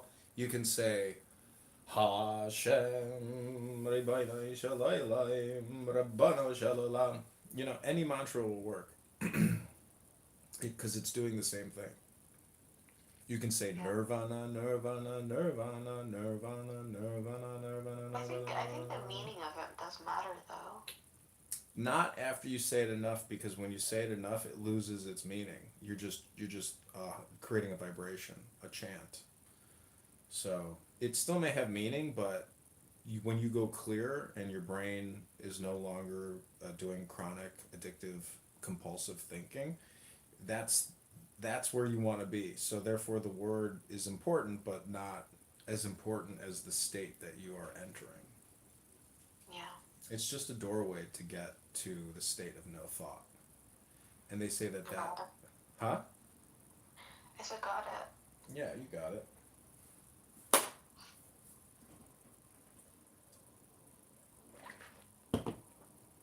But what's cool about reading a book out loud is you're doing the same thing, but it's much more complicated. And you can access real intelligence. And hopefully when you read out loud, you have comprehension. If you have comprehension, then you become the Skywalker, and you have the power of the Force. So everybody on this app is just addicted to talking, addicted to thinking, but no one is exchanging real high value information like they are in the official John Kitover birthday party room. Victory! Victory! Alhamdulillah!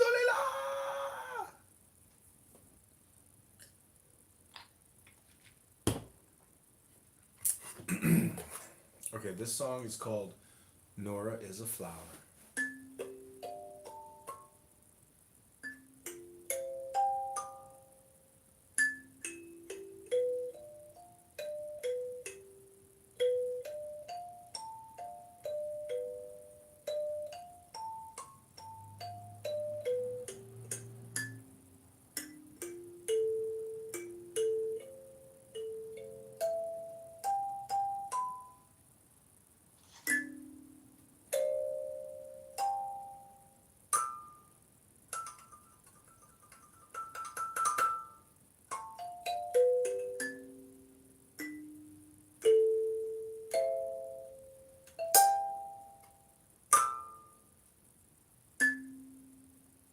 is a Flower, performed by candidate Congressman John Kitover of the 16th District in Illinois. Ribono Shalala.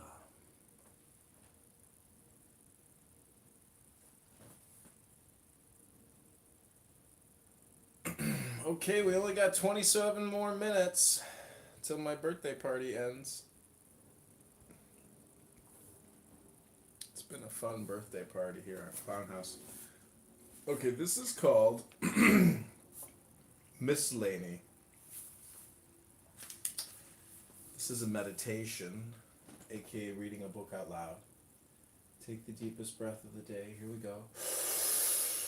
If by giving up lesser comforts, a greater happiness is to be found, the wise should give up the lesser comforts in view of the greater happiness. How foolish to seek comfort through someone else's pain. There is no escape from the trap of animosity. The indolent and negligent accrue unwholesome mind states by doing what should not be done, failing to do what should be done. Unwholesome mind states disappear among those who are mindful of the nature of the body, and who stop doing what is right not to be done, and fulfill what needs to be done. Having killed the mother craving and father conceit, having killed two priestly kings, two wrong views. Subnote, this refers to eternalism, the notion that a self or soul endures forever, and nihilism, the notion that there is nothing that transcends this mundane life and no karmic repercussions from one's actions. Having destroyed the tiger-infested road, doubt, the fifth one, the noble one, proceeds from free of dangers. He has vanquished the hindrances, lust, anger, sloth, and torpor, skepticism and distraction of mind, and he emerges the noble one, unscathed. The disciples of Gautama are truly awake, day and night, focusing on the Buddha. The disciples of Gautama are truly awake, day and night, thinking of the Dhamma. The disciples of Gautama are truly awake, day and night, meditating on the specific virtues of the members of the Sangha. The disciples of Gautama are truly awake, day and night, concentrating on the nature of their physical bodies. The disciples of Gautama are truly awake, day and night, joyfully practicing non-violence. The disciples of Gautama are truly awake, day and night, setting their minds joyfully on meditation. It is hard to renounce the world. It is hard and troublesome to live the household life. It is painful to live with those who are in a different way of life. In these ways is the wayfarer beset with troubles. End your suffering. Cease being a wayfarer, person devoted to his faith, disciplined, illustrious, and prosperous, is honored wherever he chooses to live. Good people are visible from the distance, like the Himalaya mountains. Bad people become invisible, like an arrow shot in the night. Sit alone and sleep alone. Walk alone enthusiastically. Tame yourself alone. Enjoy the life of seclusion in the forest.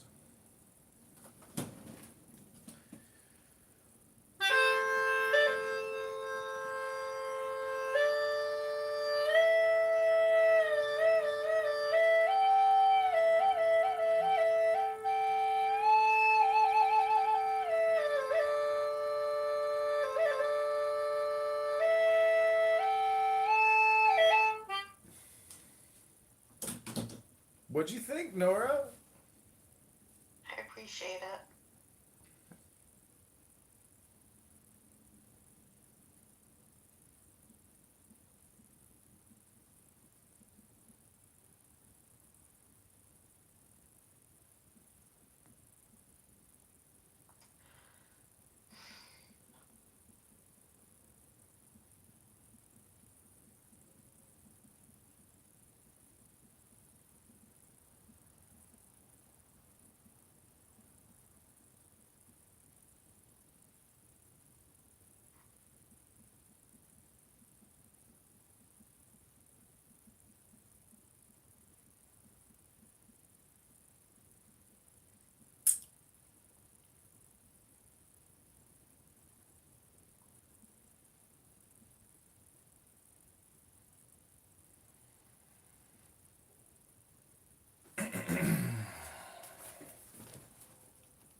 lost all my notes on my iPhone. Oh no. How will you live without your notes? It had like my poems and stuff.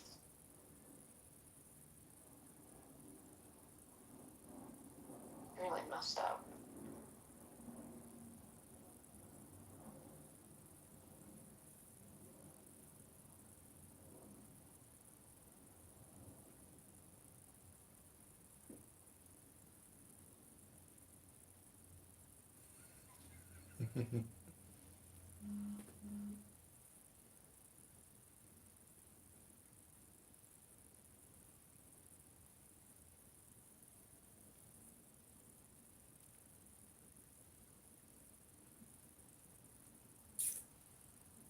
I can't get like my iCloud connected to my notes.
I need to figure out how to get into my Instagram.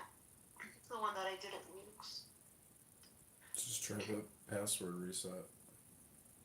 It's wanting me to reset it to my phone number, and it changed my phone number. But I think I might still be able to connect to my WhatsApp. I can find my phone. I don't know what I did with that phone though.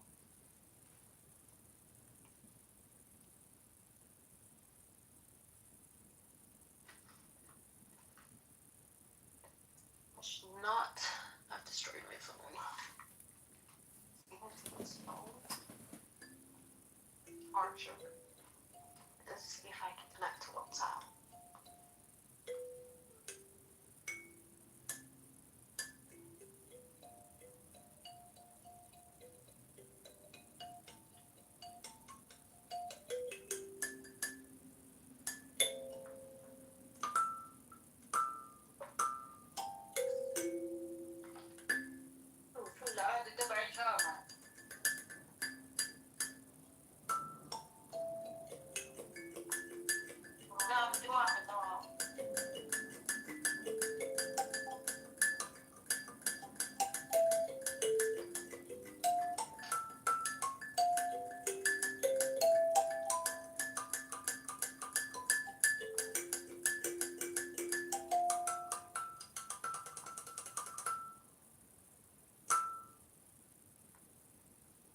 If I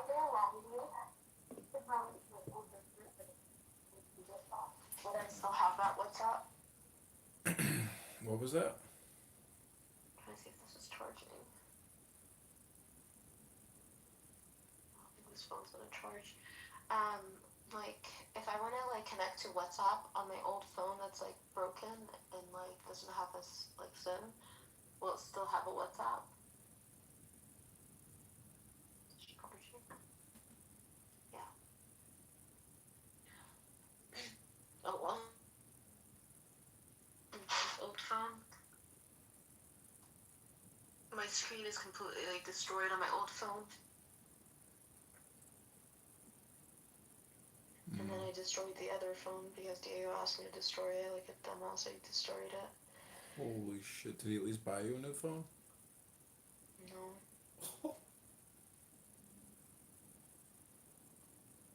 Yeah. He's like, you don't need a second phone. And then I broke my old phone.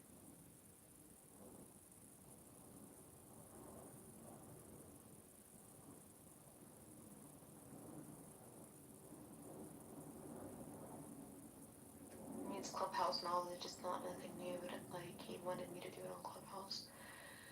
But whatever. Oh well, water under the bridge.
Connect to WhatsApp.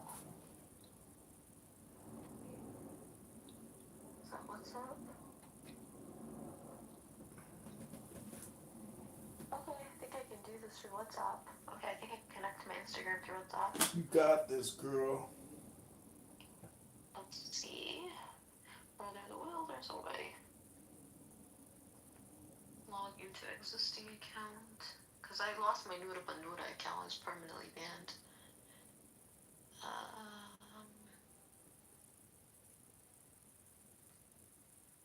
Enter password.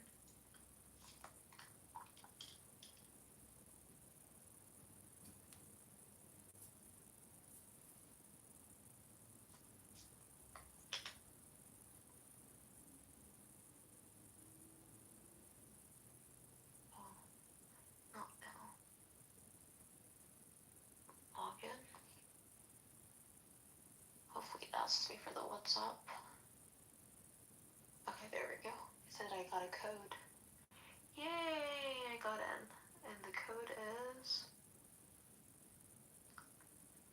935153. 935153. Do not share that code with anyone. Trust. Save. Okay, woohoo, I logged in. Okay, you followed me on all your accounts there.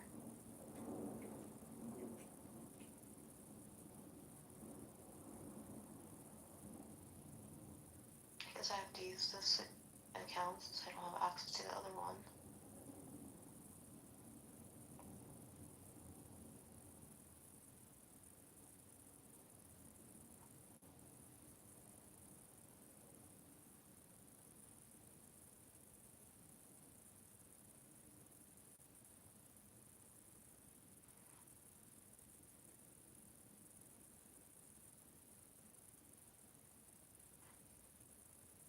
I was tagging Diego and stuff. Crazy girl. Oh my god. Unsend. Unsend.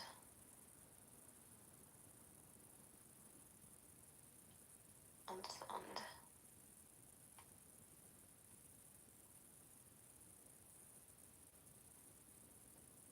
A psycho. People do crazy things when they fall in love. The prisons are full of crimes of passion. I don't think it had anything to do with Diego. It happened to me. Had to do with my brother and throwing me in a psych hospital again. Yeah, these things happen. People fuck with you. That's life. Just gotta be smarter, wiser, stronger, healthier, happier. And then it's only up from here. You can only go up from here, Nora. There's no other place to go.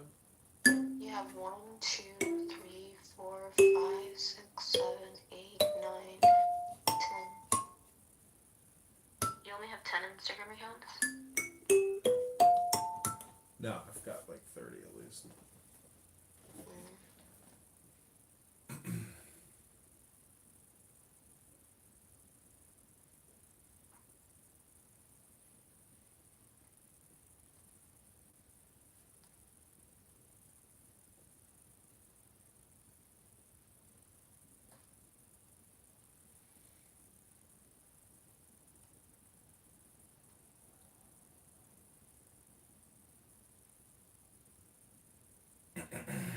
I got a lot of work to do. I've recorded, Clubhouse for like 4 weeks now, and recorded a lot of books, but a lot of the videos are on private, so I have to find some time to go through like 20 YouTube accounts and turn thousands of videos You make public. your videos on private after you have them on live for a while. Why do you do that? I don't. It's just the way that YouTube works. It automatically sets it to private. Oh, I see. Not always, not all of my accounts do that, but I don't know why. I just have to. It could be because of the subscribers are low. It forces me to do that, and my biggest account doesn't make me do that. So my big account only has 1,700 subscribers, so it's not huge. But compared to my other accounts, I got like 700, 800, 400.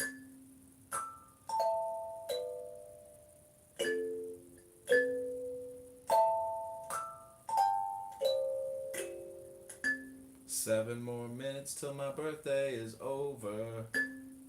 Just 7 more minutes to party. So if you got shots, let's get it out. Time to party. It's my B-day.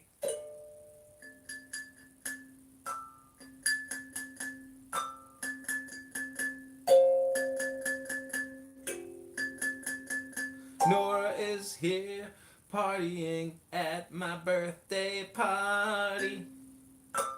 Nora, what do you want for your birthday? I want my face to heal and to go back in time. Oh, so one thing is real and the other thing is imaginative. There you go. Well, unfortunately, Nora, you do know there's no such thing as the past, right? Right now, there's no past. Right now, there's no future. It's a concept. It doesn't exist in the now. The now is all there's ever been and all there ever will be. There's no such thing as a future. Why? Because it's called a concept. It doesn't exist in the real world. You can't touch it. You can't taste it. You can't smell it. You can't feel it because it's just in your mind. It's not in the real world. It's a thought. Weighs less than a fart.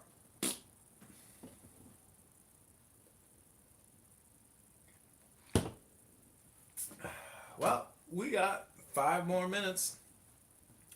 5 more minutes.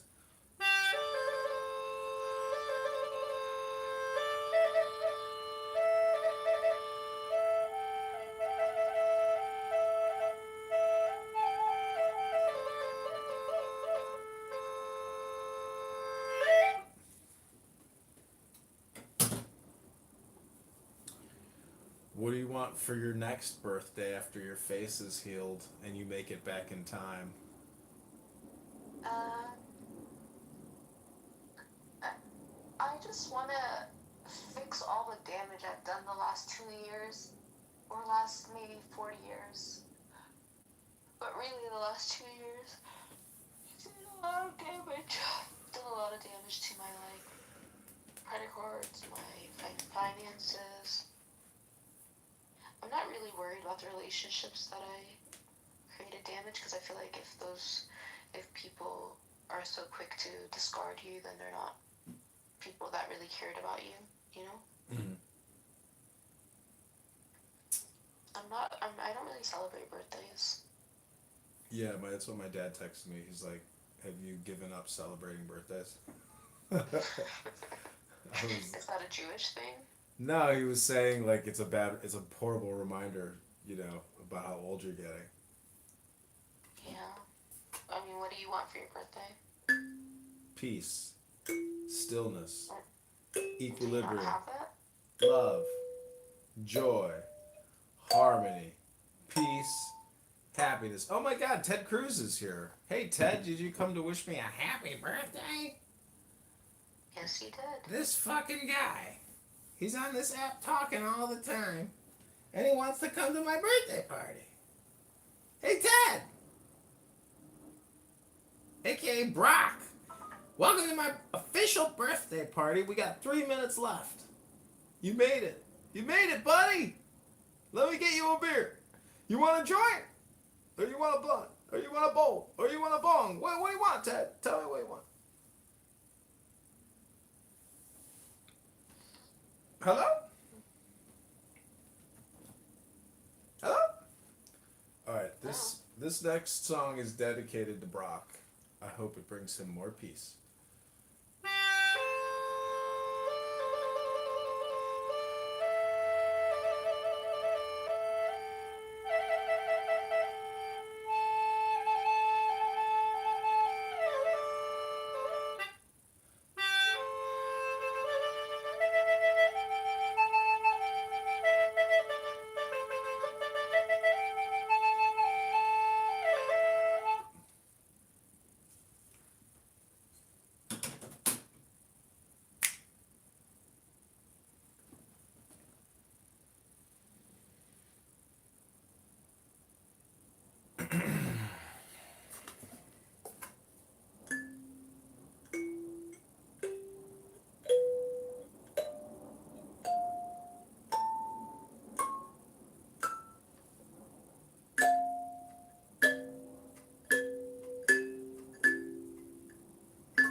Okay, this will be the last thing I do before we end the birthday party. It's called The State of Woe.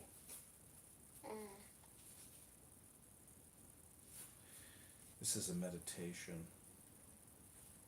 Take the deepest deepest breath of the day. The liar is headed for sorrow. The man who denies what he has done is headed for sorrow. Both doers of evil deeds are in the same state after death. Many, though wearing the saffron robe, are mean and undisciplined. Being that way, they are headed for sorrow. It is better for an immoral person to swallow a red-hot ball fully ablaze than to eat the food provided by pious people. Four misfortunes befall the careless person who pursues other wives: acquisition of demerit, disturbed sleep, and rebirth into a sorrowful state. Like Brock. Slight is the pleasure of the frightened man and woman. Severe consequences follow. Therefore do not court another's wife. Just as a blade of kusa grass handled improperly cuts the hand, so does the life of a recluse handled improperly bring him to a sorrowful state. A deed done carelessly, a vow badly kept, the higher life led without integrity, all these yield poor results. If anything is undertaken, do it impeccably. Poorly led monastic life stirs up the dust of passions more widely. Better to avoid doing evil and not suffer the torment that follows. Better to do what is right and not suffer the regret. Just as a border town is protected within and without, so let one guard oneself and not let the opportunity pass. To neglect that opportunity is to invite suffering. Some are ashamed of what is not shameful, and shameless about what is shameful. Follow such false views. They go to a sorrowful state in the goo. Some are fearful where there is nothing to fear, and are fearless where there is much to fear. Holding such false views, they go to a sorrowful state. Some see what is right is wrong, and what is wrong is right. Holding such false views, they go to a sorrowful state. Those who see wrong as wrong and right as right hold right views and go to a joyful state.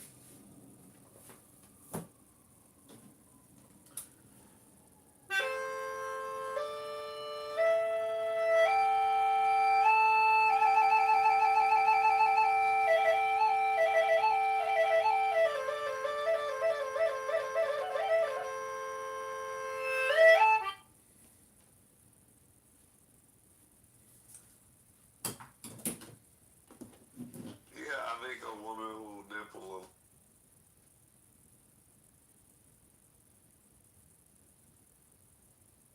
like help her be a little family with her stupid kids from two different fathers. Like oh, of course, let me leave my successful music industry life and move to Oklahoma City with a bunch of fucking untalented losers, right? Like all of her friends are fucking idiots, and they're all in bands and they all suck. They're all like they're beyond terrible. Right?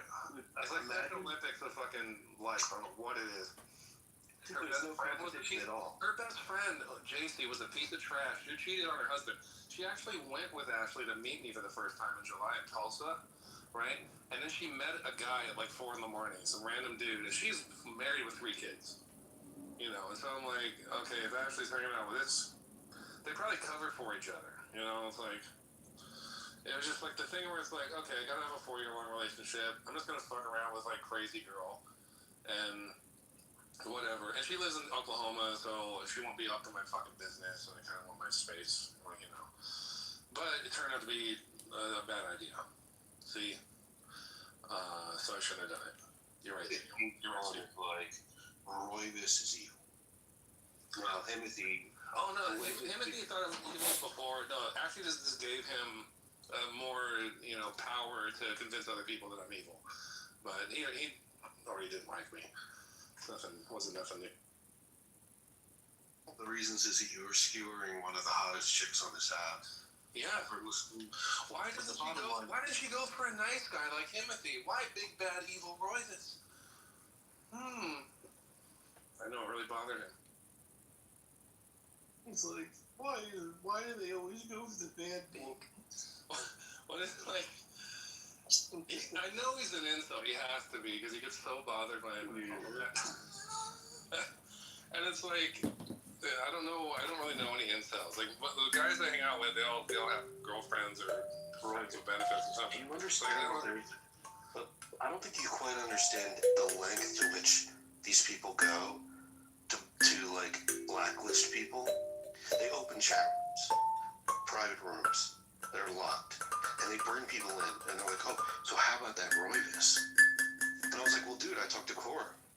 I was like, "Cora, gave the thumbs up, and I like Royvis." And he's like, "Dude, like putting pressure on me, like social pressure, so that you get ostracized in the community. Like, what the